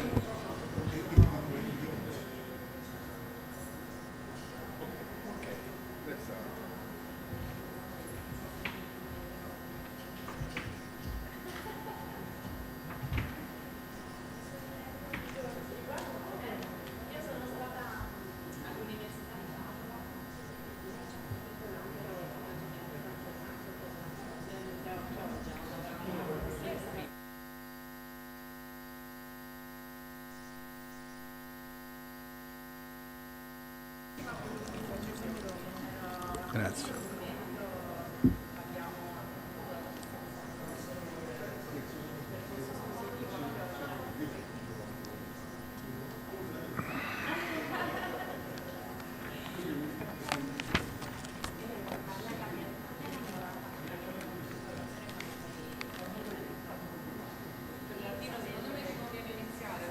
Cominciamo? Well, please take place. We can start the session 3. Okay.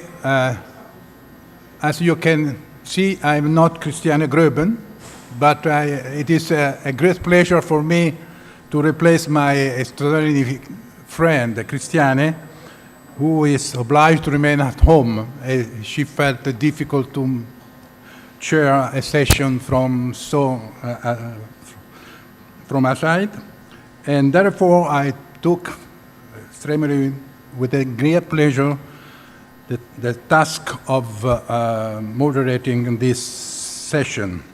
The first speaker is Alessandro Minelli from Padua University, who will talk about 150 years of zoological researchers at the Zoological Station, sounding the disparity of marine life.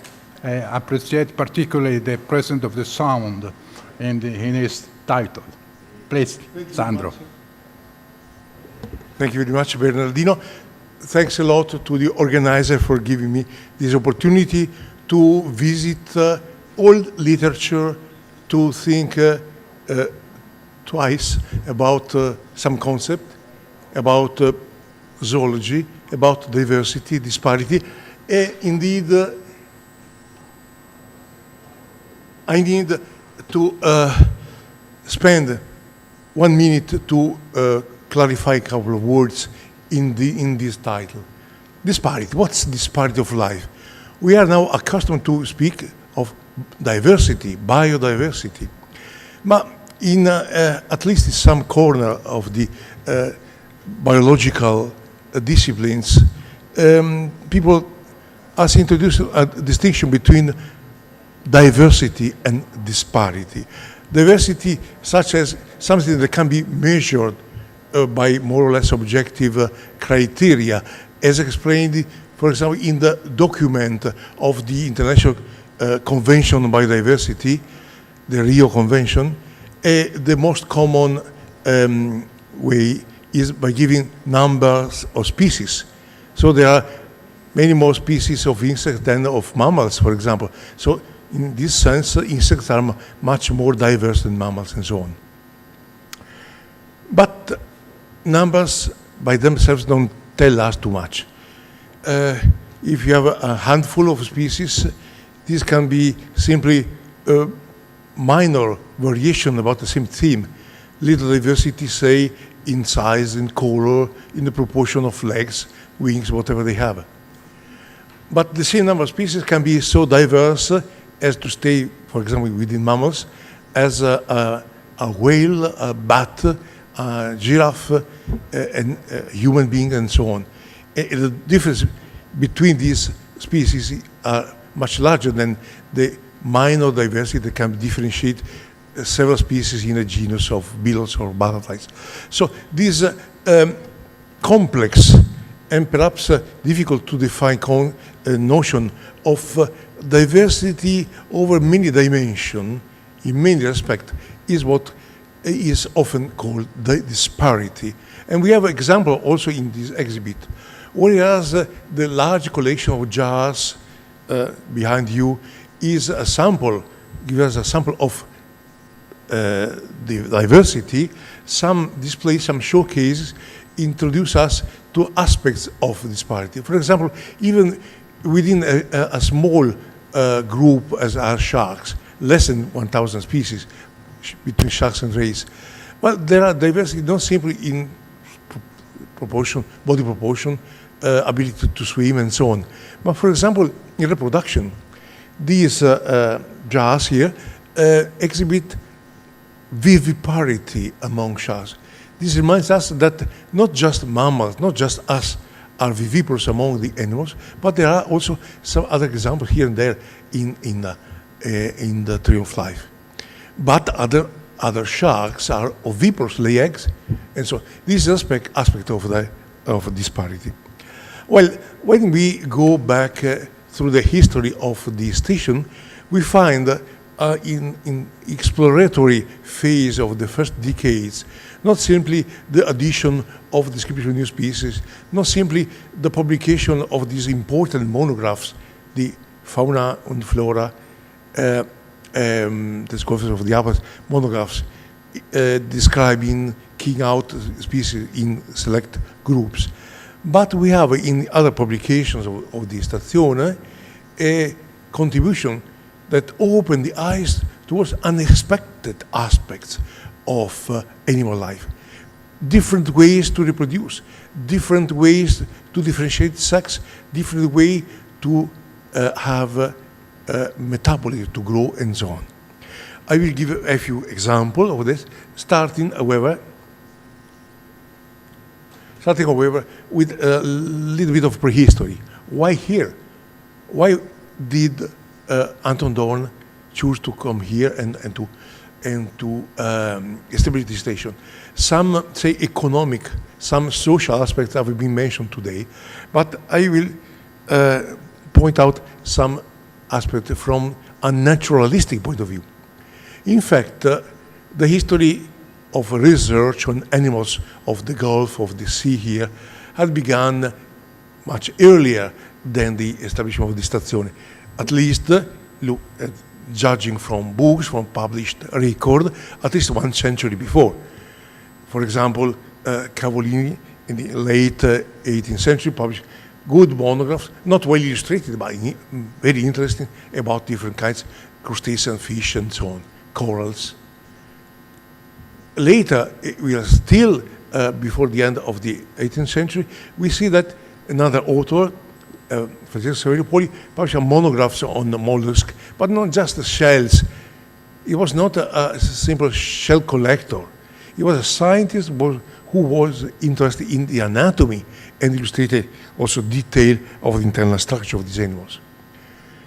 Again, one step further, at the beginning of the 19th century, we have a publication by Stefano Delle Chiaie with dissection, with a precise description of the anatomy of several animals of this sea, for example, a sea cucumber.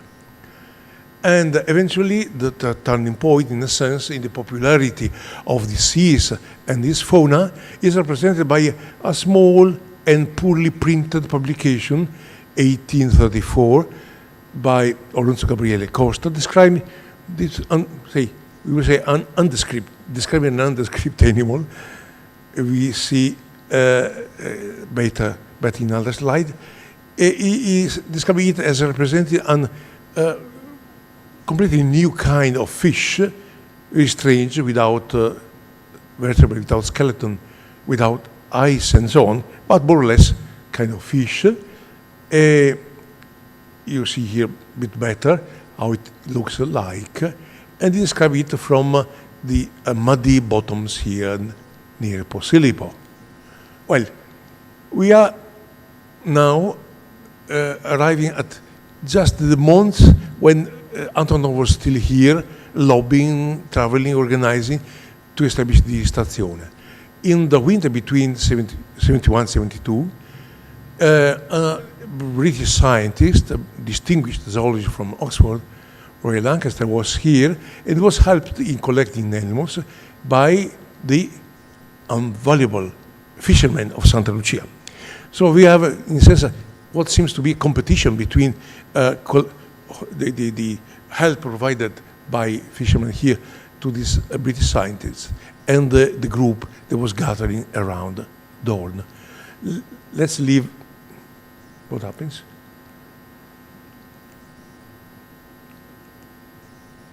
This author and this segment of history, and let's go on from 1872 on.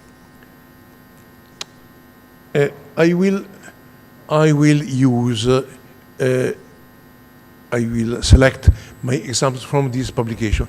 Nando Boero mentioned that this series was stopped some 40 years ago or so. Mitteilungen, communication from the zoological station in Naples. Most of the papers are published in German, not all of them, but most of them, despite the very diverse geographical origin, nationality of the people writing those papers.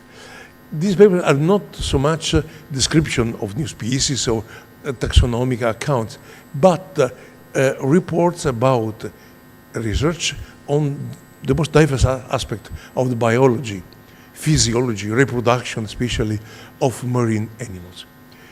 Many of the illustrations of the old publication of the Stazione have become the standard for a long while, and before the current cheap use of photographs, many textbooks and other publications went on reproducing, rewriting stuff from these publications. Well, of course, let's begin with the personal contribution of Anton Dohrn. Anton Dohrn, as was also mentioned today, was especially interested in the origin and the closest relationship of vertebrates. One of his concepts was that perhaps comparative anatomy could help, but also comparative embryology, comparative study of development. And these two words, evolution and in diverse meaning, and development, will be guided through the future history of a part of the community gathering here, and perhaps for a while the most active one. He was, Anton Dohrn, also personally interested in some groups of invertebrates. It's very strange, sea spiders, but let's go to something more substantial. The words permanent congress was cited also today. More exactly, it was Theodore Boveri, one of the big scientists working here for a while, who used these words to discover the atmosphere and say, and the functional aspect of scientific life here when he celebrated, when he gave a speech soon after the death of Anton Dohrn. Among the people belonging to this international congress, permanent congress of zoology, permanent the congress, but not the membership. Very few of them stay here for a very long time. Some of them come repeatedly, but it was the continuity of research program, of even of contrast between alternative description, alternative interpretation of phenomena. For example, there is a group that is described in the papers from those time, early 19th century, as Neapel Entwicklungs- und Mechaniker. That is the group of people working in Naples on developmental mechanics. The expression was created indeed not but one of these people, but by Willem Roux, who is described in the history of biology something as the opposite, the opponent, scientific opponent, not personal, to Hans Riesch. They had a very different views on development, but the key to the research of all these people was looking for phenomena. They could study using this wonderful material represented by embryos that could be manipulated easily. For example, separate, these are sea urchin, ricci di mare, sea urchin embryos, out of which the individual cells can be easily separated. Then people could study what happened, or eventually, a bit later, interfere with normal development in other ways. most of those people were from German or German-speaking countries, like the Scherps, the Boveri, but there were also people coming from the other side of the Atlantic, like Thomas Morgan. The same Morgan we usually find in the history of genetics, who, as a young researcher, worked here at the same time as other people coming from or eventually based in America, like Edmund Wilson, Jacques Loeb, working, for example, on regeneration. Other aspects of developmental biology, in a sense, complementary to the description of the normal development of sea urchin and other animals. Well, I give you, as promised, very few, 4 indeed examples of contributions of this community to understand the disparity of life, of animal life. So we are, for example, we are familiar with different ways of establishing the sex of an animal, male versus female, or we are familiar with the animal where male and female have some differences. Take a peacock or pheasant or other birds, even human beings, of course. But it was astonishing when it was discovered here, this Geschlechtdimorphismus, these sexual differences between female and male in this worm. See, the green one, the bulky part could be the size, some centimeter, and the say, anterior part can be like a rubber, extended 1 meter and then retracted. This bonellia lives among the rocks, collecting food around. The drawing of the small animal, which is actually 1-2 millimeters long, this is the male or the same male. So female this size, male 1 or 2 millimeters. It is commensurate, so it lives inside the body of the female.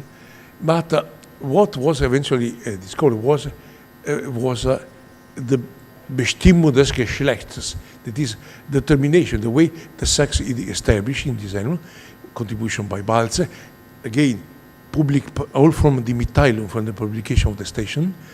It was discovered that, briefly, it is perhaps a bit complicated, but it was told in these terms at that time.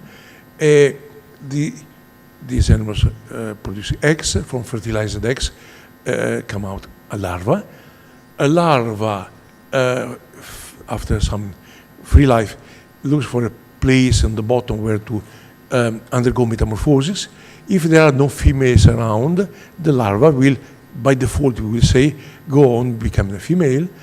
But when, if the larva is influenced by soluble substances, chemicals coming from a female, its development is turned to male. So it's an environmental influence that established the sex in these animals. It was at that time a completely new, unexpected way to have to establish, get sex determination.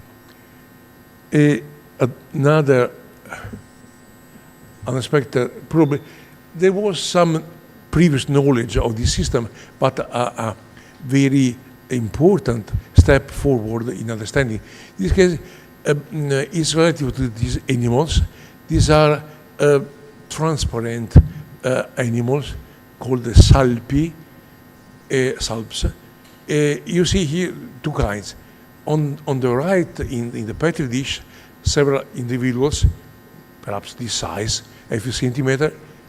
Each of them is each of those things is one individual, one adult individual. On the left, in color, you see a chain of something more or less similar to the other, but not identical. Well, the fact that was established at that time was that the solitary individuals generate an offspring of salps living in a chain. And those in the chain, in turn, generate an offspring of this solitary kind. So what is individual? It was one of these examples of alternation of generation, similar to what happens between polyp and medusa in other kinds of marine animals. Another strange, unexpected phenomenon related to development and reproduction belongs to this kind of very fragile animals known as the comb jellies or ctenophorans, of which the Stazione published important monographs, 1880. But besides the descriptive taxonomic aspects, there was a chapter describing a new phenomenon called heterogony at the time, currently known as dysogony. In brief, these animals have a life cycle with the metamorphosis. So egg, larvae, and the larvae metamorphose into conventional adult. But in some of these comb jellies, the larvae, very tiny larvae, very small, perhaps 2 millimeters when the adult is finger size. Well, the larvae become sexually mature and can produce gametes, sperm and eggs, and reproduce. Then there is a very long time of reproductive rest. The animals go on growing, metamorphosing eventually into a conventional adult, and this adult, of course, resumes, as expected, resumes reproduction. So the animals are two very distantly separated reproductive moments. One is larva, the other is adult. Another dimension of reproductive biology. This is a completely different problem, something that apparently seems to challenge the boundary between plant and animal life. There are several animals which are green in color, but what's the origin of this color? Of course, it's quite different. A green frog is not the same as this green slug. But these and similar kinds of animals were investigated in late 18th century to see if the green color was dependent on the presence of chlorophyll, as in plants. And indeed, it was. So these slugs have chlorophyll, but not as loose molecules. They feed on algae, but in the gut they don't destroy them completely, but keep the chloroplast, the tiny cellular organisms with chlorophyll, I cannot say still alive, but still functional. And most of the stuff on which this slug survive is not food directly digested by them, but a product of photosynthesis like the plant. So they parasitize the algae for food, for sugar. Well, we have here a sample of this collection.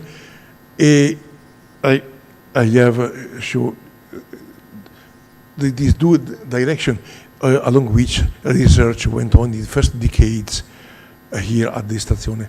One side, filling up taxonomy monographs, on the other, going on with experimental work, careful observation about embryonic development in the perspective of reconstructing some important segment of the tree of life, origin of vertebrates or other things. So these two complementary aspects, in a sense, are still important because we cannot go on knowing just one animal. The disparity of life, of animal life, is too large to hope to generalize safely from what we have studied, for example, on the octopus or on the sea urchin.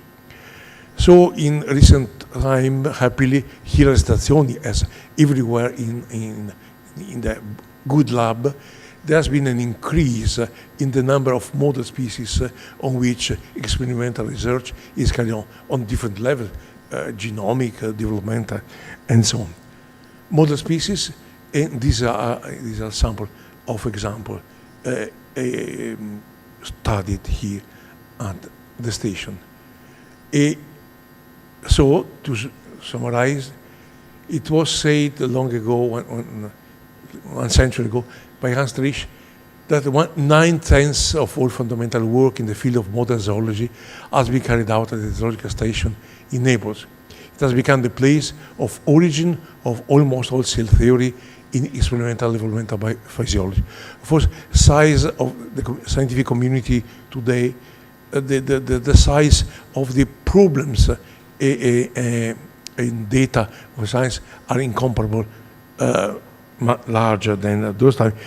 No individual lab can hope to be worth of such an estimation, but it's still important to go back to the origin and perhaps to revitalize this with a new idea, stimuli coming from the international community, and the two items, development and evolution, they were in the scientific program of all these scientists, of the Permanent Congress of Zoologists gathered in the shadow or in the light of Anton Dohrn's idea.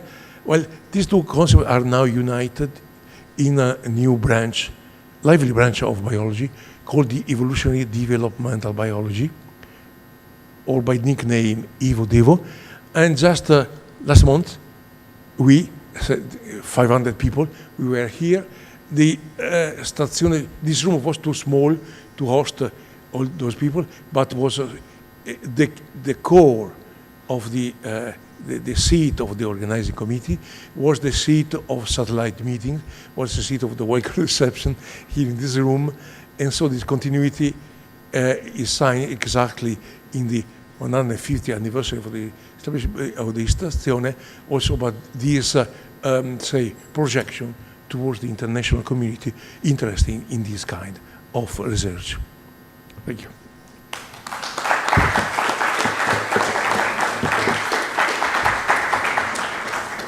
Thank you very much, Sandro. I kept from your beautiful talk 3 important points. The first, as you stressed, is the importance in biological sciences of the relationship between the creative abilities of the scientists and the richness of natural resources. The second point, you make clear that to make a discovery means often making a right experiment at the right place at the right moment.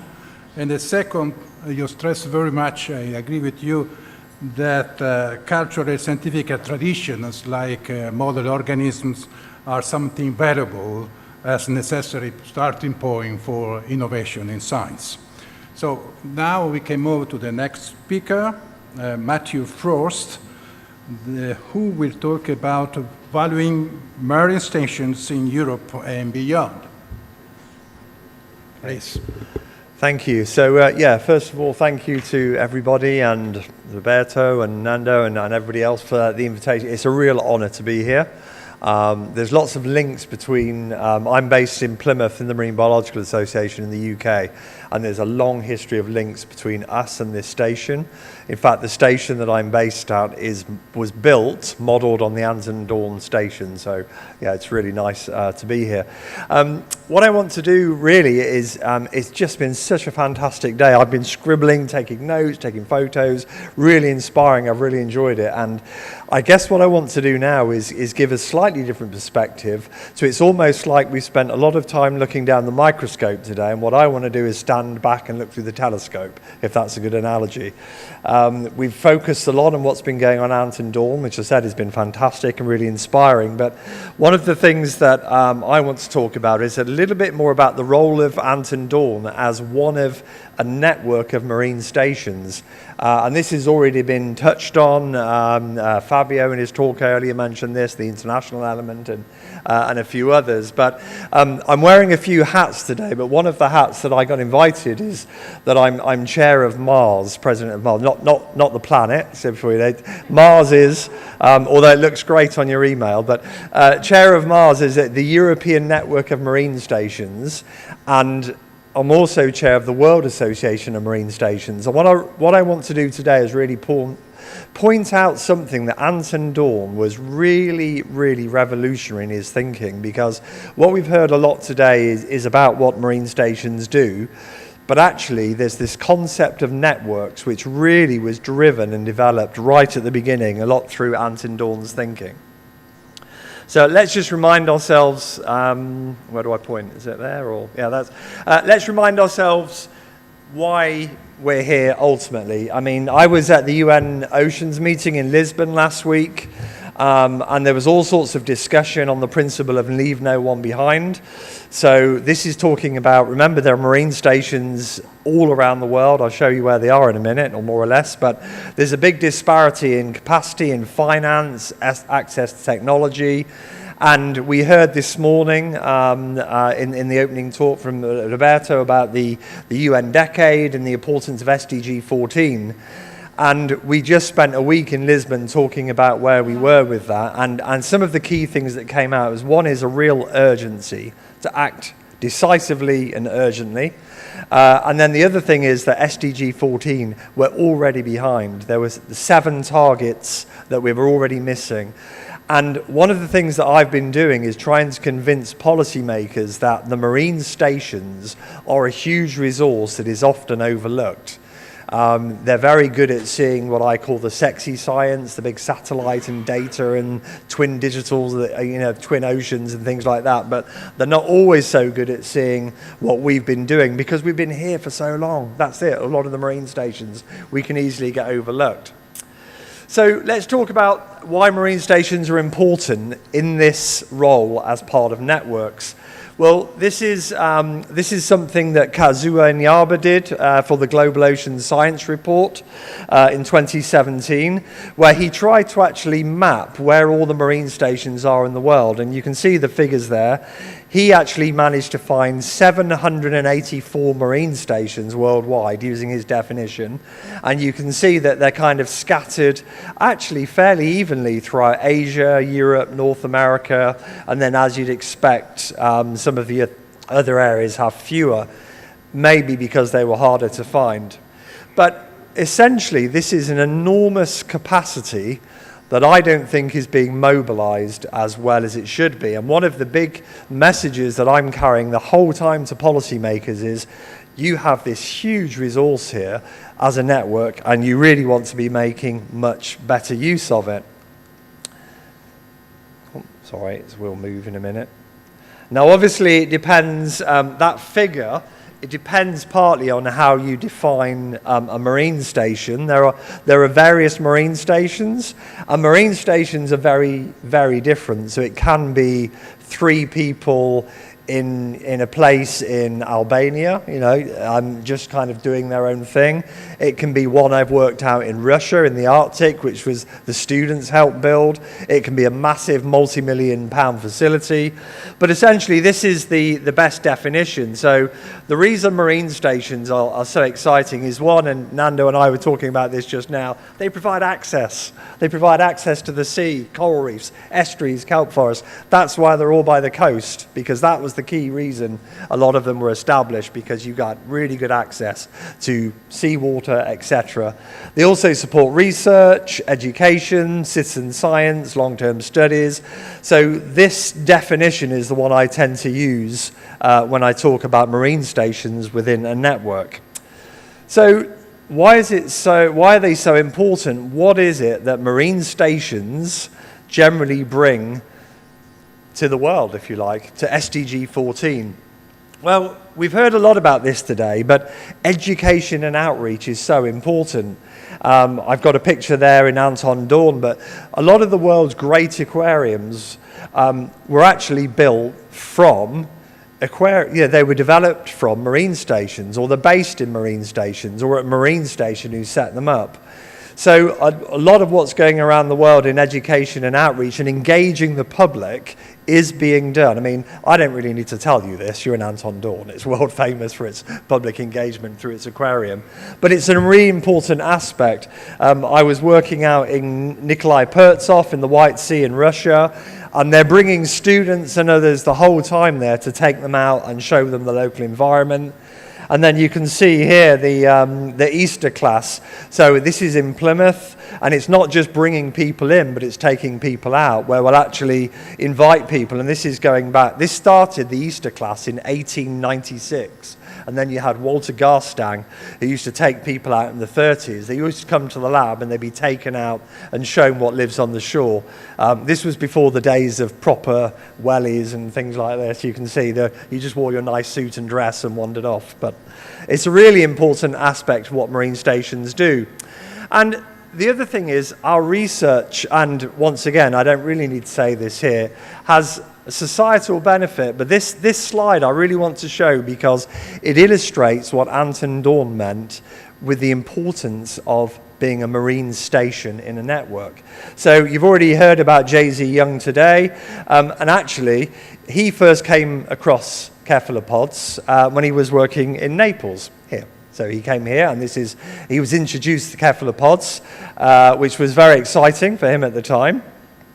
And then when he came to Plymouth, and was based in Plymouth, he discovered then he was introduced to the giant nerve fibers, the giant axons of the marine squid. And this, these are the biggest nerve cells you can get, which once again, when you look at model organisms, makes them very exciting to work on. So he's been stimulated and introduced to this organism in Naples. He's then following it up with further discoveries using electrophysiology and other things while he's in Plymouth. And then eventually the discovery, he really starts to describe this and publish the functioning of how this nerve cell works at Woods Hole in the US. So this is J.Z. Young again, and he published this having been to Woods Hole.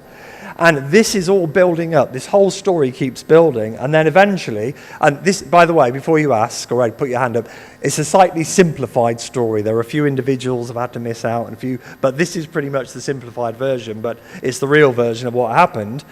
We then at Plymouth had Alan Hodgkin and Huxley who came. They actually heard about this, and they were looking at nerve potential and how nerves worked. They read what J.Z. Young had done based on what he discovered in Plymouth but was inspired about in Naples. They came.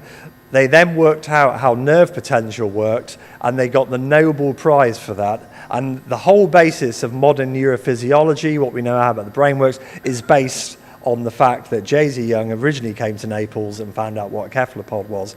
This is the importance of having a network, and this is exactly the sort of thing Anton Dohrn envisaged. You don't do it by yourself, you move around, you have different experts, different places, and that's the result is a Nobel Prize, which would be nice if it was the result of everything we did, but it's a good story.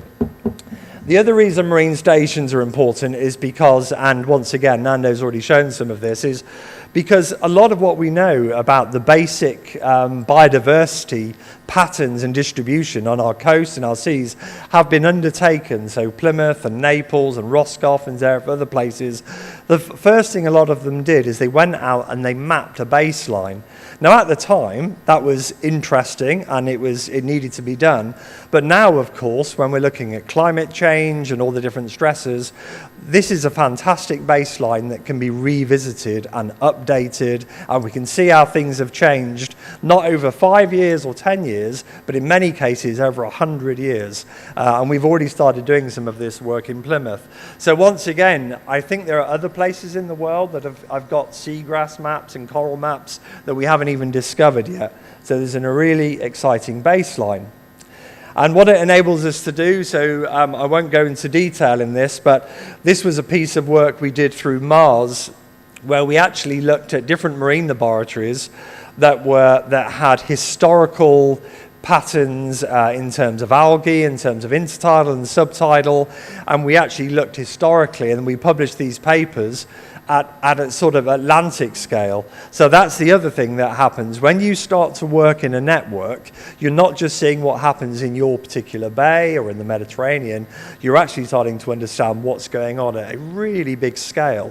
And once again, this is vital for things like climate change. So are the changes that might take place in the Gulf of Naples because of what's going on in the Gulf of Naples, or actually are you seeing the same signal in marine stations all around the world, or at least in your basin, ocean basin, in which case it might be driven by climate. And I just wonder, in terms of the value of marine stations work as a network, there's one thing I do think we need to improve, which is our message on serving wider society. A lot of marine laboratories now are putting a lot on the blue economy, the natural environment, renewable energy, blue growth. We're all doing this work, but I think it's a message to the policymakers that a lot of this is being done via marine stations.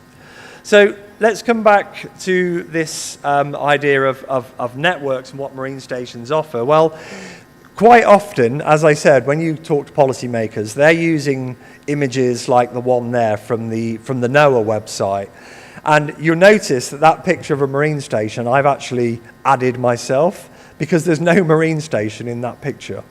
That picture has what I call all the sexy science. It's got the smart boys, it's got the AUVs, it's got the ships, it's got the satellites, it's got all that stuff, which everybody gets excited about. And I have to say, is great technology. I'm not being down on it, it's fantastic.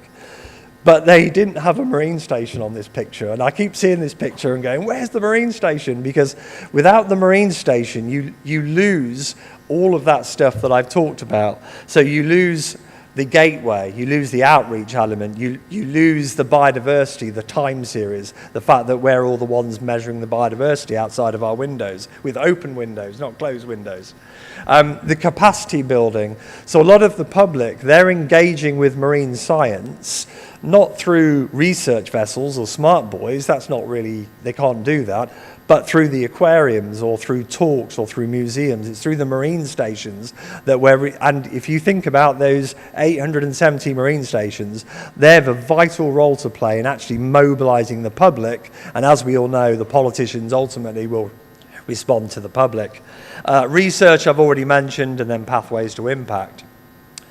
So just to come back to what Anton Dohrn said, and we call a marine station, but have you ever thought why we call it a marine station? Well, probably here, because we're in Naples, you all know this, but normally when I say nobody knows this, it's because he felt that the analogy was with rail stations. So where you get off at a stop, you spend some time, and then you get back on the train, you go to the next station.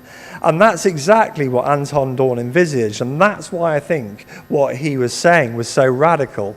He didn't see a marine station existing in isolation. He saw it as one of this huge network, and I've already given that example with Jay-Z Young, where you move around and you're working all around the world. And I think the marine stations, we need to boast about a little bit more of how powerful they are as that network.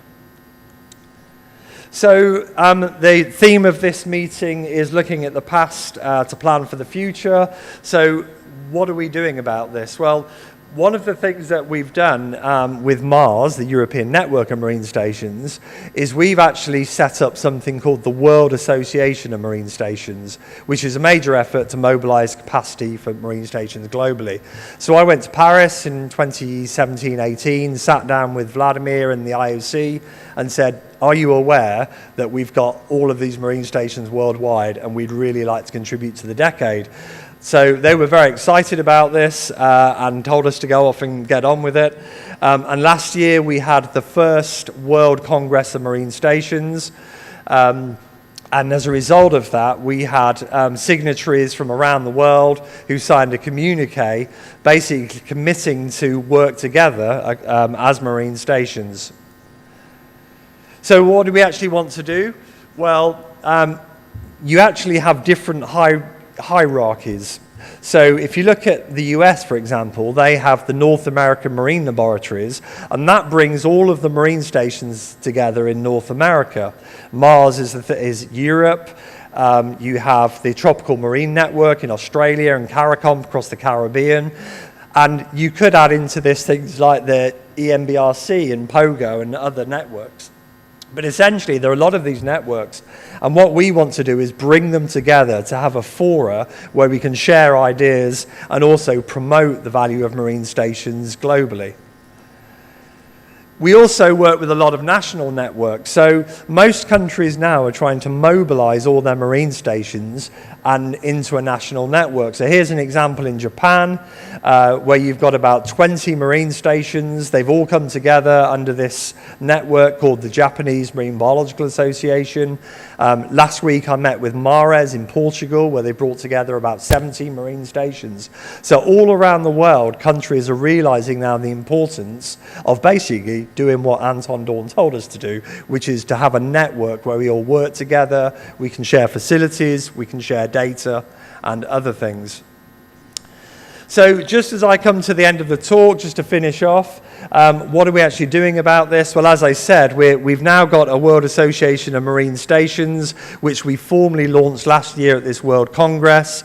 We had around 350 people attend over 3 days. We had 33 speakers from all around the world, and it was really exciting. We learned so much that we didn't know. We had people in Colombia for the first time showing how South America has got all its marine stations working together. We had somebody from China talk about nearly 500, well, the definition, I wouldn't agree with the definition. They had 500 marine stations. I'd have fewer than that because they had a loose definition, but we had maps in China of what's going on, and we had people from all around the world saying, yes, let's get together as marine stations and start working together. The UN endorsed the Congress as a decade activity, and we've now established a new committee. If any of you are interested in being part of this, then let me know. What are we doing now? Well, last week we provided a UN voluntary commitment. So what we're doing is we're updating the atlas, but the atlas now is going to be a searchable atlas, so you can click on any of them and find out the details, links to any website, any marine station in the world, find out who works there, what the contacts are. We've also started to add a historical time slide. Now, I can't show you at the moment because we haven't finished it, but there have been people who've mapped all the world's marine stations in the past. So Coffoyd in 1910, published in the Biological Stations of Europe. We had Hyatt in 1963.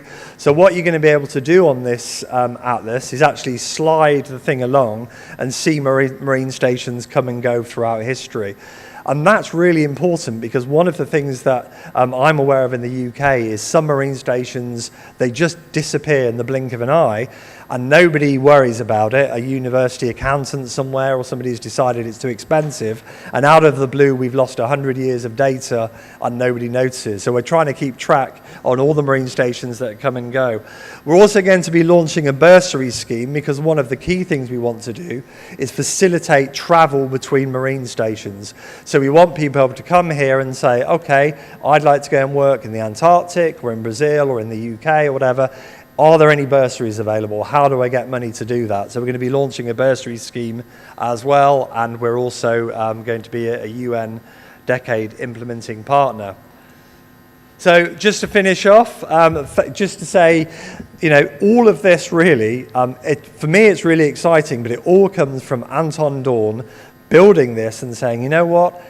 It's a station. It's not a marine lab, it's a marine station. And a station is part of a network of stations. And we've taken that, and this work is now coming to fruition years later. I'd like to invite you all to come to the World Congress of Marine Stations in 2023, which we'll announce the location next month. And also, if any of you'd like to be involved in the World Association, then please speak to me. So, okay, thank you for inviting me.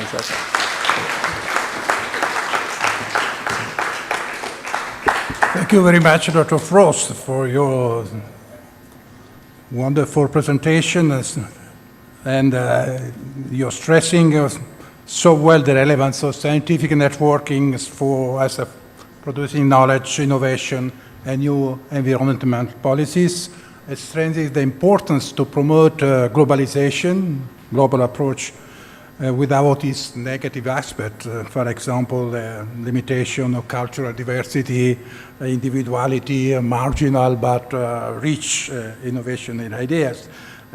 In fact, as you said, each marine station has its own history and peculiarity, and putting together this diversity is the starting point for a real and effective globalization of the effort. Thank you so much. And we move now to the last speaker of this session, Professor Roberto Danovaro, President of Zoologica Station. They will talk about past and present of deep sea research. Thank you.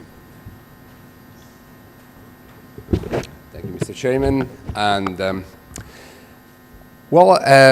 when we think of the ecological and biological research in the deep sea, we think that is largely recent due to the important challenge in exploring the deep sea. And we all know that most of the planet is deep.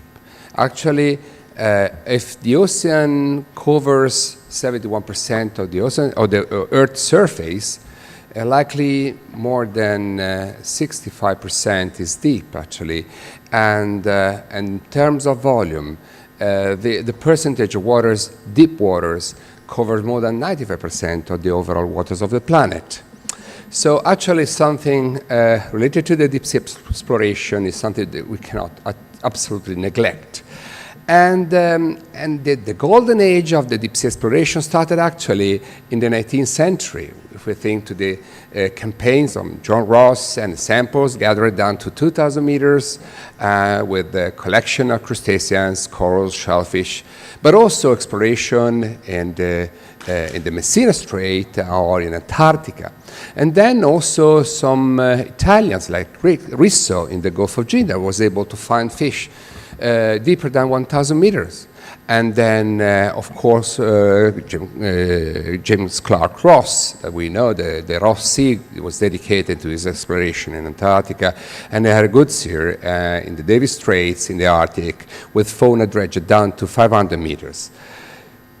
That golden age was an age peculiar under several aspects. Here you can see the secrets of the sea, les secrets de la mer, by the Abbé Moreau, where also a number of scientists, and not only scientists in a stricto sensu, were discovering, dredging, collecting strange animals, sometimes looking like monsters in the deep sea. And this was also very fascinating. This is also an image from the Hirondelle that was used by, if I recall well, the Prince Albert I of Monaco in 1885, 1887. But in that age, there were some controversial issues. For instance, everybody recalls the problem of the created by Edward Forbes, that neglecting all of the previous findings and research was investigating the Aegean Sea using the Challenger expedition and was reporting describing the lack of the Azoic sediments, the lack of fauna deeper than 600 meters, but with an important rarefaction of 420 meters. So the importance of the scientists, the reputation of the scientists was such that for a long time the presence of life at that depth was questioned, of course. At the same time was a very fascinating time, if we think that also Albert I was, with La Carrière d'un Navigateur, was reporting the important exploration activities carried out not only in the Mediterranean Sea, but also in the Atlantic Ocean. And this golden age is also demonstrated by the creation of the Musée Oceanographique de Monaco and the Institute, the Oceanographic Institute in Paris, that was also creating, if I recall well, the first chair in oceanography with the University of Sorbonne. And this golden age created an enormous amount of information in the open oceans and also in some parts of the deep sea.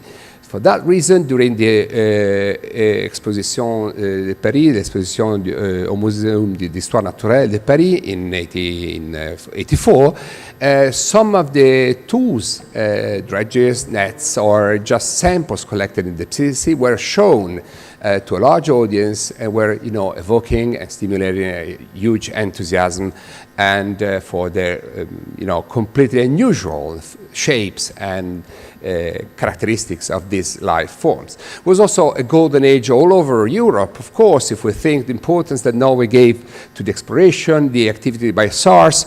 Most of them were related to the importance of fisheries, but also with some collection of deep sea organisms, the depths of the oceans, by Sir John Murray, John Hjort, and others.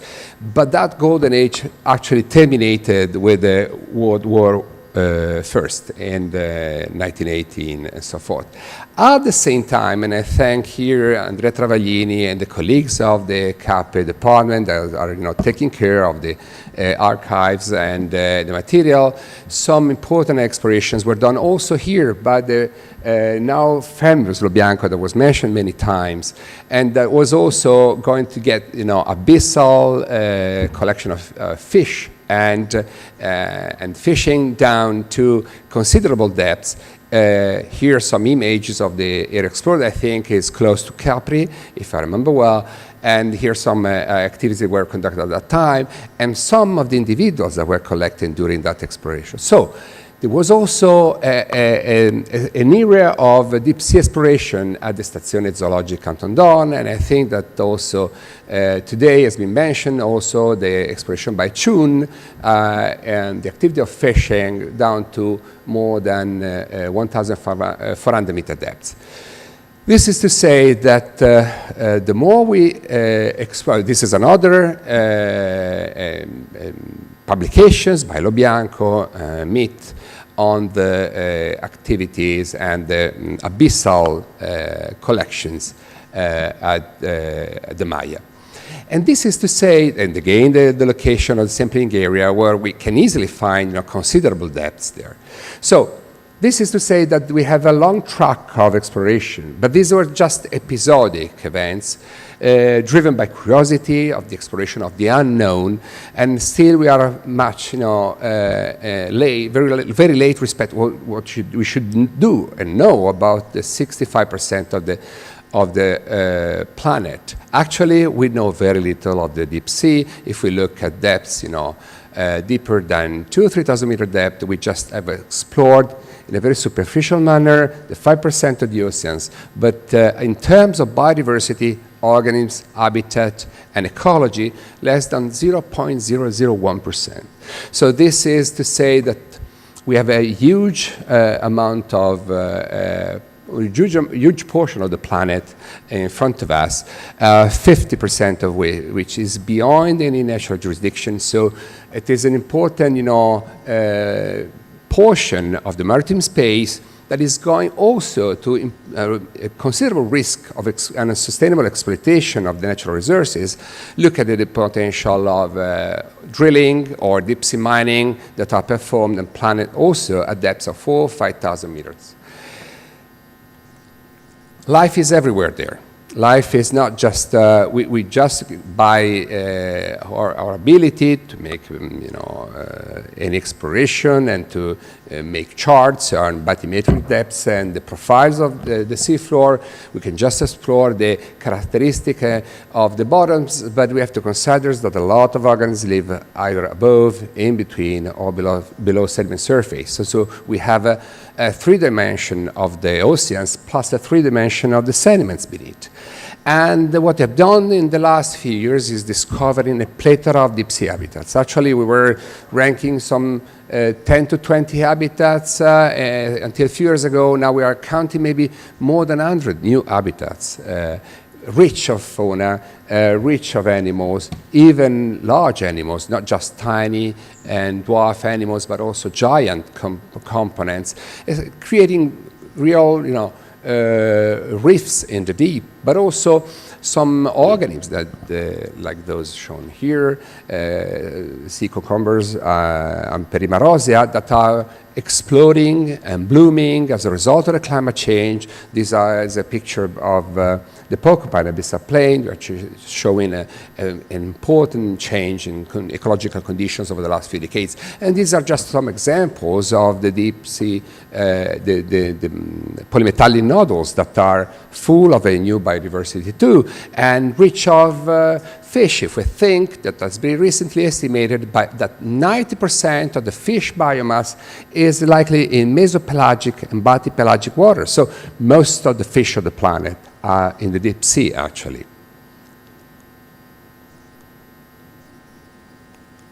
Okay, including, and since we are making an exposition of sharks, sharks are populating and inhabiting also the greatest depths until at least 4 to 5 meter depth, 4 to 5,000 meter depths, and can be easily recorded, and with baited traps and whatever. New species, new to science, the Kiwirisuta, well known as a result of the changes of marine life that dedicated between 2000 and 2010 an important set of explorations also in the deep sea. New species of octopus, since we are investigating the cephalopods were also mentioned many times, also as a matter of result, and the number of new species collected. That this makes evident that we are far from censusing the full biodiversity of life there, including species in the deep sea that can live longer than 1,500 years, and individuals that can live, like this Lamellibrachia living in the Mediterranean, that can live alone, a single individual, a single worm, more than 650 years.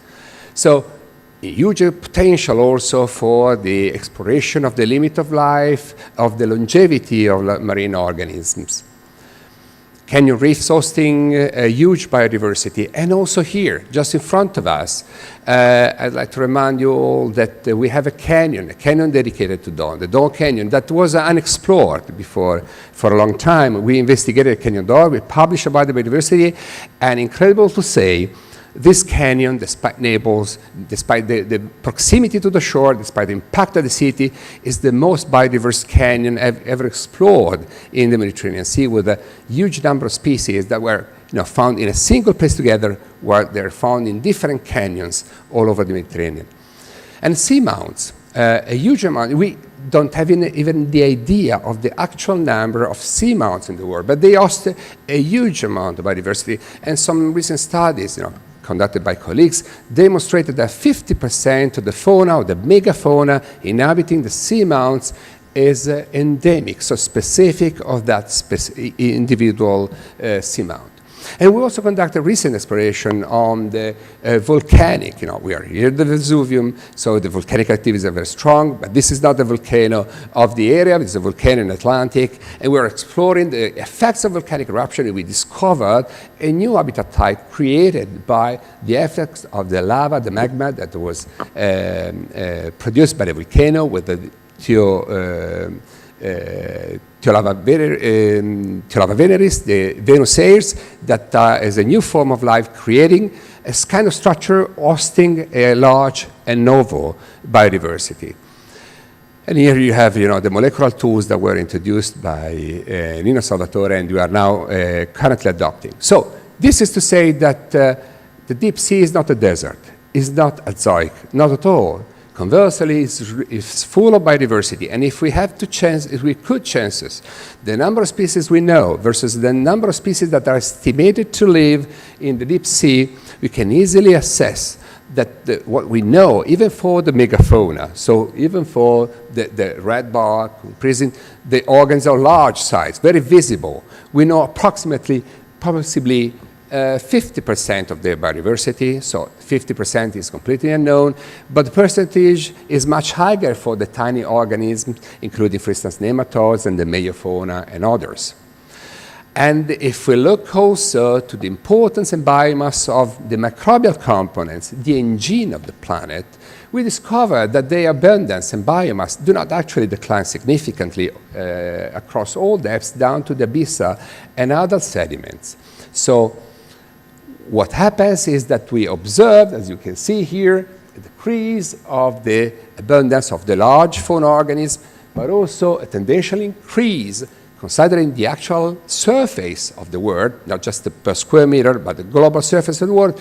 The actual global number of individuals is extremely important. And of course, at a different scale, the relevance of bacteria and archaea.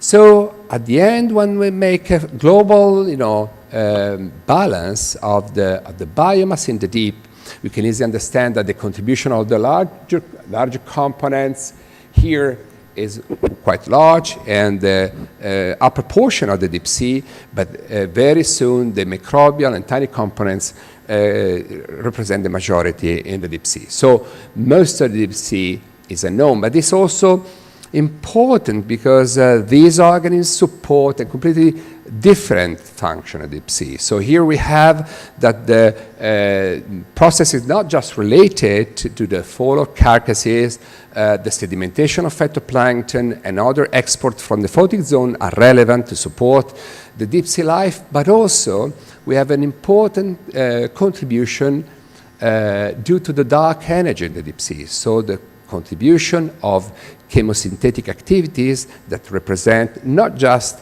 in the hydrothermal vents, but all over due to the microbial activity and the archaeal production, an important fraction of the overall primary production, of course, dark production in the deep sea. This is the reason why not just the export, but also the autotrophic and autotrophic production in the deep sea support a much higher diversity and production than expected on the basis just of the production and the export from the euphotic zone.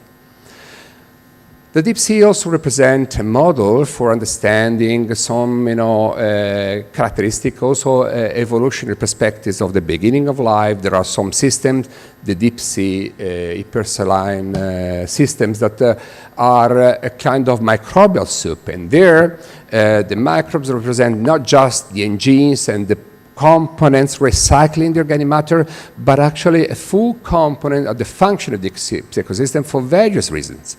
The first one is that they are eaten by a lot of organisms, so they represent a food supporting the life of many organisms, so they can degrade and grow, overexploiting refractory material and represent an important source of biomass.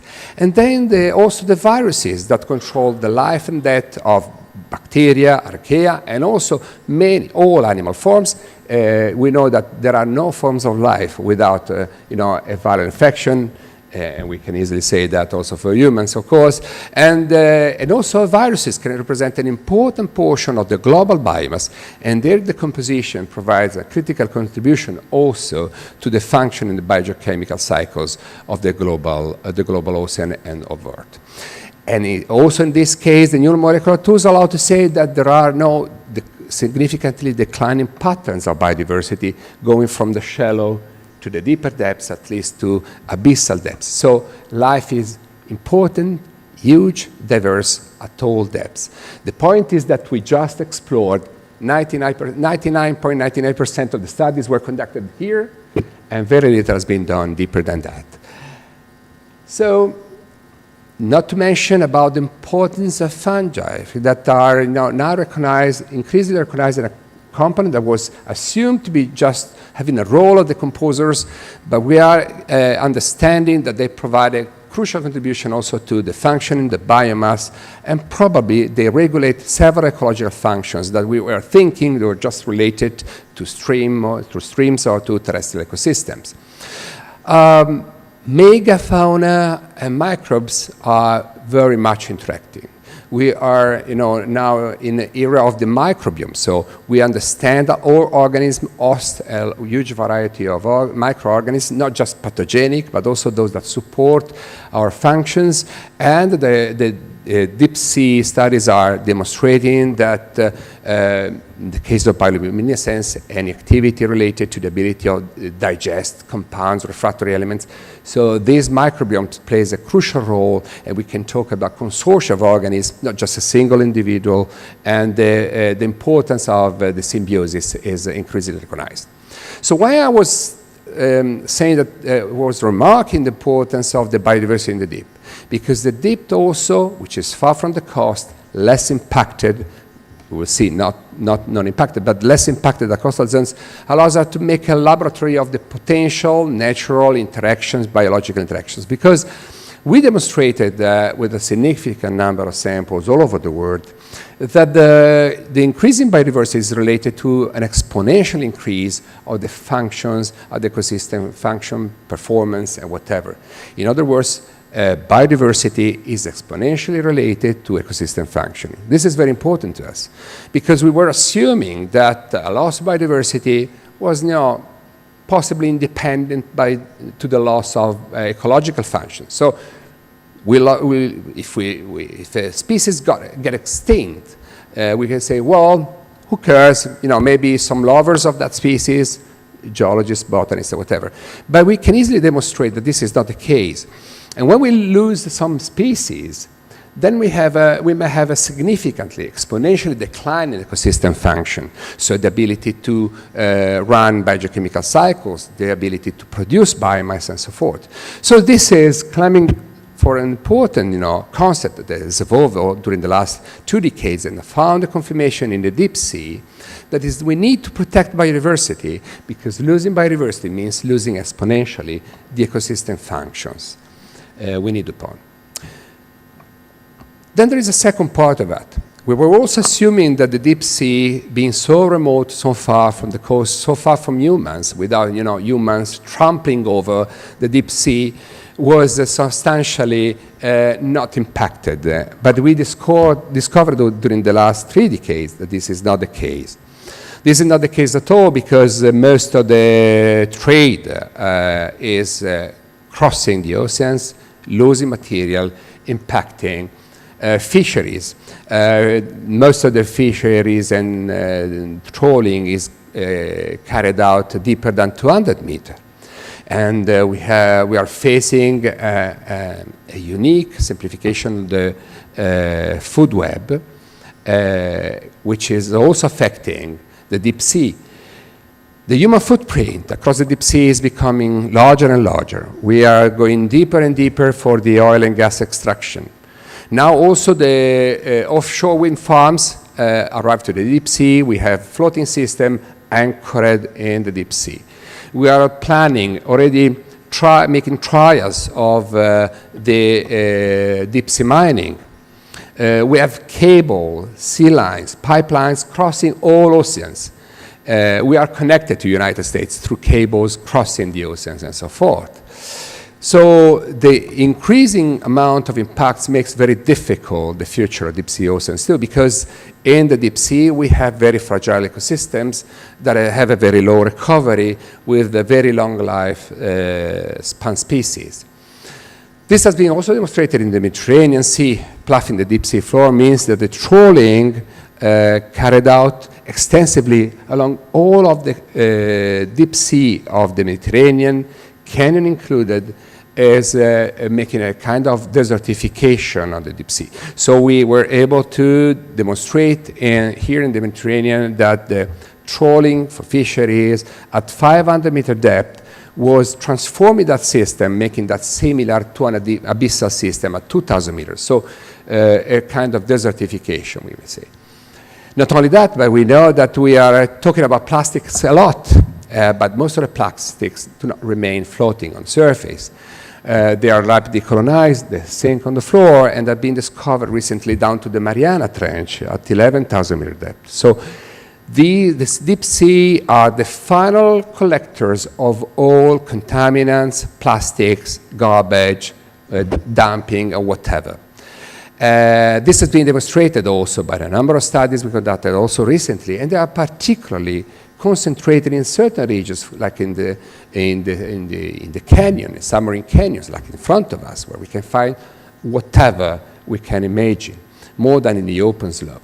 And the estimate we have done just of the presence of microplastics, so tiny portion of the plastics recovered in the deep sea, indicate that the abundance of plastics now in the canyon is higher than the abundance of all medium and large size organs. So we have more plastic items than animals in the deep sea.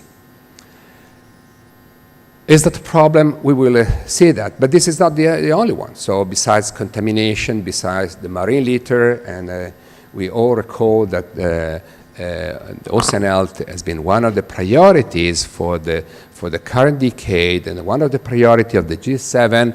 We have the synergistic impact of the climate change and the impact of rising temperatures in the deep sea. We know that temperatures are rising very rapidly in the surface waters, but there is evidence that there is also a dramatic warming in the deep sea, down to 4,000 or 5,000 meters, as is evident also in this slide with the red color, which is pervading and that's affecting all of these systems. If you consider that these systems before human industrialization, under 50 years ago, we are celebrating, before the Dohrn funded the Stazione Zoologica, were absent, completely absent, and the temperatures and conditions were stable over the last 400,000 years. You understand that in under 50 years, we made a change that was not found, recorded in the previous 400,000 years. So, of course, given a dimension, this can have a huge impact. And this has been also analyzed by an international team of scientists. We were modeling and using existing data to provide an estimate of the impact of the global climate change in the deep sea. They found that there are synergistic effects that are affecting, in particular, coastal ecosystems, but are also degrading to the deep sea at a considerable depth. The global climate change is an invisible ghost that is pervading humanity and the ocean too. The warming is not just providing a problem of temperature or tolerance of temperature. It's also increasing the stratification of the water and reducing, for instance, the export of primary production, the export of biomass from the surface to the deep sea. So it's reducing the food supply to the deep sea. And the models predict that that amount will be reduced by 50% by 2050. So we can expect a reduction by 50% of the deep sea biomass, besides some possible adaptation in the coming decades. And also minor changes we recorded in the Aegean Sea during the transient a few years ago. Just 0.4 degrees at 1,400 meter depth were able to change by 50% the deep sea biodiversity. So you can imagine just 0.4 degrees in the deep sea changing so much in terms of biodiversity. We're also clearly trying to predict. That is very difficult for all of us, for all scientists, to make credible predictions. But comparing regions with different extent of deep water warming, we were able to identify some processes. The first one is that the impact of viruses in the deep sea will increase significantly as a result of the increasing metabolism of the microbe determined by a very prolonged long-term warming in the deep sea. So the viral impact will be stronger, so that might affect biogeochemical cycles, and over the long term also the availability of microbes in the deep sea. We do not know yet to what extent also viral infection might affect also deep sea organisms in terms of making them more vulnerable to any kind of disease. But we know that the warming of these systems will definitely increase, will be a macroecological driver, increasing the relevance of archaea that now represent more or less 15% of the global biomass of microbes in the deep. They will be increasing, and they will be increasing also towards higher latitudes and polar regions. So we are facing a global change, and since our life depends also on the ability of microbes to regenerate and to carry on the biogeochemical cycles, the consequences of that changes have to be carefully evaluated. And this is also an incredible evidence of the acceleration of the climate change. These are data that are being collected by scientists based on some initial studies carried out in the 60s, And you can see here the red line, that is the evidence of the increase of the temperatures in the deep sea in the last 15 years when compared to those recorded in the 30 previous years. So looking at the last 45 years, the increase in temperatures doubled in the last 15 years when compared to the previous 30 years. So the deep sea warming in the Mediterranean is more evident than anywhere else in the world. Of course, I was mentioning there might be some kind of adaptation. That's normal. Life tries to adapt. So we can also hope and expect that some adaptation will occur. We do not know, of course, if that adaptation will be able to balance the impacts and in which terms, and how this will change the overall functioning in deep sea ecosystems. But certainly, this is adaptation is one step of evolution. This is something we have to expect, and we have also to investigate further.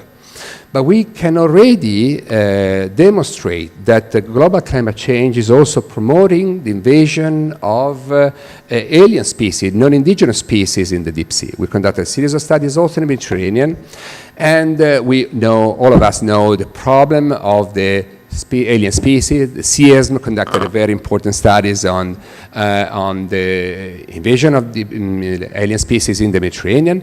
Well, this is happening also in the deep sea. More and more species are invading also deep sea species, and some typically shallow species are now found also in the deep sea. So overall, the big picture is that the global climate change is making very complicated the deep sea life, and the risk is having a major change in the biodiversity and ecosystem functioning far larger than we can expect and predict. And this goes through a series of interactions that are changes in the overall production of the oceans, that is decreasing. The second is a further change or reduction in the export of part of this production, the surface ocean, to the deep sea. A shift in microbial communities, changing also the ability to recycle and to offer a biomass sustaining other life forms, and the possible varying interactions between viruses infecting bacteria and bacteria changing in the microbiomes of larger organisms, and the cascades effects that are still difficult to assess. So the last part of the talk is so dedicated about the future. We see here in this beautiful room at the Museum Dohrn the fantastic collection of organisms. Some of them are being shown. Okay, this is an incredible record. But we have to think that biodiversity is not just the iconic means of looking something special, something bizarre, something that was used also for an universal exposition, or to attract, at the aquarium or here in the museum, people, saying, wow, fantastic, something new. Biodiversity means functions. Biodiversity means allowing the system to work over and to produce ecosystem services, to produce oxygen, to produce biomass, to sustain our lives. And we have now evidence that we are changing the world, and we are changing the world not just because we have demonstrated that through the ecological cascades, that if we kill the sharks, then also the food web changes, but we are making cascade effects because we are also contaminating, impacting the deep sea far beyond our expectation. If we didn't want, if we don't touch them, we can contaminate and alter them. So we have a perspective of major changes in that. And also, we have now the need of increasing the protection of also deep sea habitats, because reaching the target of United Nations that is protecting 30% of the ocean means, of course, since the coastal areas are just 5%, we can obviously we have to move also to the offshore and to the deep sea. And if you see here, most of the deep sea Mediterranean habitats deserve protection, but the red areas and those in front of us indicate the priority habitats, the habitats and the regions we have to prioritize for our effort of protection. Let me conclude that, and I thank Marco Munari for providing the picture. There was a trial in Ischia, or the Baris Cave. That was an excellent experience, that we need more technologies. Professor Nino Salvatore introduced a crucial element for providing a new momentum at the research at the Stazione Zoologica, that is introducing molecular tools and our science that was derived from the biomedical experience or whatever, was completely new for the field of the marine biology and the marine science. Besides that, which is still progressing, increasing, we also move to the biotechnology, so whatever. We also have to understand that exploring the remaining part of the ocean requires new and powerful technologies, requires bariscapes, requires autonomous vehicles, robotic tools, ROVs, and whatever. So we have to avoid a technological bottleneck.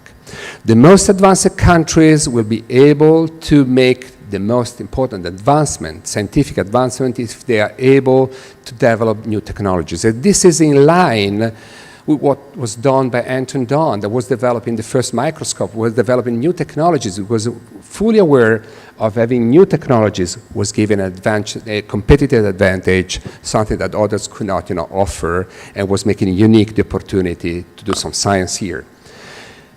This also could allow us to provide an ecosystem-based deep ocean strategy.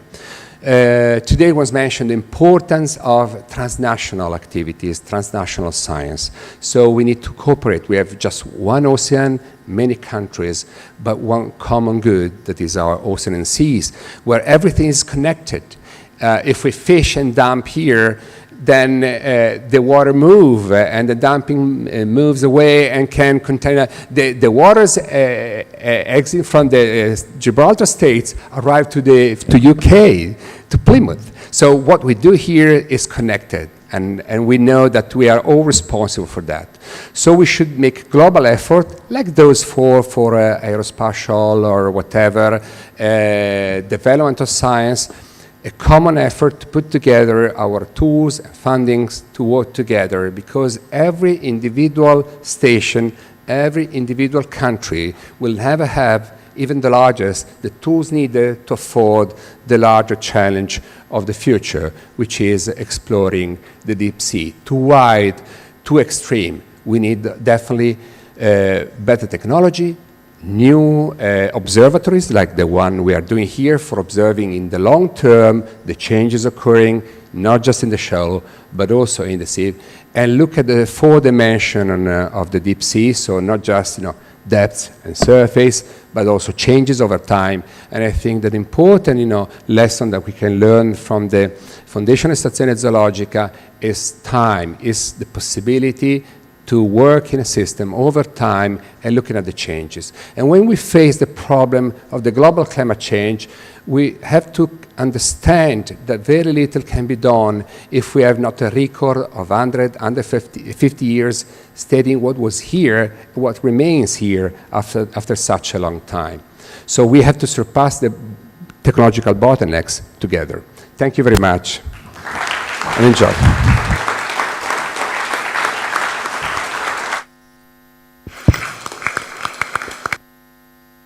Thank you very much, Professor Dohrn, for your fascinating and enthusiastic exploration of the wonderful world of the deep sea, full of secret and richness, changing landscape to be studied, to be explored, but especially to be preserved. You showed us perfectly well that the future of marine biological research is assured and urgently needed. Thank you so much. Now we are at the end of this session. I leave the speaker to the Margherita. Special surprise, Roberto. We have a special small surprise. Please.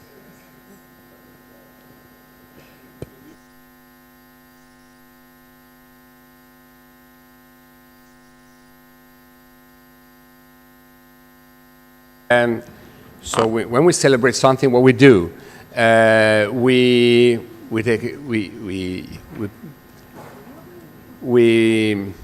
buy a cake and we share a cake. So we were thinking, do we have a cake, isn't it?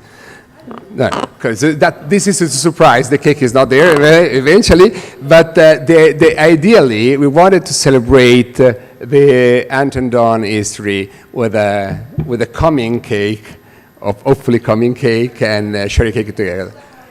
And so this was the idea. Eventually it's just a symbolic cut of cake. I hope it's not so big, because it's expensive, and I was thinking a small cake. Small cake because, you know. But thank you so much. Dun, dun, dun, dun, dun. Oh, sì. Con le candeline. Non ho mai visto una torta tagliata con questo, vabbè, comunque, sì, pure, è una cosa... Why not? So the first one. So, we go there, we suffer on, we blow on the candles, and then we... So,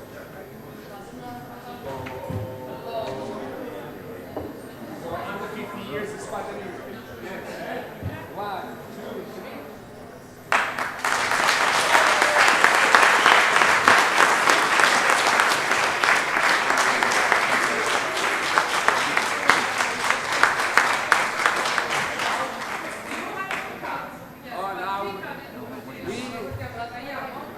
Abbiamo il coltello. Ma lasciate qua, portate la roba. Mangiamo qua o andiamo di là? Mangiamo qua, cioè.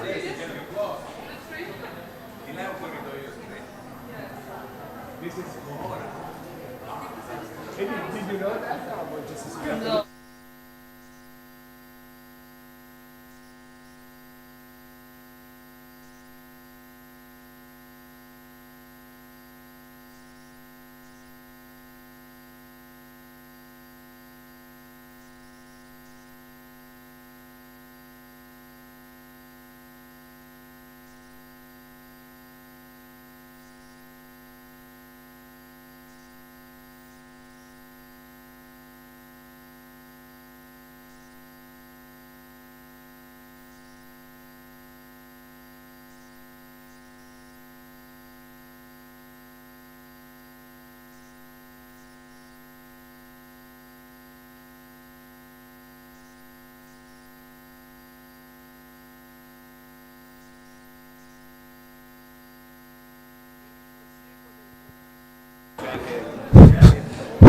Per il proseguo del programma, Margherita mi ha incaricato di dirvi che poi, allora, mangiata la torta, riposino sciacquina veloce, e poi c'è alle 7 il concerto. At 7 p.m. here, the concert, it will be jazz and pop music, I think. The disco dance? No. It is... no, according to the tradition, Anton Dohrn tradition, that every Thursday was doing a concert at the Stazione Zoologica, will be a concert of classical music, and then a cocktail, and then on the terrace. I'm very well prepared. Fai la foto, dai, veloce. Perfetto, bravo Robertino. Bravo Roberto.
Anche domani, tornando, si mangiano domani penso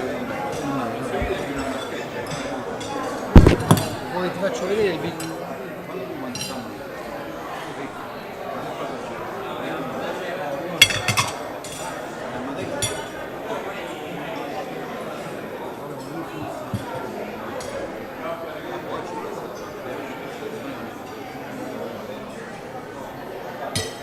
Dove quando stava arrivando?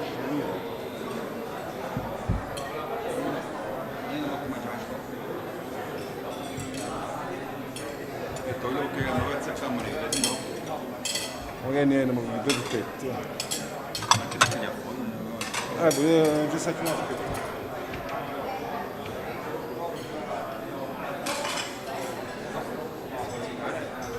no, allora.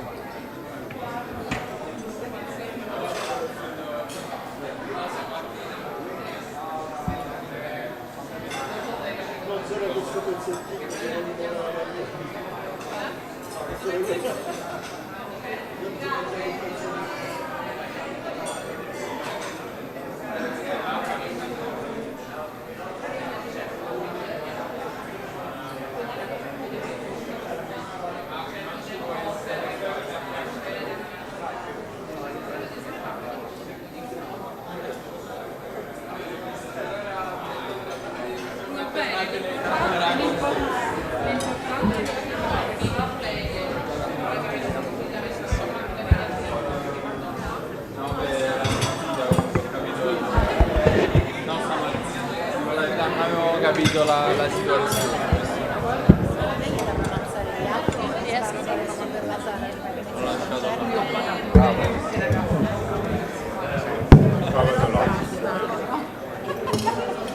Penso che hanno un conto. Spegnete il microfono.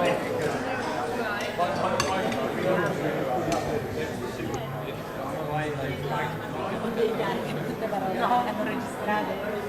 No, mia mamma si occupava quando siamo arrivati insieme la prima volta privato, e lei veramente con Antonietta Dohrn ha messo su una sua storia, perché praticamente mio padre, che era figlio di mia mamma, già lavorava qua e ha conosciuto mia mamma e la famiglia Dohrn si stava molto bene, questo qua fa a posto le carte dei Dohrn, degli armadi, mia mamma che conoscesse le linee e sapesse leggere anche il gotico, e quindi la prima volta che sono arrivati il mio box. Sei in realtà napoletano, santo il cognome. E che sono accesi tutti i miei.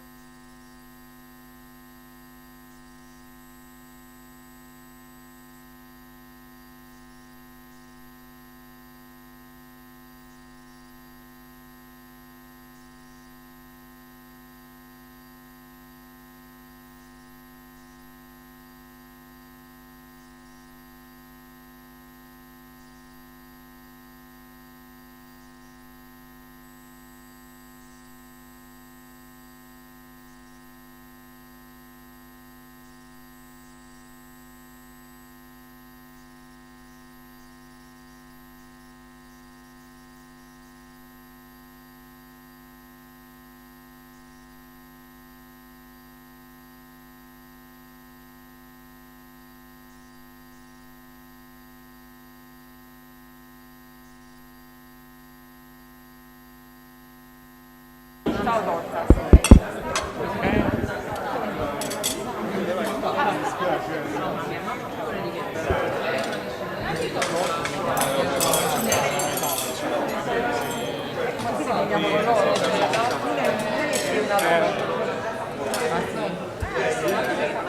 Allora, in effetti direi che questa qui è una fetta e questa qua è un'altra fetta. Sì, ma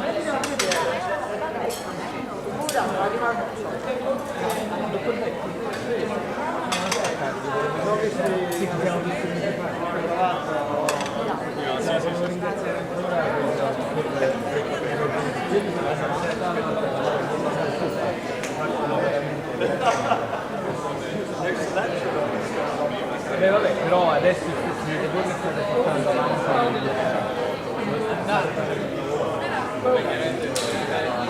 la bibliografia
Va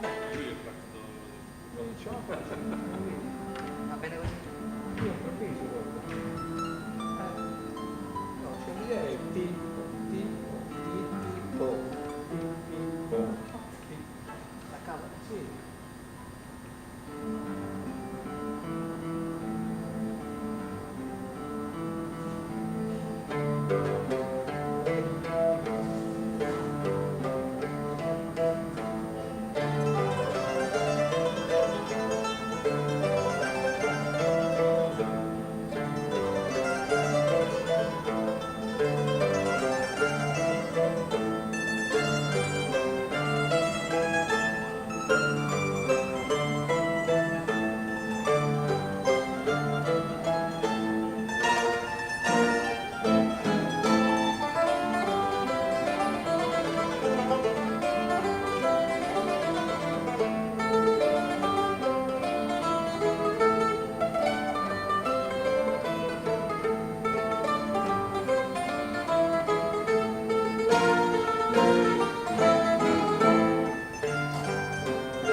Vai.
adesso, No, pure mo perché sta venendo proprio... No? No? Stai bene? Sì. Manchi destra, prova a allargare il staccetto dei occhiali. Vai, tanto.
Matinee.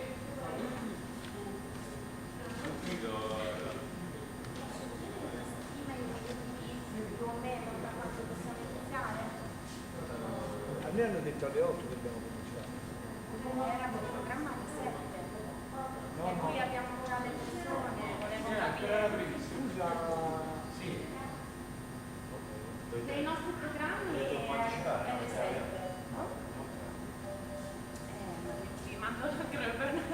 Nei nostri programmi è alle 7, allora le persone sono già qua per capire quanto queste... Noi possiamo anche subito, noi sapevamo alle 8 apposta, stavamo in disabile. Comunque ci andiamo a cambiare. Ok. Possiamo fare tutto. Possono bastare. Giusto per tenere un po', bloccare le continue domande, solo per capire. Facciamo un quarto d'ora. Va bene?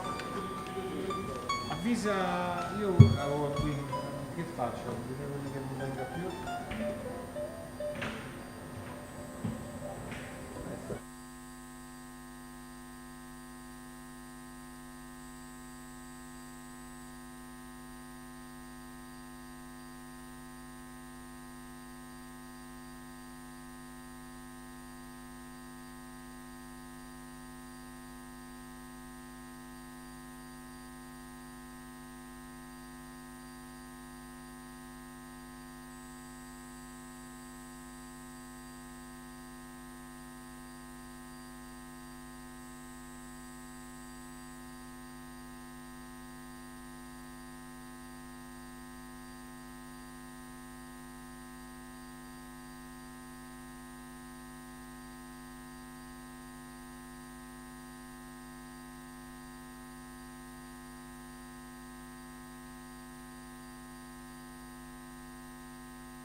grazie per averci invitato, sono veramente lieto.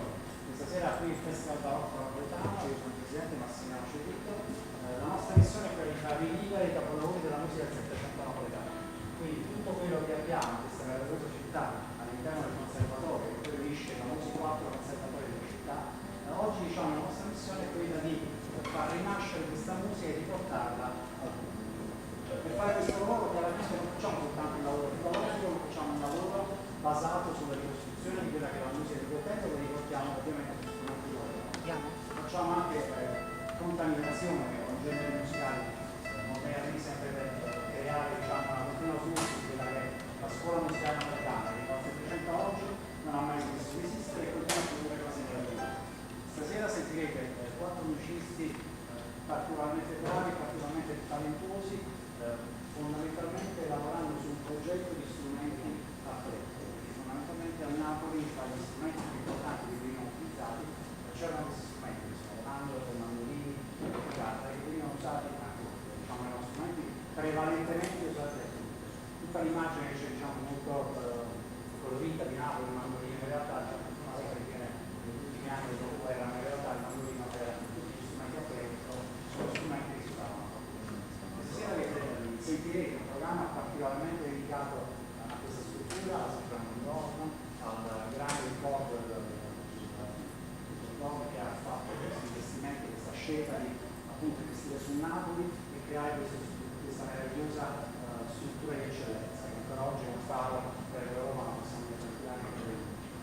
Questa sera appunto facciamo questo programma particolare di musica dedicata al mare e ci sarà anche diciamo, un'attenzione rispetto alla scuola musicale tedesca, perché ci sarà anche un brano di Beethoven alla miniera della scuola musicale napoletana di questi strumenti.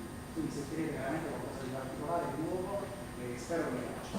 Ringrazio ancora tutti e buonasera.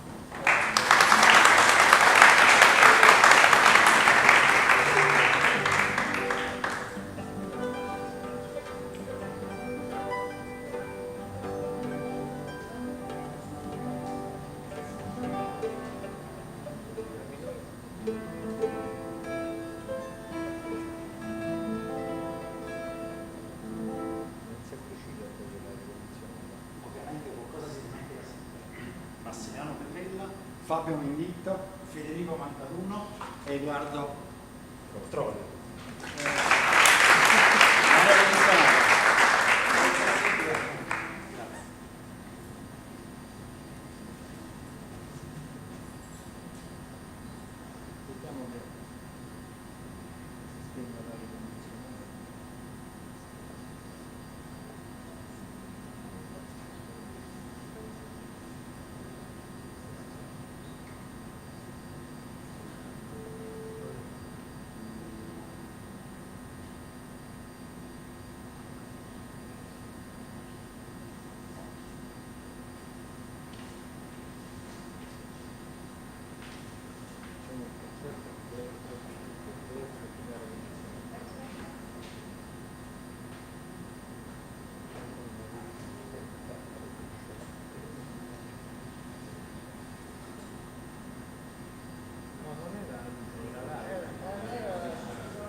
Ah, non si può? Ok.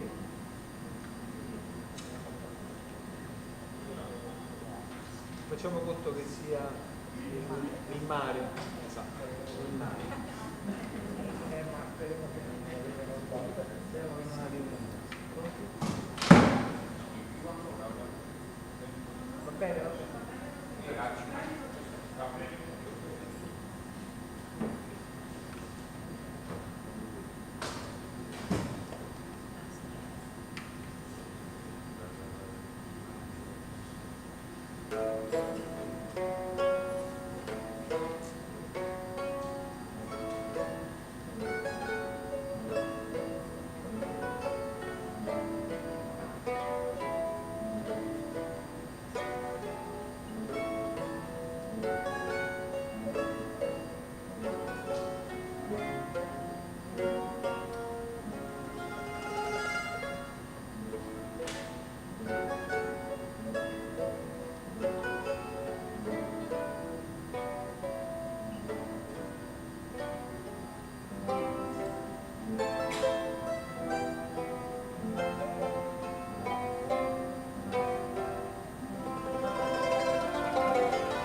Concludiamo il concerto con questa versione del Guarracino realizzata da Edoardo Robbio e appunto, visto che la copia è presente in questo istituto, ci sembrava opportuno dare il nostro contributo alla tradizione che, come spesso accade, è la base di partenza per il futuro, non per guardare indietro.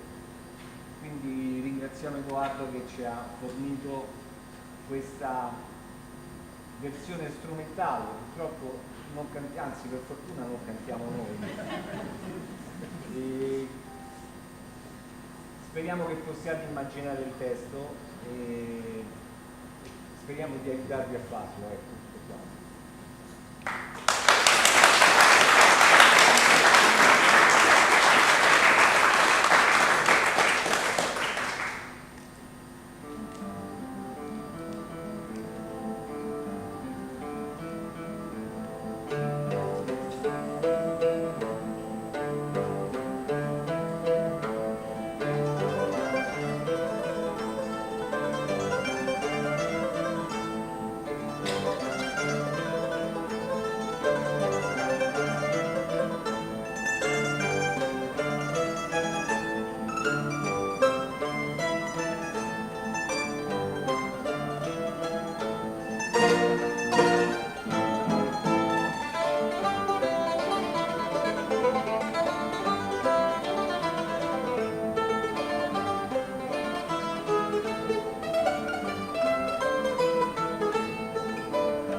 siamo partecipi di un progetto che faremo in seguito, che è dedicato agli italiani musicisti nel mondo. Eseguiremo un tango di un musicista italiano residente in Francia e che trasolava spesso fra l'America del Sud e la Francia per insegnare il mandolino anche in America del Sud. Il titolo è Rosario. Taglia, chi vuole balla, c'è spazio.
Guarda Simone, stai di no.